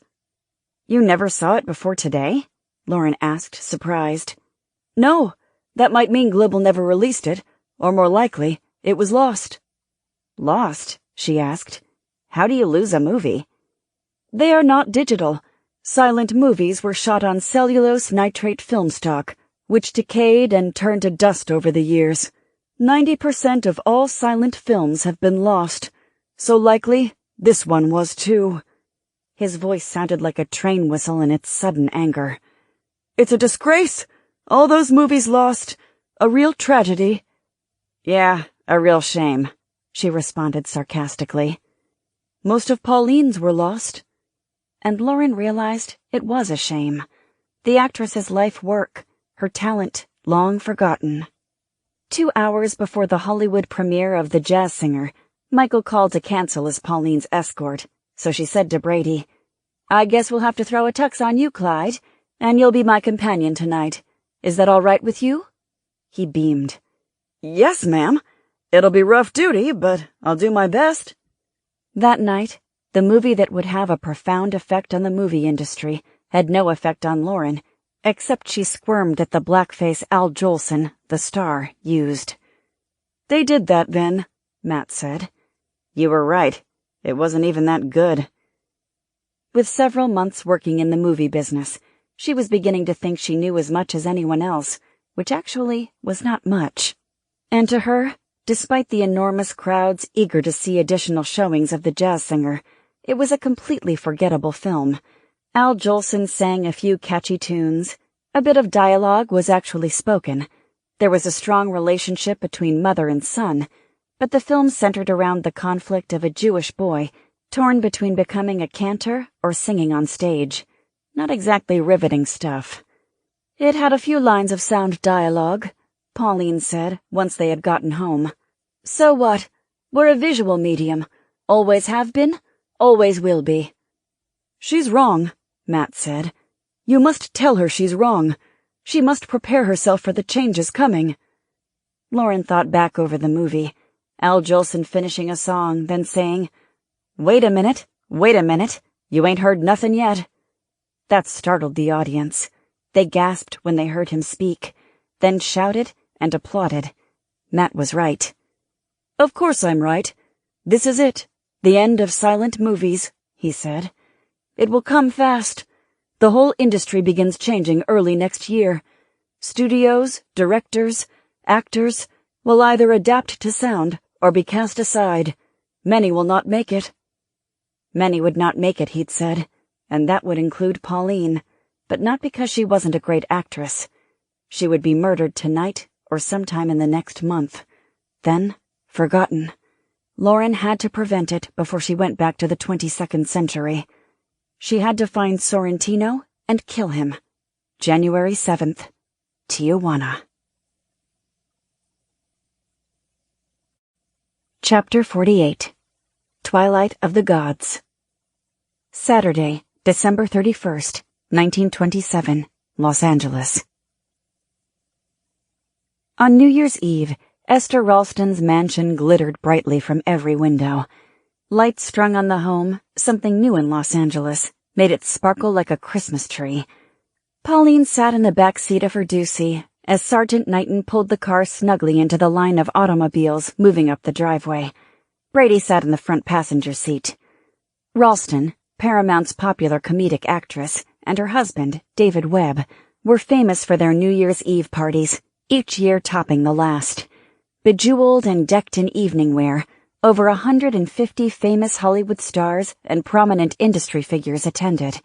They were coming to see out the greatest year of all, 1927, and usher in 1928 with its earthquake rumblings of a cataclysmic shift in the business. When Brady opened the car door for Pauline, holding out his hand, he said, "Enjoy yourself, ma'am. We've got the grounds covered." She saw a warmth in the man's eyes. "Thank you, Clyde. I will." She wore long white gloves and a white satin evening dress that clung snugly to her hips, all complementing her pale Minnesota skin and blonde hair. Just ahead of her at the entrance, the tall, gangling Gary Cooper, who many were saying was a rising star, glanced back at her and gave a low whistle. His date, a pretty brunette Pauline didn't recognize, frowned heavily. Ignoring her, he winked at Pauline. "You are the Queen of Sheba tonight, Miss Windsor." Her body stiffened. Benny liked to call her that. She forced a smile, then crossed her eyes, something she'd done to good effect in her Mac Sennett days. Coop laughed. At the door, 4 studio guards in blue uniforms were checking guests. Esther was determined no one crashed her party this year, so only those with invitations were allowed inside. That afternoon, the Paramount star had boasted over the phone to Pauline that a fly couldn't slip through her security net. "And my men will be carrying guns." Once in, Pauline was led by a maid into a large, crowded ballroom where tables had been set up with flowers and ice buckets of champagne. Netting was strung along the expanse of ceiling, containing hundreds of balloons. At the back of the room, the orchestra was playing Lucky Lindy, and several people were dancing the frenetic Lindy Hop. With so many celebrities here, she expected to see Charles Lindbergh himself walk out of the pack, but he didn't. Instead, short, bulging, and obnoxious Jerry Zelinsky strode toward her, waving the hand holding his cigar and grinning as if they were old friends. Quickly, she snatched a flute of champagne off a passing serving girl's tray and drank it halfway down before he reached her. "There she is, my tootsie," he said. He had a glass of bourbon in his other hand, some of which he spilled over his fingers. "I'm not your anything, Jerry," she said. "If you'd stop drinking that lion piss, you'd know that." "Hey, we're having a good time here," he said, annoyed. "Ease up, Queenie." He started to walk off, then turned back. "Hey, good news! Remember that scene I came up with to finish off Romeo and Julia? Well, we're going to do it with sound dialogue. How do you like those apples? We're going to put in sound effects too, and music. Wish we could do the whole damn thing over again with sound dialogue, but then that would cost me way too much." Shocked, she didn't bother to correct his mispronunciation of the title. "You're making a goat gland movie?" Her brother Russell had explained where the term came from. It was based on a horrifying surgical procedure in which doctors implanted goat testes into humans, supposedly to cure impotence, influenza, and insanity. Goat gland became the metaphor for this new movie procedure in which sound effects and even new scenes with sound dialogue were implanted in a silent film already shot, in the hope of making it more profitable. She didn't know which was worse, goat gland movies or having goat testicles inserted into a human body. He blanched angrily. "You bet your sweet ass we are, Queenie. We ain't the YMCA. I'm here to make money. We can test your voice out before the shoot. Who knows? You might have a terrible voice, and your career in films will be over." Laughing, he spun around with a flourish of his cigar and headed over toward Norma Talmadge's table. That had been a terrible thing to say, but typical Zelinsky. She'd already decided Romeo and Juliet would be the last film she did for Global. In the new year, she would move to United Artists. Mary Pickford had long been asking for her to join her studio. In one swallow, Pauline finished the champagne and poured herself another off the nearest table. She felt confident the industry would not move to sound. Why should it? The films being made now had achieved an artistry unequaled, while still being greatly entertaining. They made tons of money. Why kill a good thing? And as for her voice, it had withstood vaudeville and Broadway. It would be good enough if she should ever need to use it on film. Her reasoning was solid, she told herself, but it still did not mollify her unease. At every table, everyone was talking about sound as if it would descend on Hollywood like a massive avalanche this very moment. Pauline joined a group where Charlie Chaplin was holding forth. "I don't expect talkies will ever make it in this business," he said. "If they come at all, I give them 6 months, a year tops. Then they're done." "Don't worry, Charlie," the young Mary Astor said whimsically. "No one's going to make you speak on film. A tramp with a cultured British accent?" She shook her head. A few people chuckled. "That is so right," Pola Negri, the exotic beauty, said in her thick Polish accent. She gave an emphatic nod and, with a flourish of her hand, added, "It is nothing but fad. It will soon pass." She flipped her hair theatrically. "I will always be a star." The others laughed, but a little too shrilly, Pauline thought, whistling in the graveyard. Ronald Colman stubbed his cigarette out in an ashtray. "Except as a scientific achievement, I am not sympathetic to this sound business. I feel, as many do, that this is a mechanical resource, that it is a retrogressive and temporary digression insofar as it affects the art of motion picture acting. In short, that it does not properly belong to my particular work, of which naturally I must be the best judge." Tongue-in-cheek, everyone applauded wildly, as if it had been a brilliant speech given to the Rotary Club, and Coleman's face flushed red. He waved his hand as if to say, "Well, it's true." He was a moderately successful actor, pretty much at his limit, Pauline guessed. She had worked with him in 2 films and liked him. Handsome, but not overly expressive. He was terrified of sound coming in and putting him out of work, which was odd. He had the most beautiful male-speaking voice she had ever heard. "Don't let them mock you, Ronnie," Jesse Lasky said. He was the bespectacled part owner and production chief at Paramount Studios. "Exactly right. You see a painting on the wall of blowing trees? Do you need to hear the wind to appreciate the painting? Not at all. If sound could improve our product, we would embrace it. But in fact, the opposite is true. It would set the movie industry back 10 years. Everyone nodded and agreed, Pauline among them. Later, after dancing with John Gilbert and the young director Raoul Walsh, she snatched up another flute of champagne and joined Mary Pickford. "Where's Doug?" she asked. Mary waved to the dance floor. "Cutting a rug." Her husband, Douglas Fairbanks, was in the center of a small group that was clapping and cheering him and his partner, Esther Ralston, on. They were performing an athletic Charleston to the rapid beat of the orchestra. "You've said nothing about the topic du jour, Mary," Pauline said. "Do you agree sound is a fad at best?" If anyone would know, Pauline thought, it'd be Mary Pickford. Since her first films nearly 20 years ago, the woman had achieved a worldwide popularity no other actor would likely ever match. But more impressive, Pickford was smart, tough, and knew her way around the business. The great star shrugged. "At United Artists, we have put plans in the works to refit all our stages for sound at a cost of millions. The other studios are doing the same. What do you think?" This shocked Pauline. Why hadn't she heard anything about it? "I think I better start taking vocal lessons." Both women laughed, though it sounded to Pauline like the laugh of the condemned. By 11 o'clock, the nature of the party changed. At a furious pace since the beginning, it now was jolted into a state of sheer madness when Clara Bow arrived. The band had just finished a tune, and every eye turned to the entrance as she strode into the room wearing a floor-length fur coat. She threw off her coat, and people gasped. Among all the evening gowns, she wore only a short, one-piece bathing suit, red, to match her fiery hair. Hands on hips, she bellowed, "Is this a wake or a goddamned party?" Cupping her hands around her mouth, she shouted, "Band leader, play I Found a New Baby." The band leader waved, and within seconds, the orchestra struck up the frenzied tune. Kicking off her shoes, Bo leapt up on the nearest tabletop and danced the black bottom. As always with Bo, everyone watched, some embarrassed, others horrified, but all fascinated. After a second, Pauline said, "What the hell?"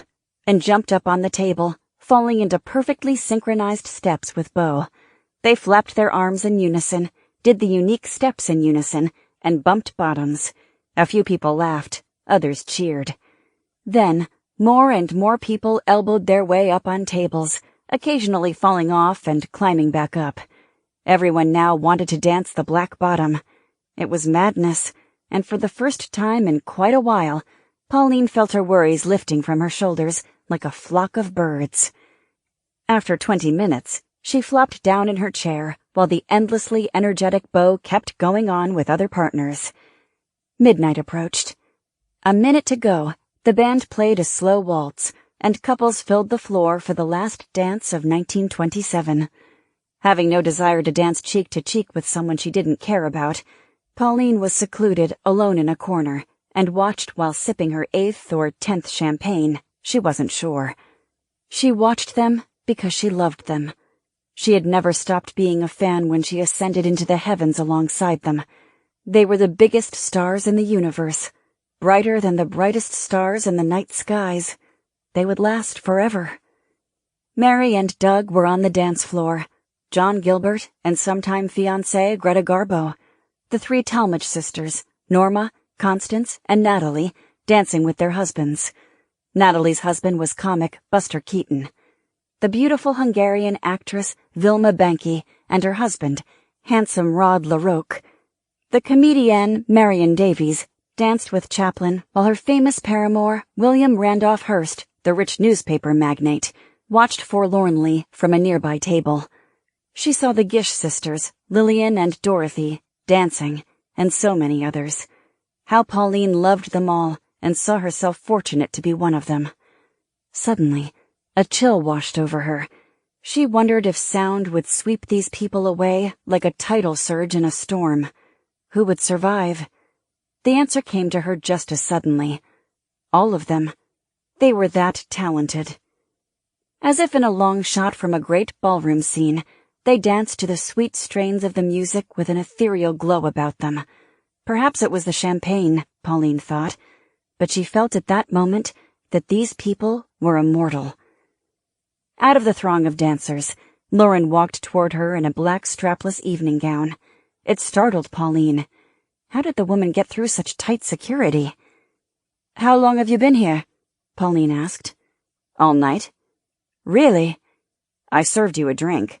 I was one of the waitresses. You never even noticed." "Really?" Her eyebrows knitted together in confusion. "Thought I'd join the party." The band fell silent, and an MGM producer dressed only in a diaper and a banner that read 1928 draped over his chest led Esther Ralston and the airily beautiful Lillian Gish up on the stage.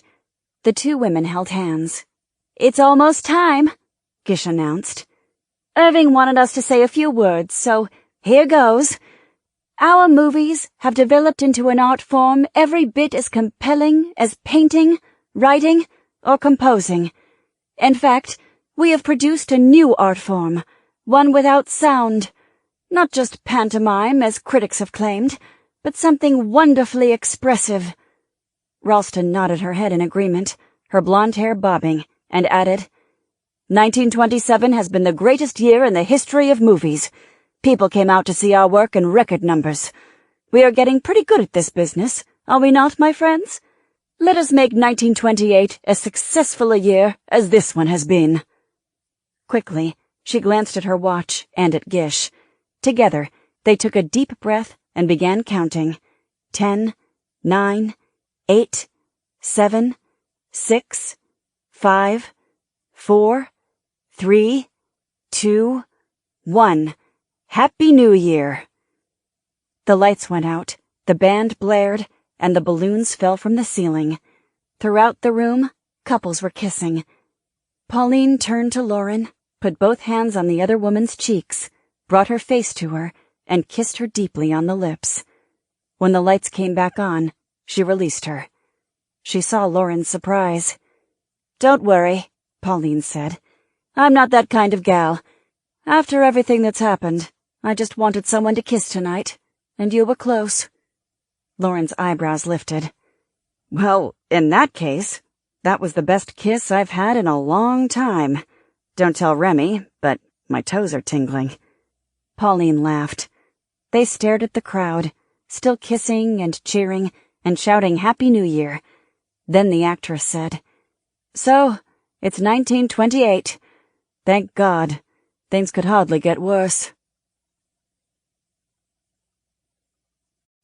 Chapter 49. The Fatal Ring. Sunday, January 1st, 1928. Southern Mexico. Just after dawn on the first day of 1928, Artie Pelosi drove Sorrentino's black Chrysler Imperial into a recently harvested sugarcane field near Puerto Los Llanitos in southern Mexico and drew to a stop.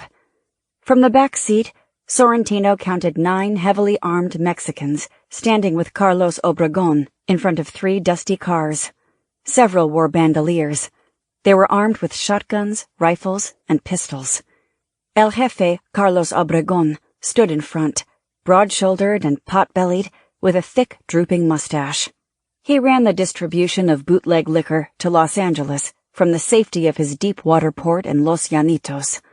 For the last month and a half, Sorrentino had been negotiating with him for a piece of the business. It was all a sham leading to this moment, and Ben hoped the man hadn't figured that out yet. Directly to his left, palm trees and rolling hills bordered the torn ground. A half-mile away in a neighboring cane field, a controlled fire burned. Smoke lifted into the sky. Sitting next to Sorrentino, Dom Romano, one of his Chicago boys, said, "Odds ain't great, boss." He lay his overcoat over his Thompson submachine guns. The morning had a chill to it, so the overcoat was not out of place. Obregon had insisted if Sorrentino wanted this meeting so badly, he would come with only 2 men. But at their feet, 2 armed men hugged the floor, and one lay in the front passenger seat side, Sorrentino's hidden gunman. "The odds are what they are," Sorrentino said, unconcerned. In fact, the bloodlust had risen inside him the moment they drove onto the cane field. He, Artie, and Dom stepped from the car and moved within 20 feet of Obregon. The Mexicans fanned out, faces taut, hands gripping tightly to trigger guards. Obregon broke into a wide grin, a gold tooth glinting in the morning sun. "Amigo, it is good to see you again," he said, then frowned. "So soon, though. I think we have talked too much already. Nothing else is to be said. You say you want to be my partner, but you don't offer a fair price. What is left for me to do?" "There is always more to be said," Sorrentino remarked. "Talking is better than people dying over small matters.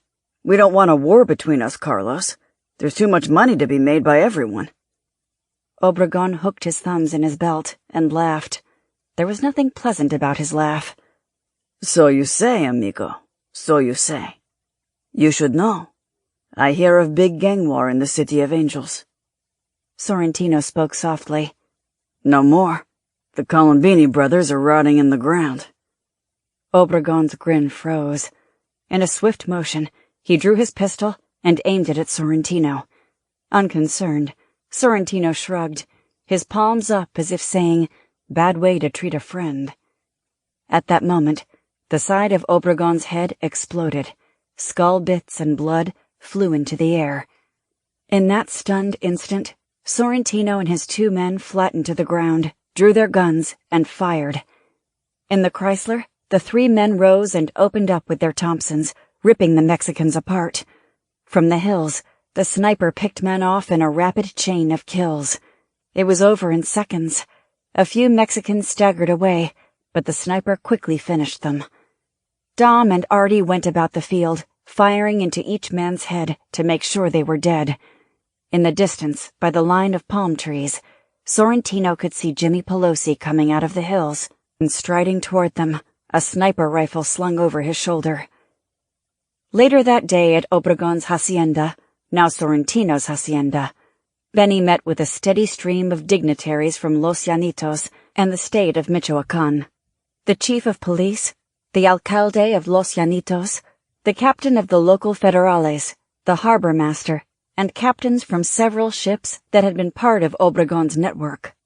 They all came to pay homage to the new jefe and negotiate payment for the cooperation. Sorrentino brought in Javier Vega, Obregon's former lawyer, to front the operation. Everyone would deal with him, but they all knew who was boss. By 5 p.m., the business was concluded, and the last of the dignitaries departed, feeling both hopeful and frightened.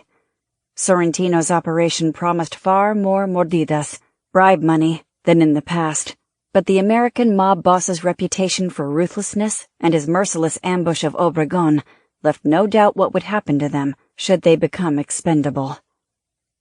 On the veranda before dinner, Sorrentino stood alongside Pelosi, drinking Mexican beer from bottles and looking at the sea crashing onto the rocks far below. Pelosi still had specks of blood on his white shirt from the morning's work. Sorrentino now owned crates of the finest rum and scotch in warehouses 20 miles away on the docks of Los Llanitos. He controlled the ships that would be delivering the liquor to Los Angeles and San Francisco. "This isn't bad at all, boss," Pelosi said, gesturing with his beer to take in the expanse of ocean. "We got a fucking fortress here. And far enough away from the feds so nobody can touch us." Sorrentino took another drink of beer. "This is what success is, Jimmy. And there's much more to come. We are going to own it all. When the gambling is up and running in Hollywood, I'm going to buy Global Studio. I'll be a producer. You'll be able to fuck any actress you want." Jimmy laughed. "I'll slip into Los Llanitos. There's a little whorehouse with the sweetest—" "That's for later. You're going back to Los Angeles tonight. The plan is ready now. There's no reason to wait." Lost in momentary thought, his eyes darkened. His tone was harsh. "I don't care what the fuck you have to do or who you have to kill. Get me one of them. Send him down here to me.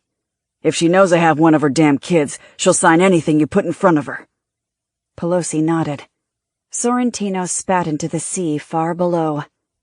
"When I'm done with that bitch, I'm going to pass her tight little ass off to you. You want an actress? You can start with her." He let several seconds pass before he lifted the beer bottle. "Power, my friend, is better than any damn piece of ass. Why? Because power gets you all the ass in the world." He finished the beer and tossed the bottle into the ocean below. Chapter 50. The End Game. January 6th, 1928, Los Angeles. It was time for the end game. She would leave tonight. Time to delete Sorrentino and then go home where she belonged. Since New Year's, Lauren had made 2 trips down to Tijuana in the spacecraft to plan the gangster's end. If she could prevent Pauline's murder by killing Sorrentino, she could leave without any regrets. Well, at least without too many. She felt confident she had a good plan. "What determines a good plan?" Matt asked. "One that allows me to escape?" Then after a moment she added, "Nothing is ever easy, but in this case, I have to put a round in Sorrentino, then make it back to the shuttle." "Obviously, no one could follow us after that," Matt said. "Then we travel into space to await the anomaly." The AI's voice took on a tone of sorrow. "You will not return to the Windsors?" "No." That evening, 3 hours before she planned to leave, Lauren sat at the long dining room table with several film people and the Windsor family. Pauline had called an impromptu gathering to discuss the changes Zelinsky wanted for Romeo and Juliet and asked them to stay for dinner afterwards.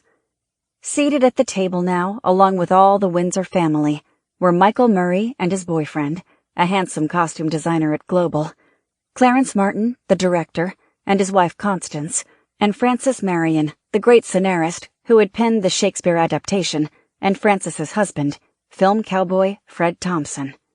They'd spend the last couple hours sketching out the final scene Zelinsky wanted added to the film, and Francis hastily wrote the 4-page script. Ironically, she said the scene would work better without dialogue, but since Zelinsky wanted the audience to hear the actors talking, she gave them dialogue. Lauren listened only half-heartedly to the talk. A great melancholy took control of her psyche. She had to admit, leaving behind people she'd come to love, people she felt almost a family bond with, would be among the hardest things she'd ever done. But it had to be done. The compulsion and desire to complete her work in the 22nd century was just as strong as it had been when she left the tin can so long ago. The sounds of the Windsor household, children giggling at the table and being shushed by Mrs. Windsor, the clink of dishes and friendly conversation, all of it cast her down through the dark memories of her own childhood to the last time she was happy. Her parents alive, sitting at a campfire with Lauren and Sybil and Sybil's family, laughing and talking like these people tonight. Then, the darkness came. She saw herself placing a lovely bullet in the heart of the man who killed her father. Soon, when she returned to her own century, she would send her mother's murderers to hell. Then, she would be at peace. Sitting beside her, Remy said to the group, "Everything is sound now. Everyone wants sound in their films, especially dialogue. Just like Zelensky." Martin said derisively. "It won't last. People will get their fill and cry out for their silent films." Pauline gave a slight shake of the head. "I don't know. I hope you're right, Clarence." Mrs. Windsor scoffed at the idea of talking pictures. "Yapping, yapping, yapping. People want to see their stars, not hear them." "Hear, hear," Michael said. Everyone ate and chatted with a joy as if this were their last night on Earth. For Lauren, it was. Even now, her mind was dealing with the hyper-adrenaline rush that comes before an op, and at the same time, she felt the utter sorrow of leaving these people behind. She stared down the long table at them, trying to fix them in her memory, chisel them in hard stone there. For when she returned to the 22nd century, they will have long been dust. She noticed Russell talking pointedly with Frances Marion, desperately trying to impress her with his medical research work. She was pretty, and he was smitten with her, having fallen in love within the last hour. Unfortunately, she was married, but her husband, sitting on her other side, seemed unconcerned. Lauren smiled to herself. He fell in love like getting on and off a bicycle. Beside him, Emmy struggled with a glass of milk, leaving a white mustache on her lip. She belched, then grinned up at everyone, as if that had been a momentous occurrence. A loving, happy girl. Too loving. She saw nothing but the good in people. A dangerous way for a female to be in any time, Lauren thought. So much like her mother. "Say excuse me," Mrs. Windsor instructed the girl, ever the etiquette maven. "Sorry," Emmy giggled. For some reason, the pinch-faced woman caught Lauren's eye and scowled. Lauren nodded her approval. That ought to throw the old bat off. Raleigh was balancing his spoon on the edge of his soup bowl, piling little vegetables on each end to see which side toppled first. Ever vigilant, Mrs. Windsor caught him. Her sharp voice cut through the chatter. "Raleigh Windsor, stop playing with your food." "Yes, ma'am," the boy said, but used the narrow end of the spoon to lift out the lentils. It felt like an ice pick was stabbing her heart. God, how she loved these kids. She never thought she'd ever feel that way again about anyone. At the other end of the table, Pauline huddled with Michael and Martin, scripts out in front of them, a breach of etiquette almost too much for Mrs. Windsor to bear. Occasionally, she told her daughter to eat, and with a furrowed brow aimed at the two men, got them to eat as well. "I have a silly voice," Michael wailed abruptly. "People will laugh when they hear me." Pauline patted his shoulder. "Hardly, Michael. You have the smoothest, richest, manliest voice I've ever heard. Now I have the voice and accent of a Swedish milkmaid." Michael looked at her, astounded. "My God, Pauline, you have a sweet, beautiful voice with no accent at all." She said a few words with a thick Swedish accent, and everyone laughed. "You sound like Garbo now," Martin said. "There's someone who will never make it if this sound madness continues." At that moment, Lauren realized what part of Pauline would stick with her forever. People loved her. They loved her unconditionally. She was outgoing, always kind and friendly to everyone, no matter what station in life. To her family, her friends, and even people she met casually. She treated them the same. They all loved her for it, and so did Lauren. She leaned over and kissed Remy on the cheek. He glanced at her with a curious smile. She patted his thigh under the table. "I'm glad I met you," she whispered to him. A bit surprised, he said, "I'm glad I met you too." Later that evening, long after the meal was done, after the kids had gone to bed and the adults had talked well beyond midnight, Lauren and Remy lay naked in her room. They had just made love, and she nestled into the crook of his good arm. Their relationship had been rocky at first. He had learned what kind of person she was, revolted against it, then accepted her. No one had ever done that before, loved her like that, darkness and all. This man loved her despite knowing she was a lethal killer. "What is wrong with him?" Matt asked rhetorically. "Butt out." "You love me, don't you?" she asked. "I do." "Why? You know I'm, well, different." He laughed. "Honey, Pauline is different. Mary Pickford and Gloria Swanson are different. They are women who dominate an industry in a world where women don't leave the house except for shopping and bridge on Tuesdays. You? There's no word that describes you. Different just doesn't do it." Her hand caressed the side of his face. "But you love me anyway. You're crazy." "I love you anyway, and I am crazy." He waited several seconds, then said, "Now it's your turn. You're supposed to tell me you love me. That's the way it goes." She sighed and groaned, as if in pain. Saying it meant actually admitting it to herself, and that made her vulnerable. "Yes, I do love you, Remy. I guess I'm just as crazy as you." She lay in silence with him for another 5 minutes, as if actually living in the comfort and security other people shared. Then the business part of her mind kicked in.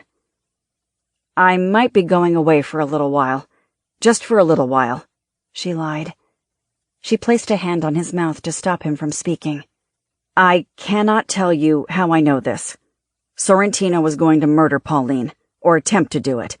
He will keep trying till he's successful. If I'm not here, you must protect her as long as he's alive." He looked at her with a deep frown. "Going away?" "Yes, for a little while." An hour later, he had fallen asleep. Lauren slid quietly from the bed, dressed in her cargo pants, boots, and black blouse. She put on the leather flight jacket and strapped on her Glock. When she was ready, she stared down at Remy for several seconds, needing to kiss his cheek one last time, but didn't, not wanting to wake him. Then she slipped from the room.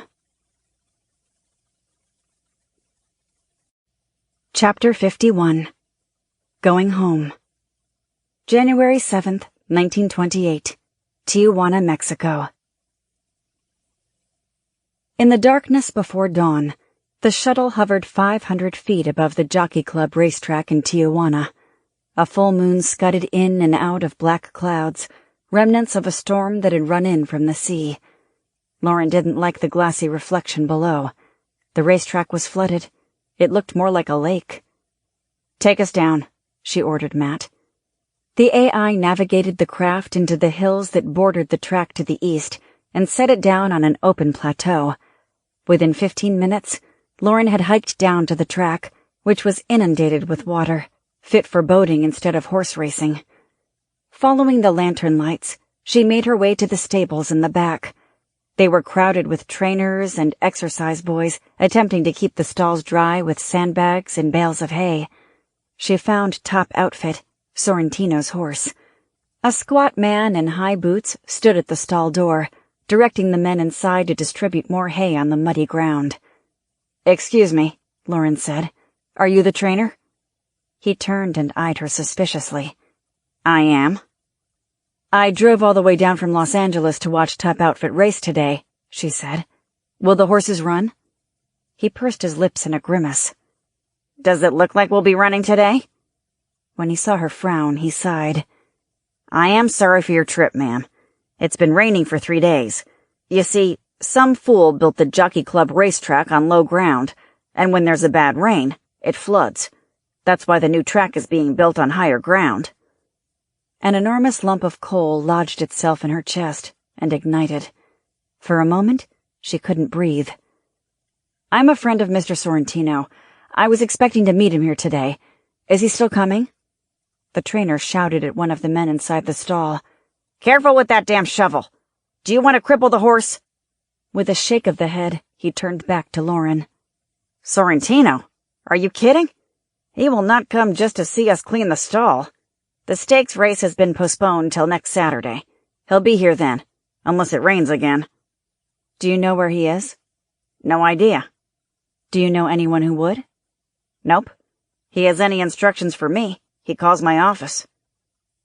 As the dawn began to bleach into the eastern skies, Lauren slowly climbed back up the winding path to the plateau toward the ship, her mind in as violent a storm as had washed through Tijuana.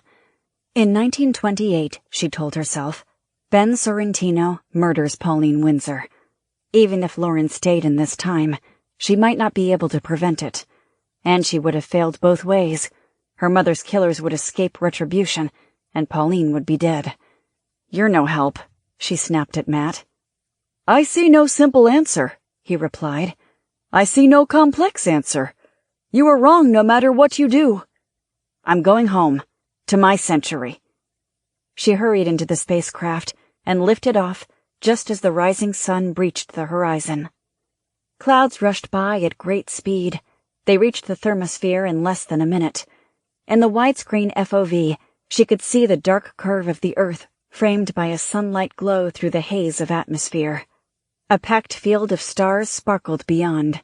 Light raced across the landmass far below, opening the day. A few minutes later, 250 miles above the Earth, the shuttle settled into place. Matt said from inside the computer, "We're on site." "The exact coordinates?" "No, 50 miles distance, 2 seconds away. We must maintain a wide field of view in case the anomaly does not return at its last coordinates. When it returns, if it returns at all, it may not live longer than a few minutes, if that." "That's enough time to get through." "You are upset," Matt said. "Of course I'm upset." Long ago, her ability to feel emotional pain had been destroyed. Now, it ransacked her psyche, as if fire scorched her blood. Her last goodbye before flying down to Tijuana had been to Sybil, who would be born in the 22nd century and die early in the 20th. She was abandoning Pauline to her death, leaving the children unprotected. If her mother were here, she'd know what to do. She'd be able to advise her. "Would you like to watch a movie?" Matt asked. "We might be waiting minutes, or we may be waiting more than 40 hours. No way of computing." "No, I do not want to watch a movie." But she did lay back and close her eyes. 20 hours passed. Nothing happened. Each tick of the clock went by more slowly than the previous. Finally, Matt said, "Lauren, dare I ask you a question?" "Are you registering activity from the anomaly?" "No." "Then no. You cannot ask me a question." "So, you are leaving them in the lurch. That's the phrase, I believe. It was used most prominently in the 2066 film, Lost on Ganymede. It fit the—" "I told you I don't want to hear any of your questions." "That was not a question, merely a statement." "Great. I know you don't want to return. Drop it. Do not speak until the anomaly appears." "Lauren?" "You are pushing me to a place you do not want me to go." "It's the anomaly." It burst on them out of nothing in all its brightness. A giant spiderweb stretched across the FOV. It grew brighter till it gleamed like gold and pulsed. Though the readings indicated it nearly 70 miles away, it was an enormous circle 100 miles in diameter. On the network of glowing strands, blue sparks flashed everywhere. "Shall we proceed through?" Matt asked her. She hesitated, giving the order. Everything in her soul cried out for blood, to avenge her mother. That pain, that desire for vengeance was as strong now as it had been. Anguish cut her like a razor through her flesh. For the first time in her life, she didn't know what to do. "Shall we proceed?" Matt asked again. She didn't answer. In the next instant, the anomaly radiated 100 times brighter, and she would have been blinded had Matt not shifted the FOV to infrared. What is happening? Lauren demanded. I cannot conclude without more data, but a reasonable hypothesis would be that the anomaly is dying. It only has seconds. You only have seconds to go through. She could not lose this, the only opportunity to get home. Mother, tell me what to do, she screamed. The anomaly expanded to twice its size, flickering off and on like a light bulb with a short. Its spidery strands fell to a dead white, all color and life gone, and exploded. There was no shock wave. The creature broke into particles of dust shooting in every direction, showering the spacecraft. We did not go through the anomaly, Matt said. But it appears it went through us. Our clocks are askew. It is a reasonable assumption that we have gone through time. Chapter 52. Targeting Emmy of the New Moon. January 9th to 11th, 1928, Los Angeles. Monday morning, Pauline accompanied Raleigh and Emmy to school with Tommy Corcoran driving, Raleigh between them, Emmy in the back seat with Sergeant Knighton. Behind them, another car with Remy, Brady, and Beecham followed. Emmy was talking a mile a minute about the book she was reading, Emily of New Moon, concerning Emily Starr, an orphan, and her remarkable friends. She called it Emmy of the New Moon. Knighton was nodding, enthralled. His tough veneer disappeared around the children. Pauline thought of Lauren, wondering where she was. She had disappeared on Friday, but she had complete faith in her friend. She'd told no one where she was going, though Remy said she might not be back for a while. It had been Windsor's luck that had brought her into their lives. Otherwise, only God knows what would have happened to her children and herself.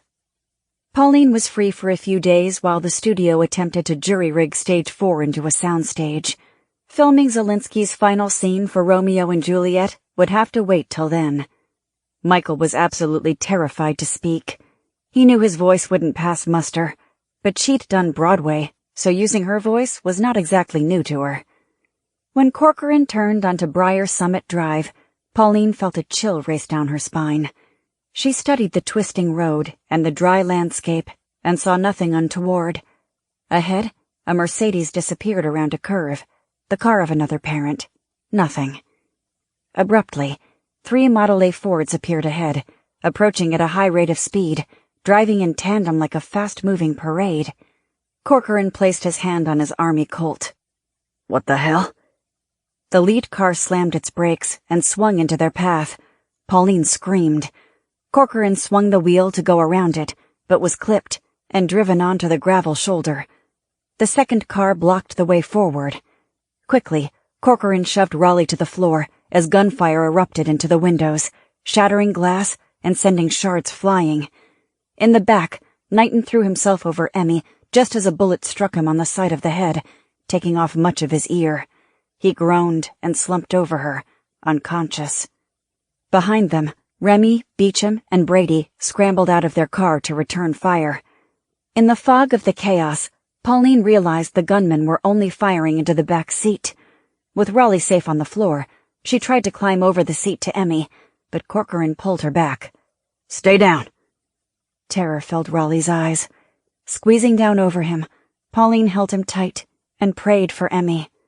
At that instant, the passenger door flew open. Corcoran tried to turn around, but a bullet pierced his temple. Blood burst from his forehead, and he slumped over the steering wheel. The man yanked Raleigh from under Pauline and took him up in his arms. "No, please!" she screamed, and stared into the dead eyes of Jimmy Pelosi. He smiled at her, the morning sun glinting off a gold tooth. "We'll be in touch." "Mommy!" Raleigh cried out as Pelosi ran with him to the nearest car. Now, gunfire ceased, no one wanting to hit the boy, and the 3 cars drove away. That's when Pauline heard Emmy moaning. Jumping into the back seat, she pulled her from beneath Knighton, saw the blood gushing from her arm, and desperately tried to stop it with her hand. Remy yanked open the door, Brady and Beecham immediately behind him. He saw Emmy's right forearm hanging loose, nearly torn off at the elbow, and bleeding profusely. "Let go of the arm, Pauline," he yelled at her. "Let go! I need to stop the bleeding." Working quickly, he tied a makeshift belt tourniquet on the girl's upper arm, shutting off the flow from the artery. Remy waved Brady into the driver's seat. "Get us to the hospital. Run over anyone in the way." 250 miles above the planet, Lauren stared out of the FOV at empty space. The anomaly was gone. "What happened?" Lauren asked Matt. "We have passed through time," Matt answered. "How far is unknown." As soon as she asked it, she knew the answer. Her neurobots had no internet access. "If we passed through time, it is not to the 22nd century." "No, it is not," Matt said. She threw her head back and screamed. "Fuck!" She was forever cut off from her own century now. She had made that choice by hesitating. She would never find retribution. She would never drive the darkness from her soul. "I detect no satellites, no ISS," Matt said. She couldn't deal with it. It took several minutes before she asked, "Where the hell are we?" "I do not know. I have no data. I cannot detect TV or radio, but I might not be able to at some levels of development. That is, if they do exist in this new time." She decided to head back to Earth. Where else was she to go? "Take us down." Minutes later, on the glide path in, she saw some traffic below. Cars and a few trucks similar to 1928. Matt finally picked up a radio station. Bessie Smith, a blues singer Pauline liked. The 1920s still, or the 30s. Had they jumped time? Matt said they had. "Shut it off," Lauren snapped, and the radio went silent. By the location of the sun, it was late afternoon as they swept in over the Santa Monica Mountains and settled into the ravine. It looked the same, as if no time had passed at all. Sybil's grave in front of them, every rock, every dried brush in the same place. But then, it all might look like this for many centuries to come. After shutting down all systems and reluctantly allowing Matt back into her head, she left the ravine. Her motorcycle had a layer of dust on it, so some time had passed. But how much? Years?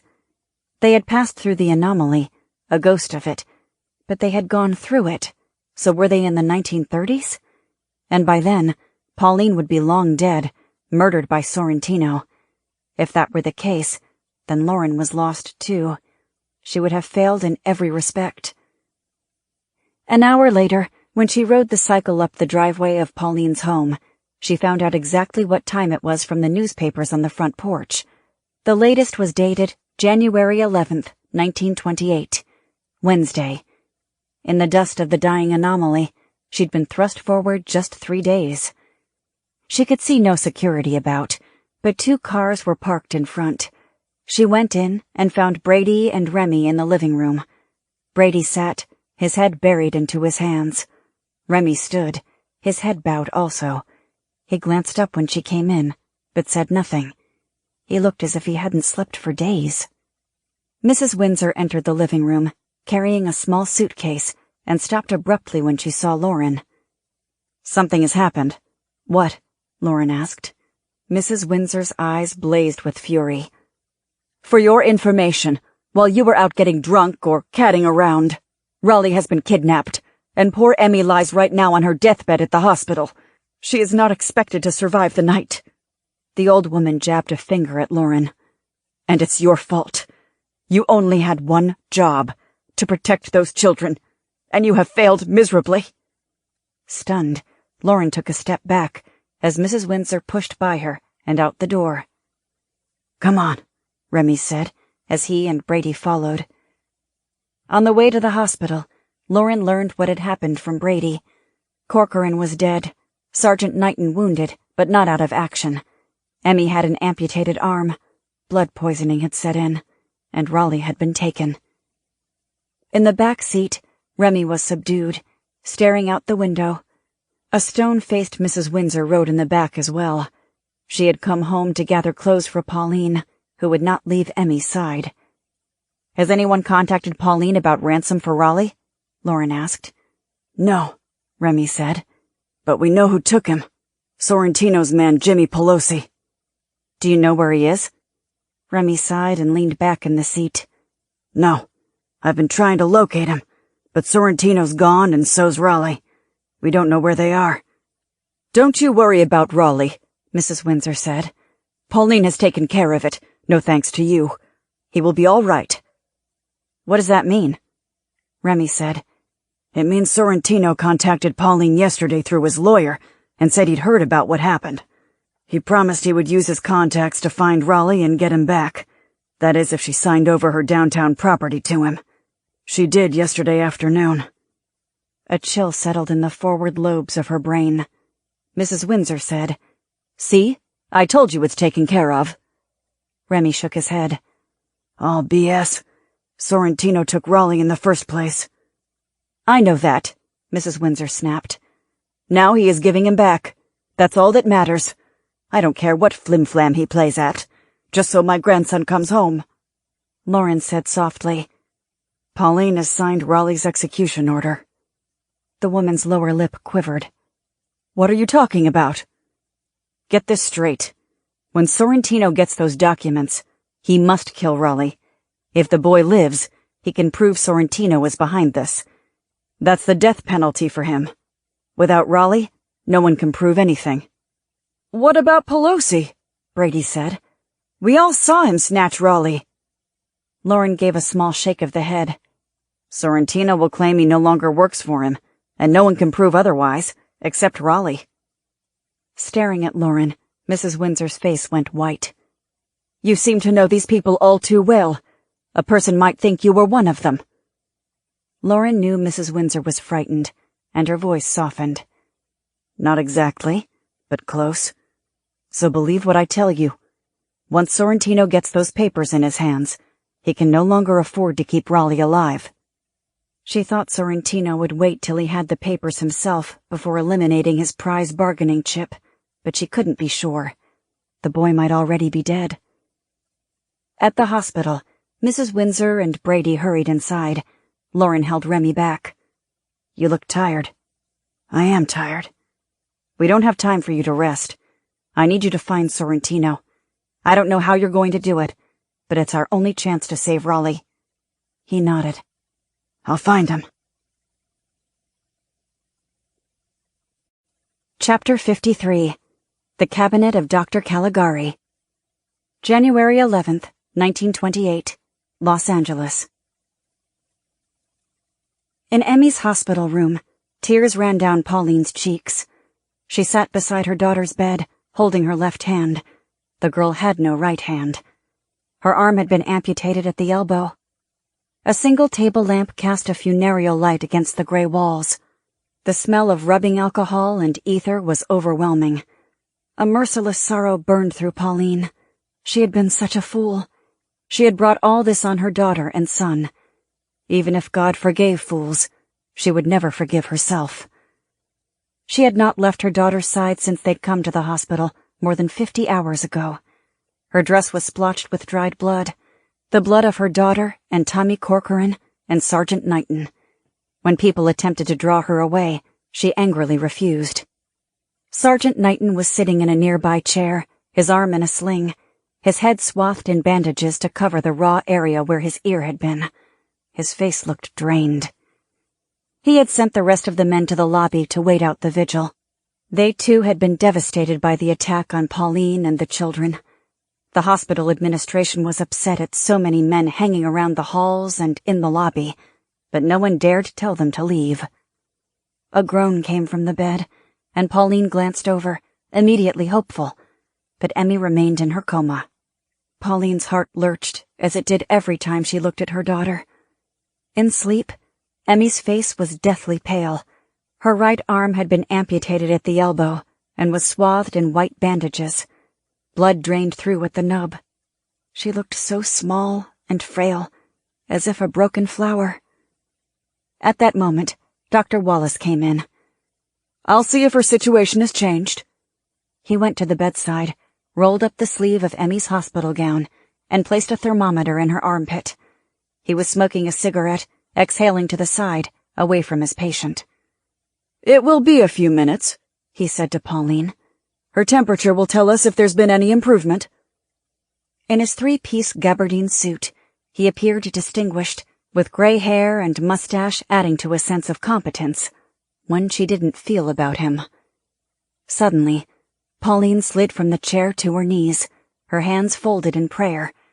She prayed for her daughter, pleading with God that he save her, telling him that Emmy was so young and did not deserve this fate. She searched her mind for anything to say to God that would move him. No words came, just the Lord's condemnation. Please, take me instead. I'm the one who did this, she whispered. When her mother, Brady, and Lauren came in, she was still asking over and over for God's help. She did not look up at them. Mrs. Windsor set the small suitcase on the floor beside her and said quietly, I brought you some clothes, Pauline. You're going to have to change out of that dress. It's been more than 2 days. She nodded toward Lauren. And that woman has come back. Pauline did not make any indication she had heard. Her hands squeezed together so tightly under her chin, the knuckles were white. Her lips moved in silent prayer. Lauren went to the foot of the bed, and at the sight of Emmy, gave a long groan. Her eyes watered. Damn it, she muttered. Dr. Wallace glanced at her sharply. Then, setting his cigarette on the bedside table, he withdrew the thermometer. Pauline looked up at him expectantly. He frowned, slipping the thermometer into his pocket. After a few seconds, he said, Up another degree, 105.6. It won't be long now. At the words, Pauline flinched as if slapped. Lauren's voice shot out like a gunshot. Who the fuck are you? Shut the hell up. She's not going to die. Dr. Wallace took a half step back and stared at Lauren uncomprehendingly. Women did not talk that way, and certainly not to him. Pauline gazed up, wiping tears from her eyes. Why are you standing there doing nothing? Lauren demanded. Give the girl antibiotics, for God's sake. A blood transfusion or something. Her teeth bared. Do your damn job. Taking another step back, Dr. Wallace blanched, then snapped the lapels of his coat. He turned to Pauline. There is no call for talk like that. I am doing all I can. I have ordered morphine for your little girl. She will rest comfortably till the end. I assure you no doctor could do more. Lauren's face twisted into an ugly mask. You son of a bitch! She froze, as if straining to listen to something far away. What was that? She said to no one in particular. Then, she looked accusingly at Dr. Wallace. Her voice held dismay. You don't even have antibiotics? Dr. Wallace addressed Pauline. I am sorry for the child's condition, but I tell you, I will not stand here and be abused. You can do a blood transfusion, I assume, Lauren said. He didn't speak till Pauline said, Answer her, please. We can, Miss Windsor, but what's the point? That would do nothing to combat the infection. That's what's killing her. Besides, there is no storage of blood in this hospital. The nearest is 10 miles away. My blood type is O negative, Lauren said. Give her my blood. Out of the question, Dr. Wallace said. A transfusion is a difficult procedure, and will likely kill the girl outright. I am not going to allow my patient to spend the last hours of her life in such discomfort. Lauren turned to Pauline. We need to do something. Give her my blood, Pauline. Pauline looked confused. When she didn't immediately dismiss this suggestion, Dr. Wallace said with astonishment, You are not considering this claptrap, Miss Windsor. I will not be a part of it. She had been praying for something, and she knew this was it. This had to be it. There was nothing else. Nothing else. Pauline rose from her knees and said forcefully, Please, do as she says, Dr. Wallace. He clasped his hands behind him and gazed at her with sadness. I am sorry, Miss Windsor, but I am the physician in charge here. You must understand this. A doctor must first do no harm, and this most definitely will do harm. I will not take part in it, nor will I condone it. I am removing all of you from this room except the mother. He glared at Lauren. That includes you. When no one moved, he started from the room. Lauren said sharply, Knighton, Brady. the sergeant jumped to his feet, and he and Brady blocked the doctor's way. "Sit down, Doc," Knighton said. "You might be here a while." Outside, at the rear of the hospital, Russell walked the grounds, lost in a confusion of sorrows. He blinked several times to keep his tears in check. It would do Pauline no good for him to show weakness. For nearly half an hour, he'd been treading the paths in the back garden, barely aware of where he was. He'd had to get out of that claustrophobic room. He could not stay one more second, watching his niece die and bear witness to his sister's endless agony. It was why, when he graduated from medical school, he had gone into research instead of medical practice. He could not deal with so much pain. Night had come, and stars flooded the sky. He had not even been aware of it. Suddenly, he heard someone running toward him and turned around. "Dr. Windsor?" Captain Brady called, coming up to him. "Hurry, Doc! They need you in Emmy's room." Russell struggled to get the words out. "Is Emmy gone?" No. They need you to do a blood transfusion." "What?" But Brady was already racing back toward the hospital. 45 minutes later, in Emmy's room, Russell arranged his instruments on a table by the bed. Transfusion needles with stopcock valves, paraffin-coated rubber tubes to delay coagulation, a pint glass container also coated with paraffin, a glass tube for suction, and a glass tube for compression.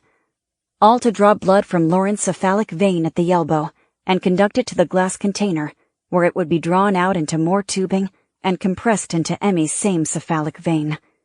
A direct transfusion from donor to patient had seldom been done since the Great War, but he had no time to spend hours preparing for an indirect transfusion. In the war, blood was often drained directly through one tube from donor to patient, hoping the blood did not coagulate before it reached the recipient. Now they had the paraffin tubing, but still, Russell thought this was doomed. Emmy was doomed. And he would be accused of quackery and likely go to jail.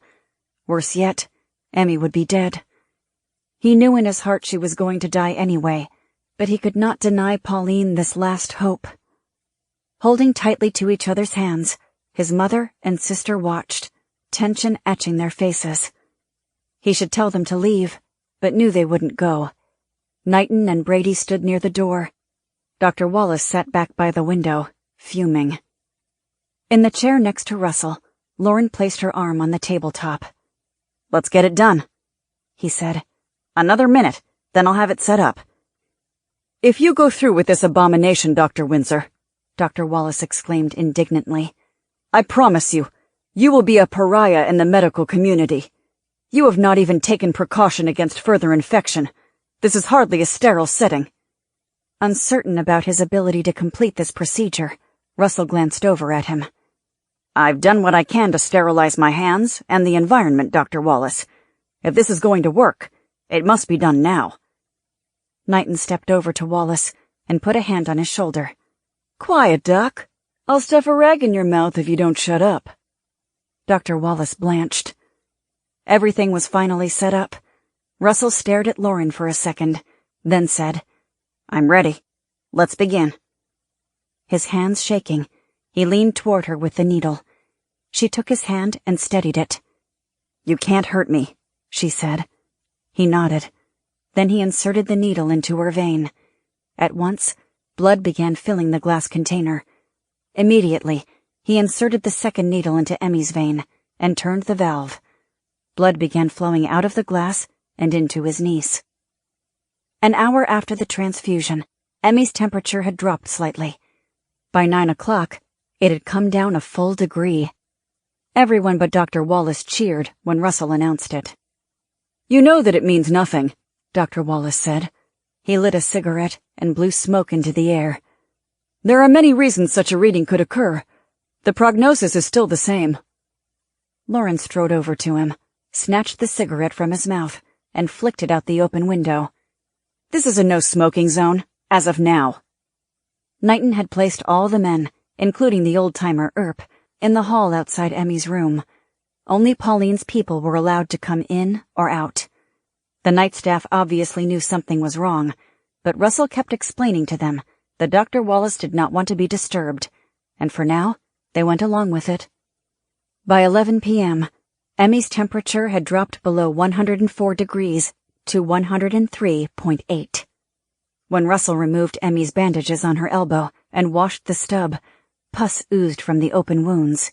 He let it drain into a pan, then rebandaged the arm.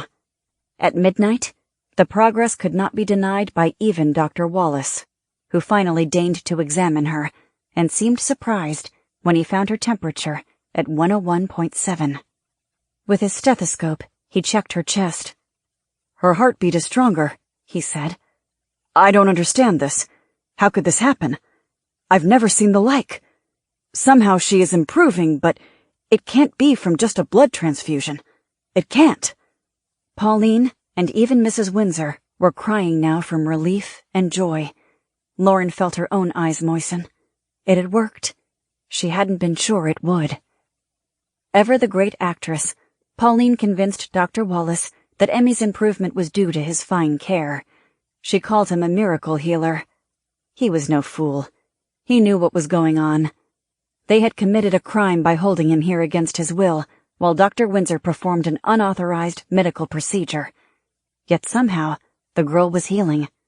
This was one of the most famous people in the world standing before him. He thought about it a long time before saying to her, Perhaps a blood transfusion with my cold packs did do the trick. Yes, that is what happened. He fixed on Lauren. Allow my nurses in. Lauren nodded to Knighton, and 2 nurses were called in. Unabashedly, Dr. Wallace explained how he had brilliantly saved the girl's life with a transfusion and gave instructions for Emmy's continued care. Then, he announced he was tired and leaving for the night. Lauren let him go. 2 hours later, Remy returned to the hospital. He had found Sorrentino. Chapter 54. What the hell is that? January 12th, 1928. Los Angeles and Los Llanitos. Concisely, Remy explained that he and the others had tracked down Sherman in a hotel room with his boyfriend, a recent law graduate named Potter. Sherman didn't give it up, but the boyfriend did, he said to Lauren. Sorrentino owns a large hacienda north of Puerto Los Llanitos in southern Mexico, and he is there now. His expression turned grave. This Potter was scared. Scared of us and scared of Sorrentino, but he wanted no part in killing a child. He said Sorrentino was not going to let Raleigh go. Are you sure he told the truth? She asked. As much as I can be. He said Sorrentino doesn't trust anyone. He wants the documents you signed in his hand before he deals with Raleigh. What did you do with Sherman and Potter? Lauren asked. Took them to an airfield. They're locked in a hangar, and a few friends are watching them. I know Los Llanitos, Brady said. I did some work for the Mexican government there. It's a big city.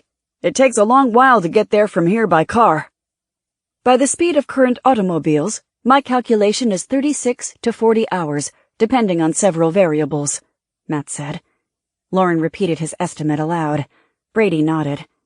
That's about right. If Pelosi left at 3 yesterday afternoon, he might be there in another hour. He sucked in his breath, realizing he had said it was too late. I can call together the Black Cats, Remy said hopefully. We can fly some of us down there. If we can fly out by 6 this morning, we could make it by 6 at night. Lauren said, There's another way. You're crazy, you know, Matt said, understanding what she intended. I know. She stepped to the door and spoke to the men in the hall. You boys ready to go to war? Yes, ma'am, they shouted, bringing the floor nurse out from behind her desk, shushing them. Good, Lauren said. We're going to get Raleigh back. She just wasn't sure it would be with him alive. An hour later, among the brush and scrub oak of the Santa Monica Mountains, 16 heavily armed men exited their cars and followed Lauren over the rocks into the bleak landscape. 2 people were along she had not wanted. Wyatt Earp had slipped into one of the cars.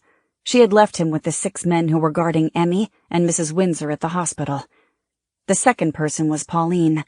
If she was destined to be killed by Sorrentino, she did not want to place her within 1,000 miles of the gangster. But the actress had insisted, and she was paying the freight. Overhead, The starscape spread across a brilliant, cloudless sky. A 3/4 moon hung just above the horizon, casting long shadows over the land. Sergeant Knighton, looking like a mummy with his head wrapped in white gauze, walked beside Lauren. Whatever you have in mind, we are not going to reach southern Mexico in time to save Raleigh. Have faith, Sergeant. I do. We all do. We're all here, aren't we? That gave her a strange sensation, one she didn't understand. Knighton, Remy, Brady, even Earp, and all these men had followed her into an isolated landscape when she said this was how they could save a boy thousands of miles away. She understood now they felt something more than trust in her. Belief, maybe? As a result, what she felt was sudden depth of affection for all of them. It was odd for her. She didn't like it. She was leading them to a place where some may die. She preferred doing these types of things alone. Only she was at risk then. The chance of several of these men being killed tonight is above 99%, Matt said. I didn't need to know that. She pointed to the sling on Knighton's arm. I assume that will not be a problem? He tossed the sling away and flexed his hand and arm. Not a bit. Reaching the edge of the ravine, they saw the black mass below, the 2 long metallic pincers, the 4 antimatter ramjets in the moonlight, and stopped abruptly. What the hell is that? Captain Brady muttered. Beecham said, Looks like a building of some kind. Russell, who had come as the medic, said, No, it's not a building. It's I don't know. They all looked to Lauren, but she was already striding down the slope toward it, and they followed. Moments later, the 16 men stopped before the odd structure and stared in bewilderment. They did not see Lauren disappear in through the cockpit hatch up front. A slit of brilliant light emerged in the side, then expanded to form a wide doorway with Lauren standing in it, backlit, hands on hips. Come in, gentlemen. Your ride awaits you. When she stepped aside, one after the other, the men proceeded in as if entering a booby-trapped building. What is this? Pauline asked. A flying machine, Lauren answered, then turned to the men. Take a seat quickly. We need to get going. We'll be at Los Llanitos in half an hour, and we must be ready. Remy, you're up front with me. Startling them, a thin blonde woman with a hint of steel in her gaze suddenly appeared above the control panel. Fasten your seatbelts, she said in a raspy voice. This is going to be a bumpy ride. Matt, get back in the computer, Lauren snapped, and all of you sit down before you walk into a wall. Confused, they stumbled to a seat. Then she addressed them. I'll make this simple. You're going to see some astonishing things. I'll explain what I can. Just remember, we're all here to do one thing. Get Raleigh back. Keep that in mind and deal with your disbelief. She sat down beside Remy and heard them all gasp as the FOV screen spread open at 180 degrees in every direction. The ravine lay in front of them, the star-filled sky above. The shuttle lifted off, and a couple men shrieked.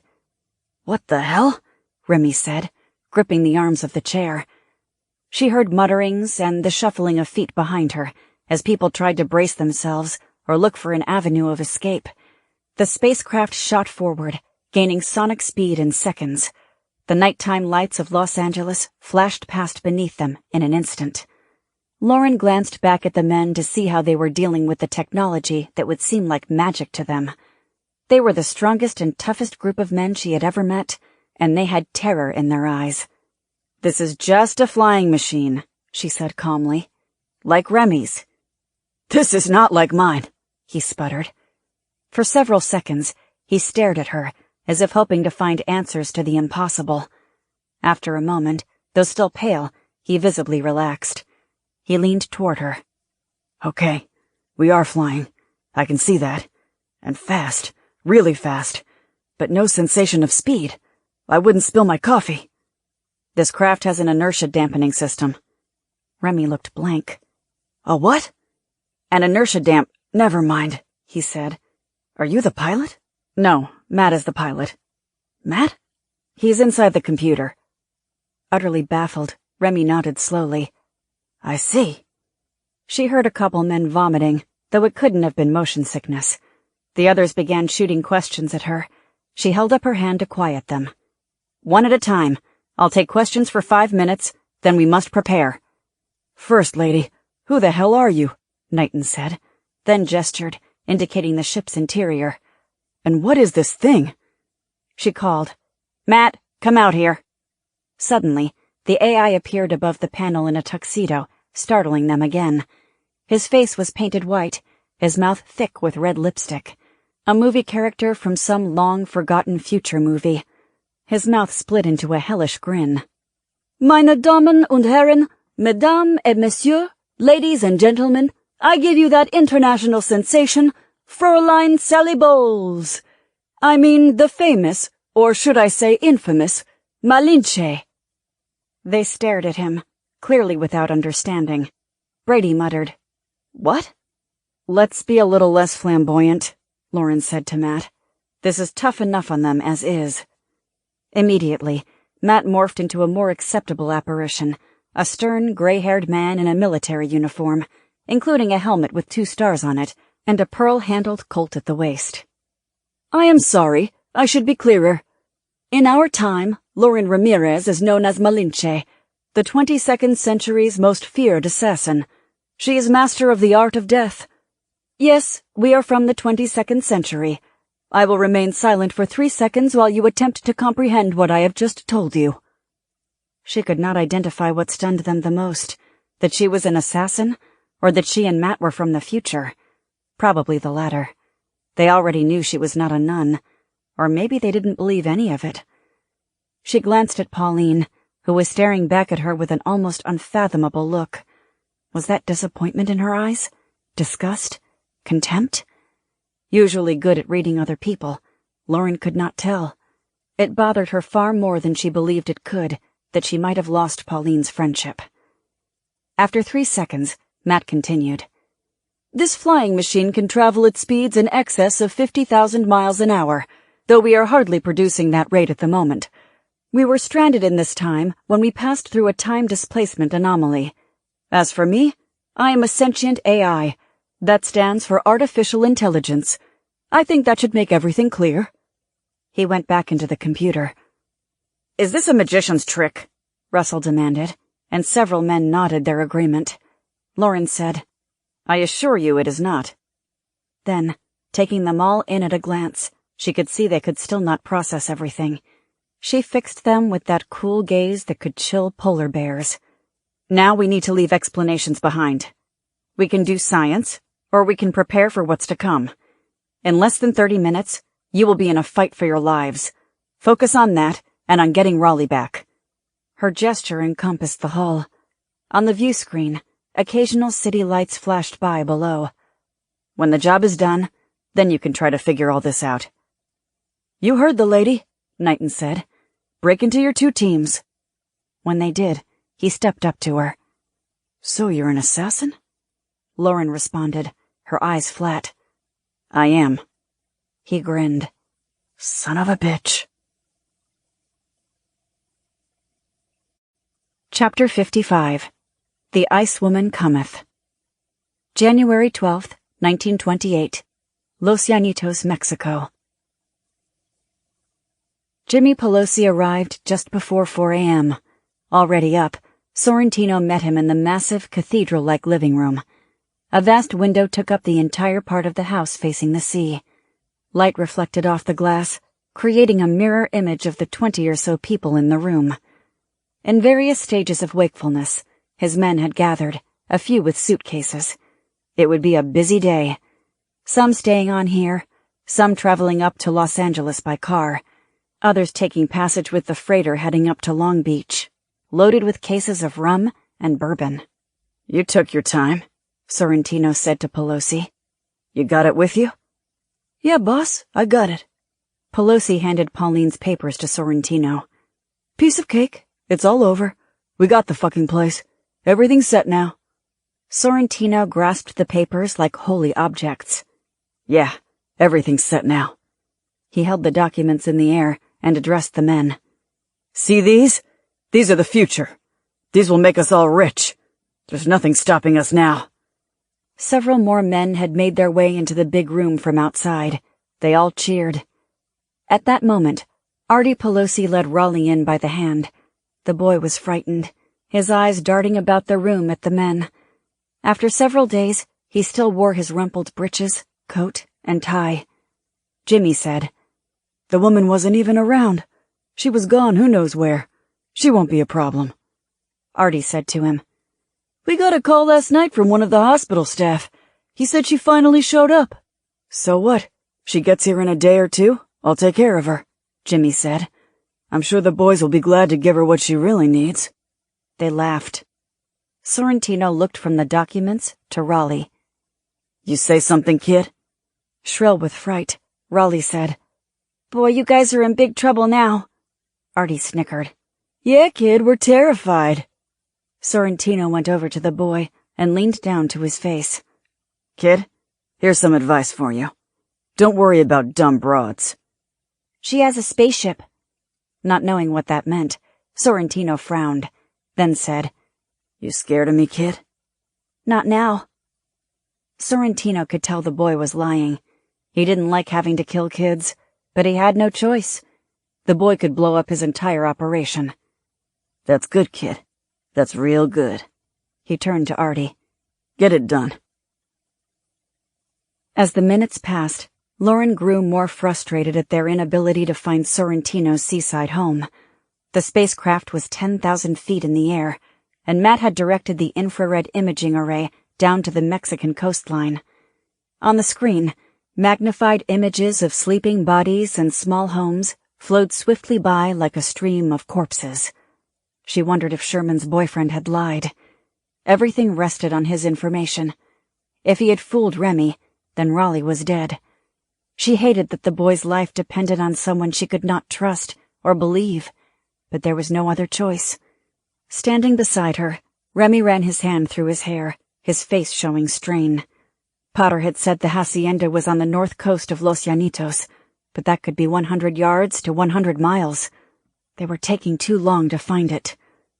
The men had moved up front to watch the images with the same mixture of worry and tension that comes before a battle. All still looked on the technology with awe, Earp the most dumbfounded, still not accepting it. Pauline held back, sitting in a chair, her legs tucked under her, her arms wrapped about her as if cold. She stared out toward nothing. Then, Remy saw it. "There!" he shouted. "That's it!" Pauline shot a glance at the screen as Matt froze the scan in place. The outlines of a large structure appeared, bright, blinding light spilling out, blocking any rendering of who was inside. Outside, the building was different. Lauren quickly counted 20 human images around the place. Guards? More had to be inside, but how many? She trusted her men in the fight, but she didn't want the numbers to make this suicidal. "Why are the lights on?" Matt asked, his disembodied voice filling the hull. "It's not even 4 a.m. Not the usual time for most organics to be awake. There must be some reason." Brady whispered to Remy. "That guy gives me the creeps." Me too. "I heard that," Matt said. "I hear everything. I even know what you're thinking." "He does not know what you're thinking," Lauren said, studying the screen. 20 outside, maybe 10 or more inside. 30? That's not too bad, right, boys? Knighton said. Several men nodded. "Perhaps we should contact the local authorities," Russell suggested. "The more support we have, the better chance for success. After all, no police," Lauren snapped. "I'm afraid they're already down there," Brady said. He directed Matt to wind back the images a quarter mile along the coastline to rows of sleeping men. They seemed to be in pairs, 5 pairs to a row, 4 rows, 40 men. "They're intense. Who are they?" Lauren asked. "Looks like the Federales, ma'am," Brady said. "My guess, our friend Sorrentino made simpatico with the local commandante." Knighton's face hardened. 60 to 70 men. Damn. Lauren nodded. She had 16, including Russell and Earp. This was turning into that suicide mission. "We stick to the plan," Lauren said. "I still go in first to locate Raleigh. Only then will Matt bring you down. Once we get the boy onto the ship, you take off even if I'm not there." Remy shook his head. No need. We get Raleigh and get out. Her eyes grew cold as river ice. I'm not going to let Sorrentino live out this day. No one contradicted her. Russell pointed at the screen. What's that? A small rectangular object just outside the hacienda, its front glowing brightly. Lauren's heart sank. She knew instantly what it was. She should have seen it before. A car, and the glow was the heat from its engine. It could be someone from Los Llanitos just arrived, but she knew with certainty it was not. It was Pelosi, and that changed everything. He had gotten there much faster than anyone expected, and Raleigh would soon be dead, if he wasn't already. Time was up. Long past up. The plan has changed, she announced suddenly. That's Pelosi's car. We have to go in now. Surprise should give us an edge. Is that wise? Russell said. Surely we should stay with the original plan. It may take a little longer, but... Tell that to Pauline at Raleigh's funeral, Lauren snapped, and everyone glanced over to where Pauline sat.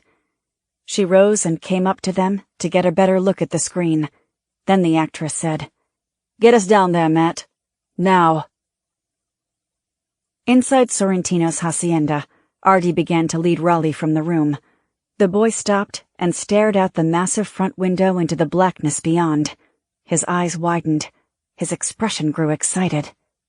"She's coming," he shouted. Curious, Artie followed his gaze and saw nothing at first, except the men in the room reflected by the light, looking as well. Then, something in the night became more distinct. Distant amber lights rotated in the sky, growing in size and coming straight for the hacienda.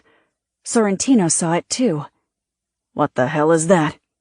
Raleigh burst out. "I told you she'd come. I told you. That's the spaceship. Now you're in for it." The spinning lights approached at outrageous speed. Inside the shuttle, the men lined up in their two teams at separate airlocks, weapons at the ready, Knighton leading one and Remy the other. Angrily, Russell paced in front of the control panel. He had wanted to be on a team going in after Raleigh.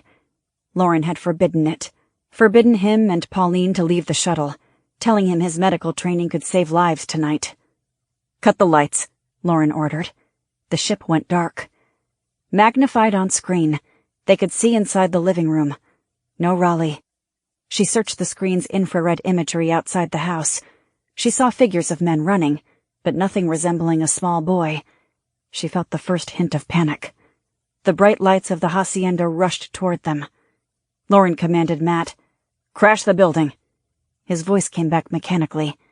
"Impact in 5, 4, 3, 2... The shuttle burst through the vast hacienda window, taking out part of a sidewall, sending bodies and debris inside the living room flying. The lights flickered and went out, casting them all into darkness. Matt bathed everything in infrared. The airlocks opened, and Knighton shouted, "Over the top, boys!" The men raced into a fusillade of gunfire. Chapter 56. The Battle of the Hacienda. January 12th, 1928. Los Llanitos. Knighton's and Remy's teams surged into the firefight, finding cover behind toppled furniture.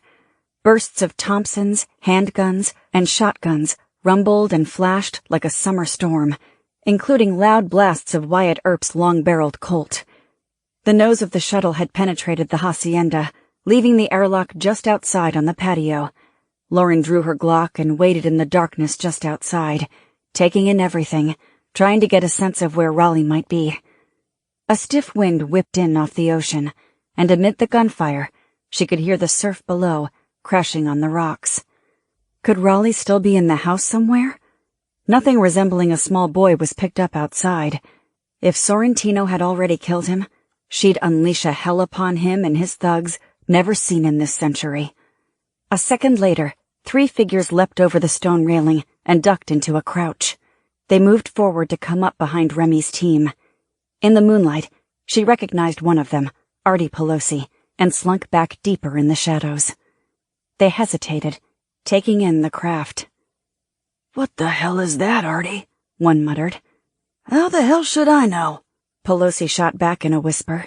He carried a Thompson, and the other two had handguns. Shoot the fuckers! When they lifted their weapons to fire, she shot. Artie first, then the other two, all in the head, all in less than a second. She wished she could have taken one of them alive, but that couldn't be done. "Hello, Artie," she said, stepping over him.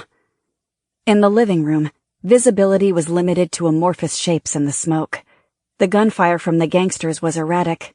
Even with Thompsons, they were no match for the controlled fire of the infantrymen. Any shape that poked up above the toppled furniture was shot down.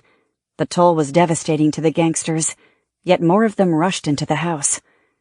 In a crouch, Lauren darted over the debris and knelt beside Remy, crouching behind a shattered couch. He squinted at her. At best, this is a stalemate. We're getting them now, but there's too many. They keep coming. We must find Raleigh, now. "I need a prisoner." "Then get one, fast." She nodded and leapt out into no man's land. The swift movement brought a volley of gunfire, and she went down. Crawling over broken glass, Lauren inched toward an overturned armchair, felt the sting of cuts and the warmth of her blood oozing from them. Abruptly, a monstrous creature with snakes for hair, fangs for teeth, and yellow orbs for eyes appeared in the shuttle's front screen. A roar lifted above the gunfire. Beams of yellow light shot from its eyes, illuminating Sorrentino's men. "Get out!" men cried. "Run!" They tried, but collided with the federales rushing in, and all fell under the withering fire from the infantrymen. The federales caught the panic that was spreading like a firestorm, and they, too, turned to run back out. The firefight had become pandemonium. Bracing herself against the wall, Lauren fired at two fleeing men in quick succession, dropping each. Then she saw Jimmy Pelosi. He was down a short hallway in front of French doors, aiming his gun at her. They fired at the same time. She felt the heat of his bullet sear her ear. Her shot blew off his kneecap. She wanted him alive. He screamed and sank to the floor. An instant later, she jammed a knee into his chest, pinning him down. "Where's the boy?"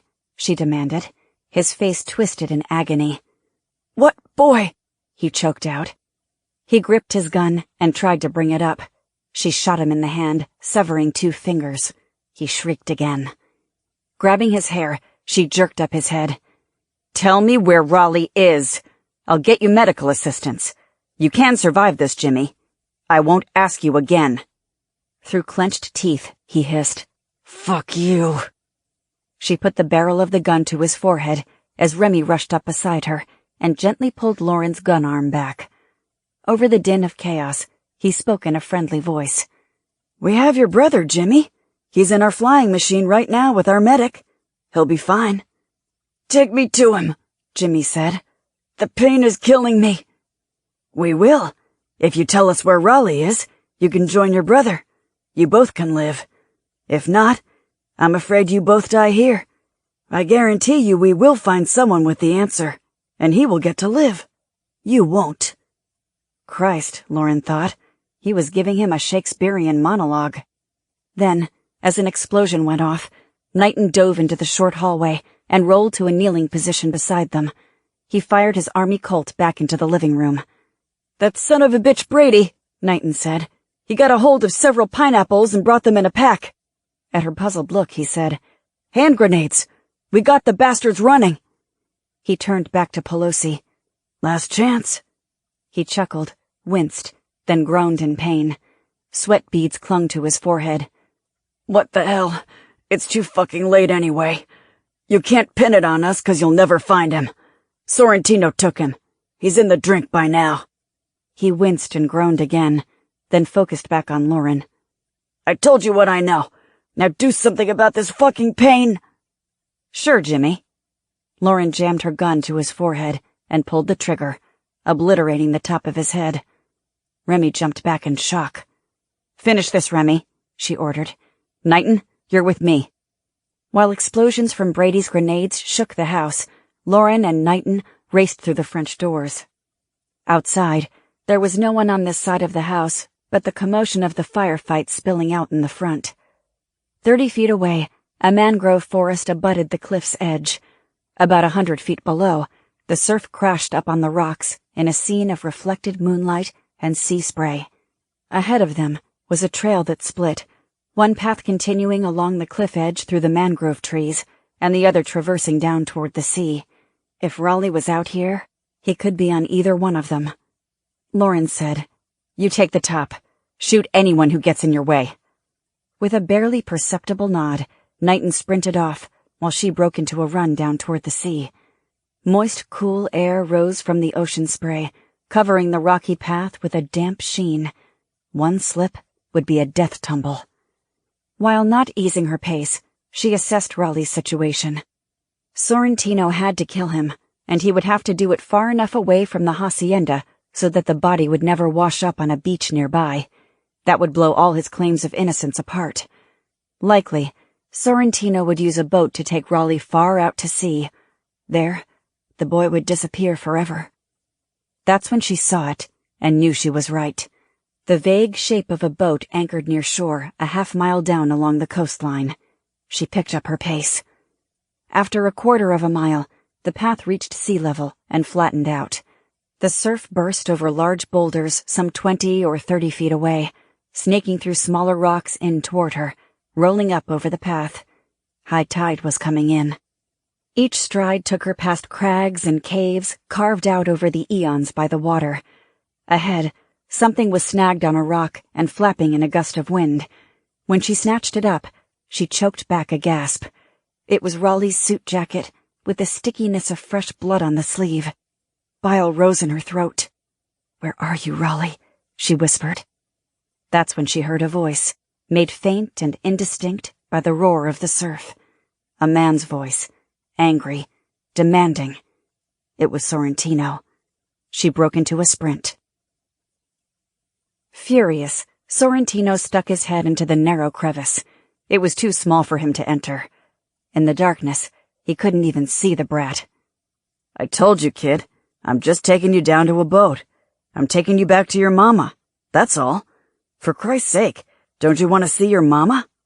"You're a liar," Raleigh shouted at him. "You're a big fat liar. Lauren!"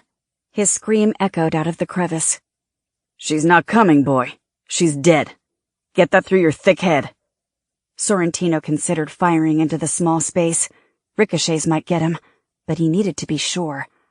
The boat was waiting to take him back to Los Angeles, where everything had finally fallen into place for him. First, he had to finish the boy. "Now get your butt out here, Raleigh," his voice echoed into the chamber, "or I'm going to leave without you. I'm becoming a little impatient with all this crap." There was no answer. He decided to give it another minute. Then he'd empty his gun into the fissure and let the tide finish him. A wave of water swept in over his ankles and into the crevasse. The boy screamed even louder. "Lauren!" "I told you, kid, she ain't—" As the water washed back out, he caught the sound of someone running on the path. He froze. Lauren heard Raleigh's voice coming from inside the cliff itself and rushed to the small opening. She holstered the Glock and tried to squeeze in, but couldn't. It was too narrow. "Raleigh, are you okay?" "Yeah." "Stay where you are. I'll get you out." "I can't move anyway. I'm stuck." "I'm coming to get you." When she turned to push in sideways, two things happened seemingly at once. She heard a gunshot muffled in the sound of the surf, and something slammed into her back with the force of a sledgehammer. Instantly, she knew she'd been shot. The power of it drove her to her knees. A second shot burned into her thigh, and a third struck her head. Darkness swept in, like a cut to black. Chapter 57. Checkmate. January 12th, 1928. Los Llanitos. The hacienda had been cleared. Raleigh was not inside. Outside, Windsor's warriors pushed Sorrentino's men and the Federales farther into the mangrove trees.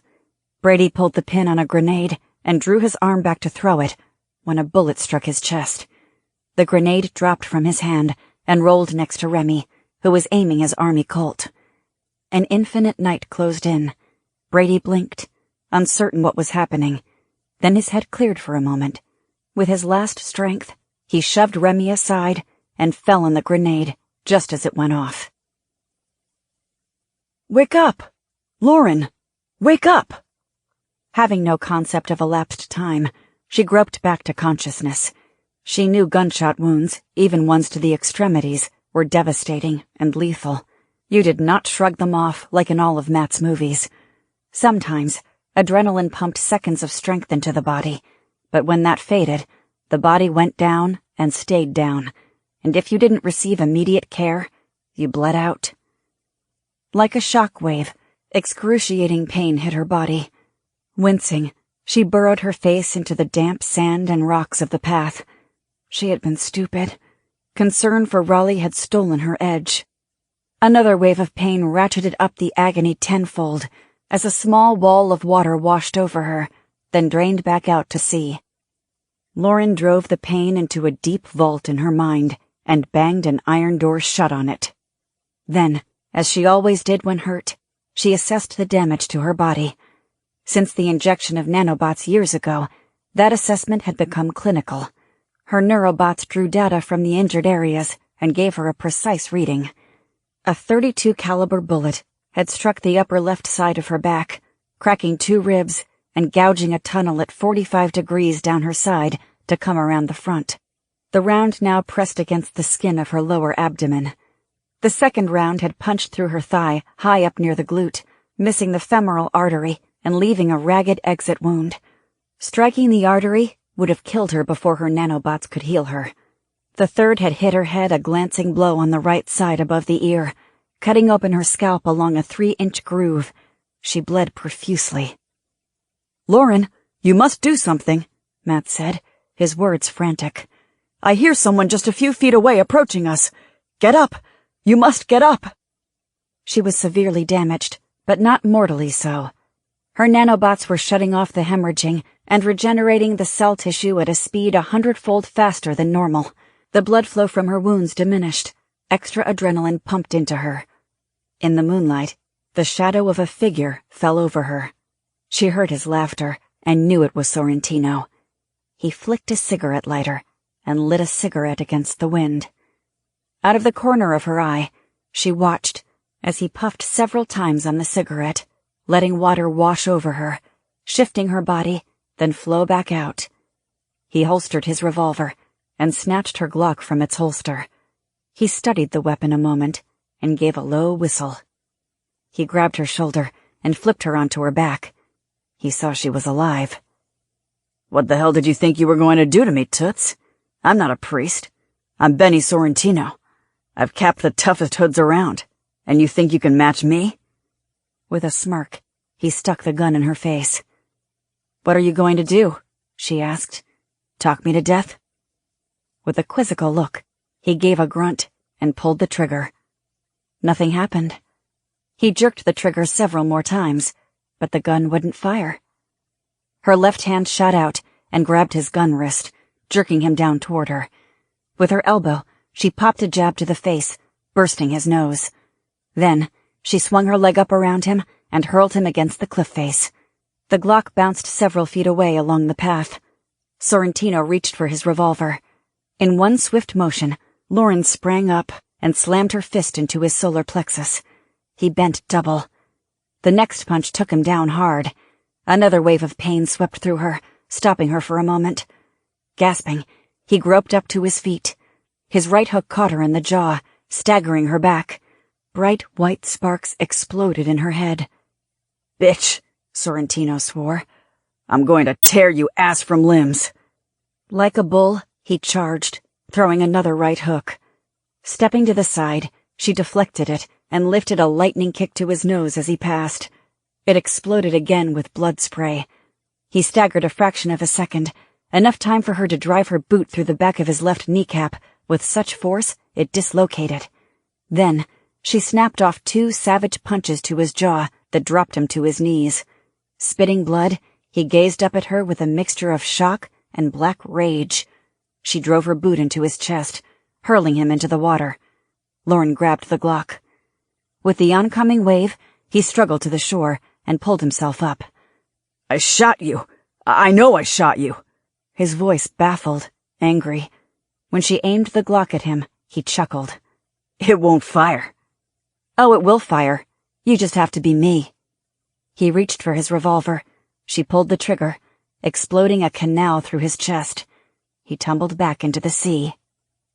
Exhaling, Lauren stared at the body being carried into the rocks by the retreating wave. Then, she heard Raleigh's voice. Lauren, get me out, please. The water comes up to my chest. I'm coming, honey. A wave washed up over the path, leapt up the side of the cliff face, and rushed into the crag where Raleigh was imprisoned. Soon the boy would be underwater. He screamed. Lauren, hurry! The opening was slightly wider at the bottom. When the sea rushed out, leaving just a foot of water, she lay flat and wedged herself in, keeping her head up, crawling to within a couple feet of him before she could go no farther. He asked in a tremulous voice. Is Emmy? Emmy is fine, she answered. She reached her hand till it clasped onto his foot. His shoe was wedged in the rocks. Somehow, it felt like the entire cliff held the boy in a vice grip. She struggled to pull him free, but his foot wouldn't budge. A new wave rushed in, burying her in it. Brady lay in the hull of the shuttle, Pauline kneeling beside him. He was still alive, barely. She looked to Russell, who shook his head. Several men stood looking down at them. Earp, who looked as if he'd just come from a casual walk on the beach, said, You did well, son. I'm proud to have stood beside you. Brady gave a perceptible nod. The battle was done, the gangsters and federales driven off for now, but likely they'd be back. Remy had gone after Lauren and Knighton, who were searching for Raleigh. Her heart ached for Raleigh, not knowing whether he was alive or dead, but she focused on Brady. He was staring at her. She held his hand. He said something, but she couldn't hear it. She leaned down to listen, and he kissed her cheek. She rose up, her eyes watered, and she forced a smile. You rogue. Then she leaned down and kissed his lips. He said, his voice barely audible, If I have to die, looking at you, Pauline, is the way to go out. You're not going. She didn't finish. His eyes glazed over, and he was gone. Tears ran down her cheeks. Moments later, one of the airlocks slid open. Remy and the remaining men rushed in. At the rear, Lauren came in, carrying Raleigh, who had one bare foot. Both were soaked. She set him down, and he ran into his mother's arms. After the battle at the hacienda ended, 4 of Windsor's warriors had been wounded and 1 killed. Captain Brady's body was brought back to Los Angeles, where hundreds turned out for his funeral at Forest Lawn in Glendale. They sat in folding chairs on the green lawn, Pauline and her family up front with the warriors. Their faces were stonily set in an attempt to hold back tears. Emmy was well enough to attend, nestling in her mother's arm and crying softly. Brady, being a movie stunt pilot, brought out many from the movie industry. In the front row, Lauren sat alongside Remy, holding his hand. She didn't listen to the Lutheran pastor speaking in his soothing baritone. Instead, she gazed out at the immaculately manicured green lawn and the cloudless perfect sky and listened to the nearby songbirds. Her heart felt squeezed like a wrung-out rag. Captain Brady had been a man she could count on, and did. He'd always proved his loyalty to Pauline, and his death hurt. When the pastor finished, Pauline stood and faced the crowd. Her voice quavered as she spoke. I have a few words to say. I've known Clyde Brady only a short time, but his friendship seemed like one born of years. He had survived the trenches of the Great War, then took up flying, never worrying about the odds. He wanted every moment of his life to count. It did. He gave his life for me and my children.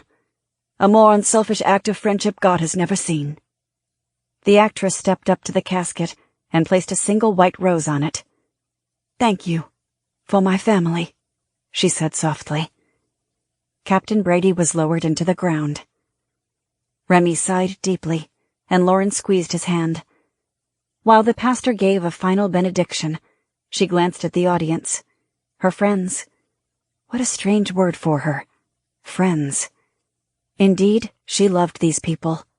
Remy, the Windsors, and Windsor's warriors.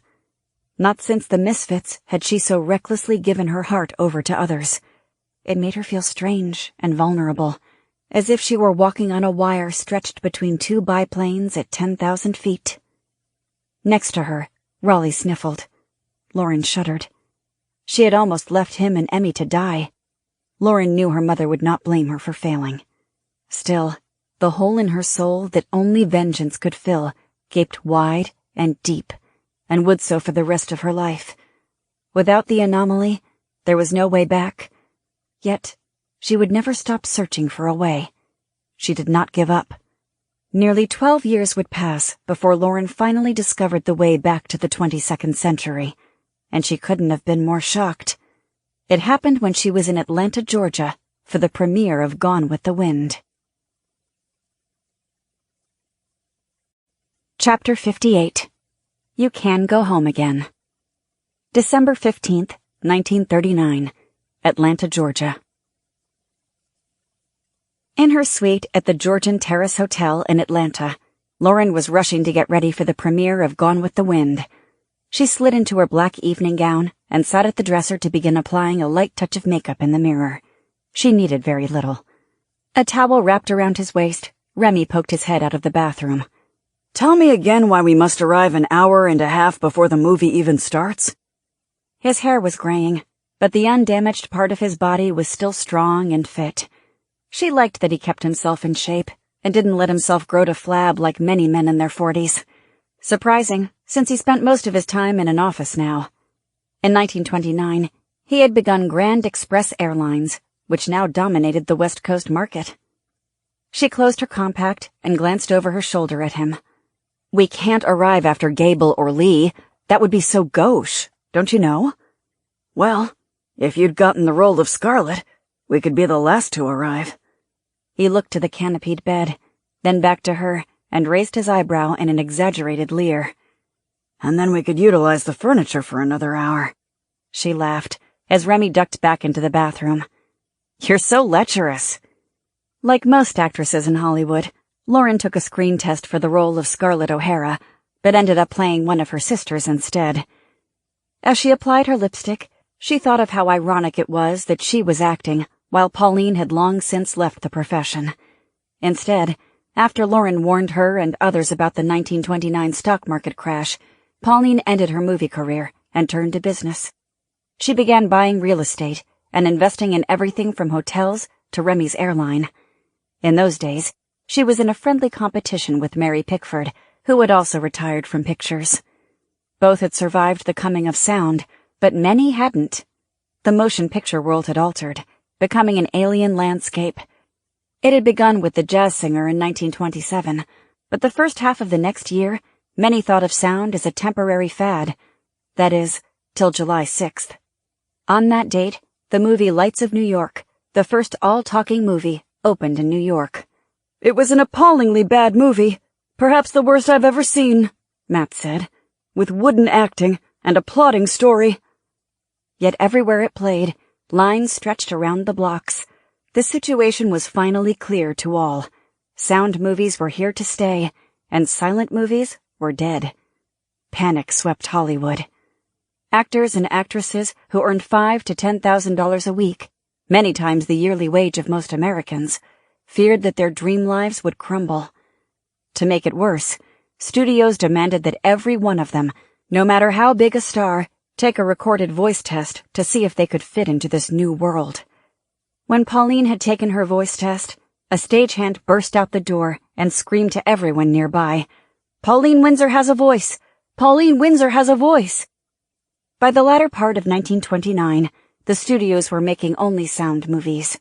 Sound brought down a few actors, like Pauline's friend Vilma Banky, whose thick Hungarian accent could not bridge the gap to talkies, and John Gilbert, whose voice, though decent enough, did not seem to match a romantic lover's. Both slipped out of the star firmament.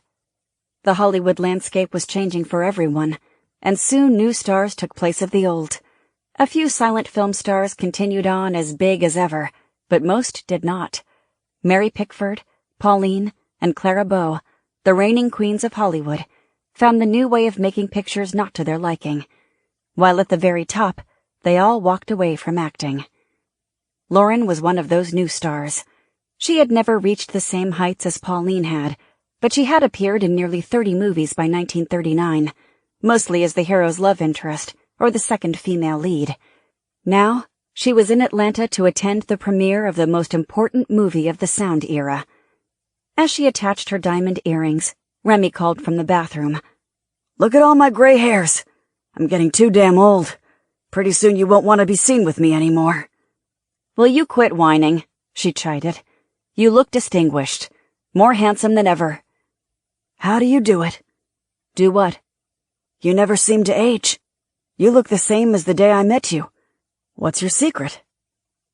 Like the crack of lightning, light illuminated the darkness. Staring at herself in the mirror, she thought it couldn't be that simple.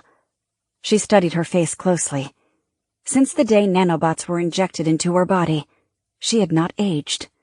She was nearing 40 years old and looked the same as she did when she was 23. The nanobot technology was preventing her from aging, or she was aging at such a slow rate that it was imperceivable. Lauren leaned back in the dresser chair and sighed. She now knew how she would get back to her own time, but she was not sure she wanted to live for another 200 years. Chapter 59. A Long Journey Home. September 5th, 2116. The American River, California. Aaron Ramirez arose just before dawn, as the last stars were fading in the grayness of morning twilight, and knelt beside her 13-year-old daughter, Lauren. As she often did, Aaron intended to get in a quick run before the rest of the circus awakened, and last night, Lauren had pleaded to go with her. Because of the late summer heat, they had slept outside with her husband Hector beside their old Airstream camper. "Wake up, Mia," she whispered, gently shaking her. The girl groaned and turned away. Undisturbed, her husband Hector snored lightly on. Erin's long red hair was damp with perspiration. She smoothed it back behind her ears and rubbed her temples. She knew the strain that the long summer had brought, going from town to town. It brought on another hammer and anvil headache. She stared down at her daughter. The girl's long black hair splayed out on the pillow, coppery skin, tall and angular for her age. So different from her in looks, taking after Hector, but so similar to her in attitude, aggressive and temperamental. Nearby, a robin sang to her.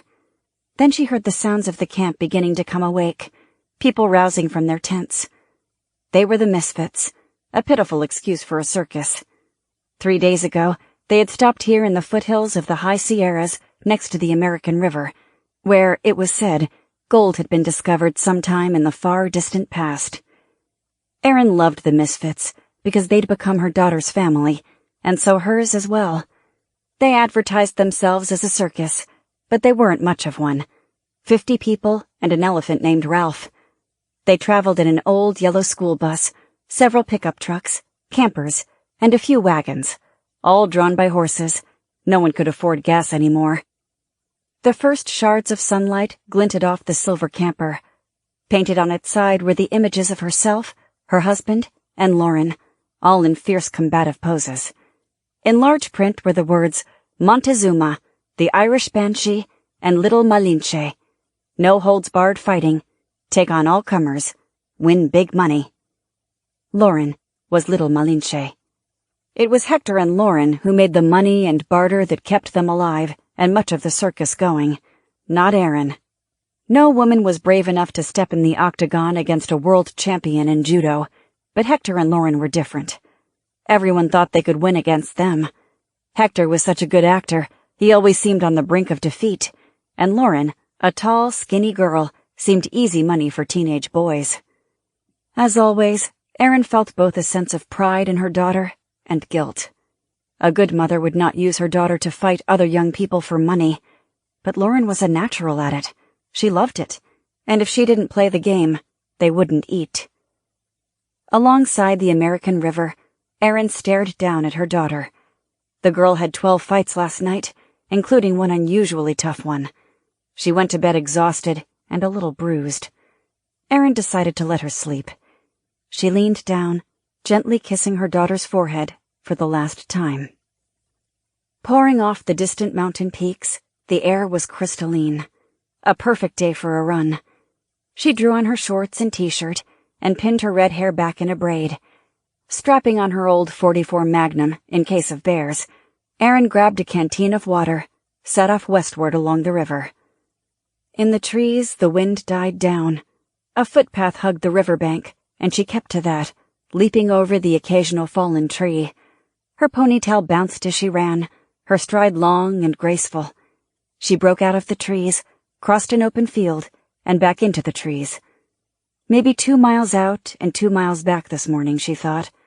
Too much to do today. Set up for a final show, then pack up and head south toward the small camps along the foothills, all the while pacifying her daughter for not waking her. She would hold a grudge all day about that. Erin was aware that it was another irony in her life that she fought daily with her daughter, who so desperately wanted to make her own decisions. Yet she couldn't love anyone more. The girl had a good heart and a strong moral instinct. She would always do the right thing, thanks mostly to Hector. At least 2 miles from the Misfits' encampment, she burst out of the woods into a field of tall grass, another tree line some 30 yards ahead. She stopped and took a drink from the canteen. Her t-shirt was soaked in sweat. To the left was a tall hill with yellow wildflowers.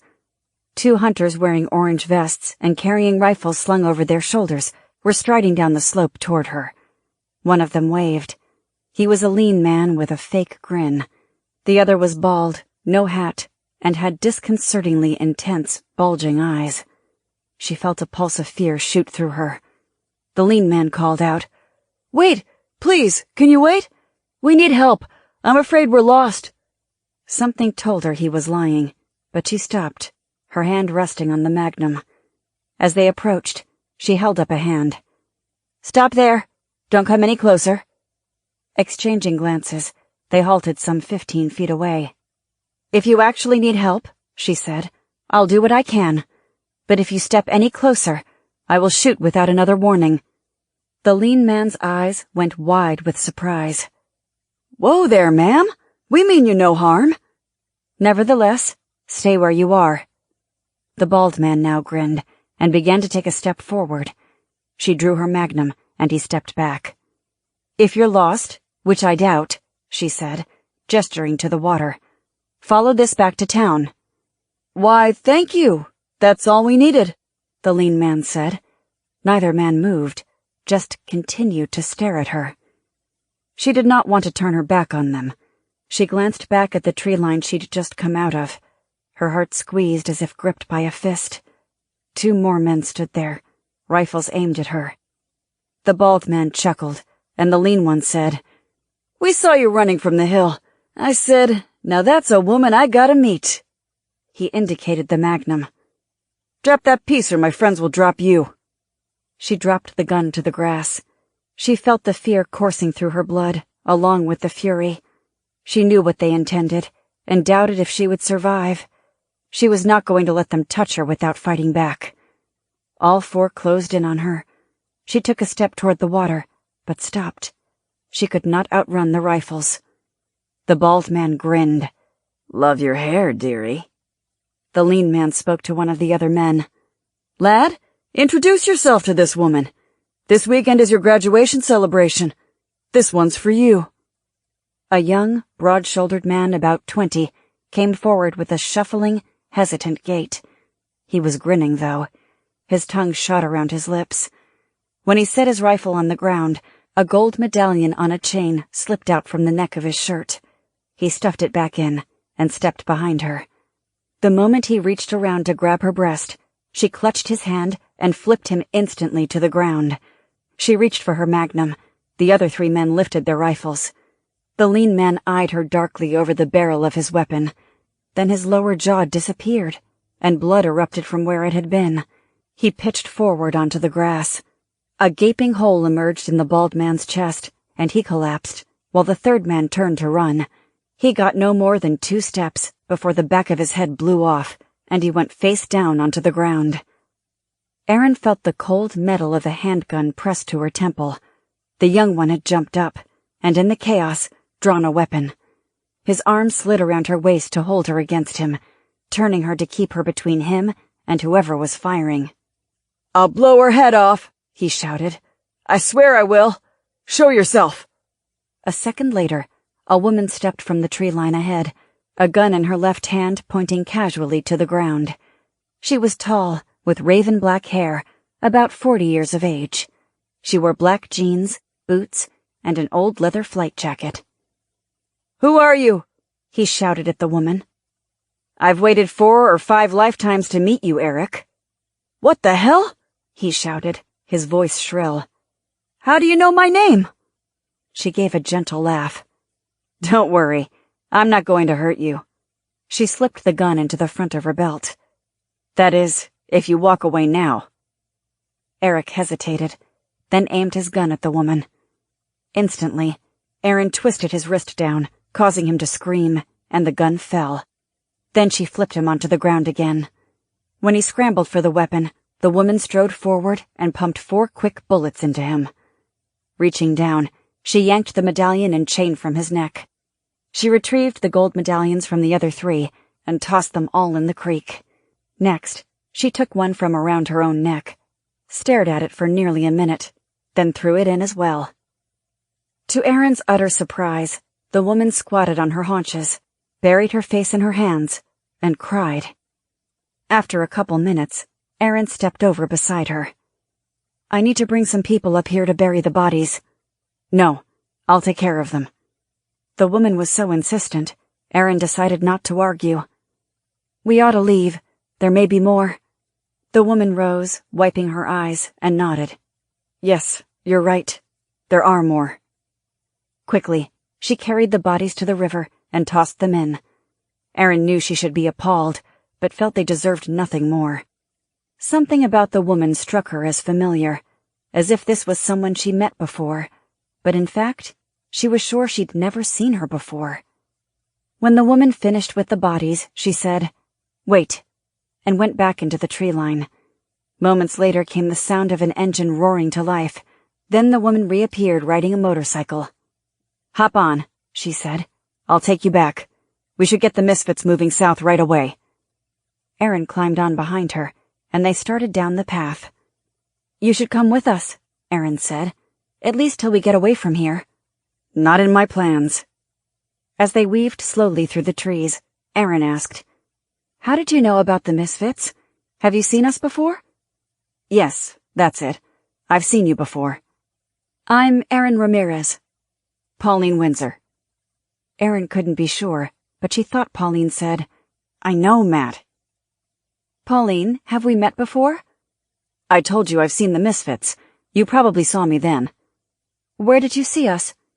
"Enough with the questions. You sound like my mother." At that moment, they saw 2 figures running up the path toward them. Lauren about 20 yards ahead of Sybil, the little blonde pixie. Erin said, "Here's my daughter and her friend. Say nothing about what happened. I don't want to alarm them." Lauren pulled up on the bike. Stopping, the 2 girls stared at her. Her young self said to Erin, "You were supposed to wake me. I wanted to run with you." "You needed your sleep."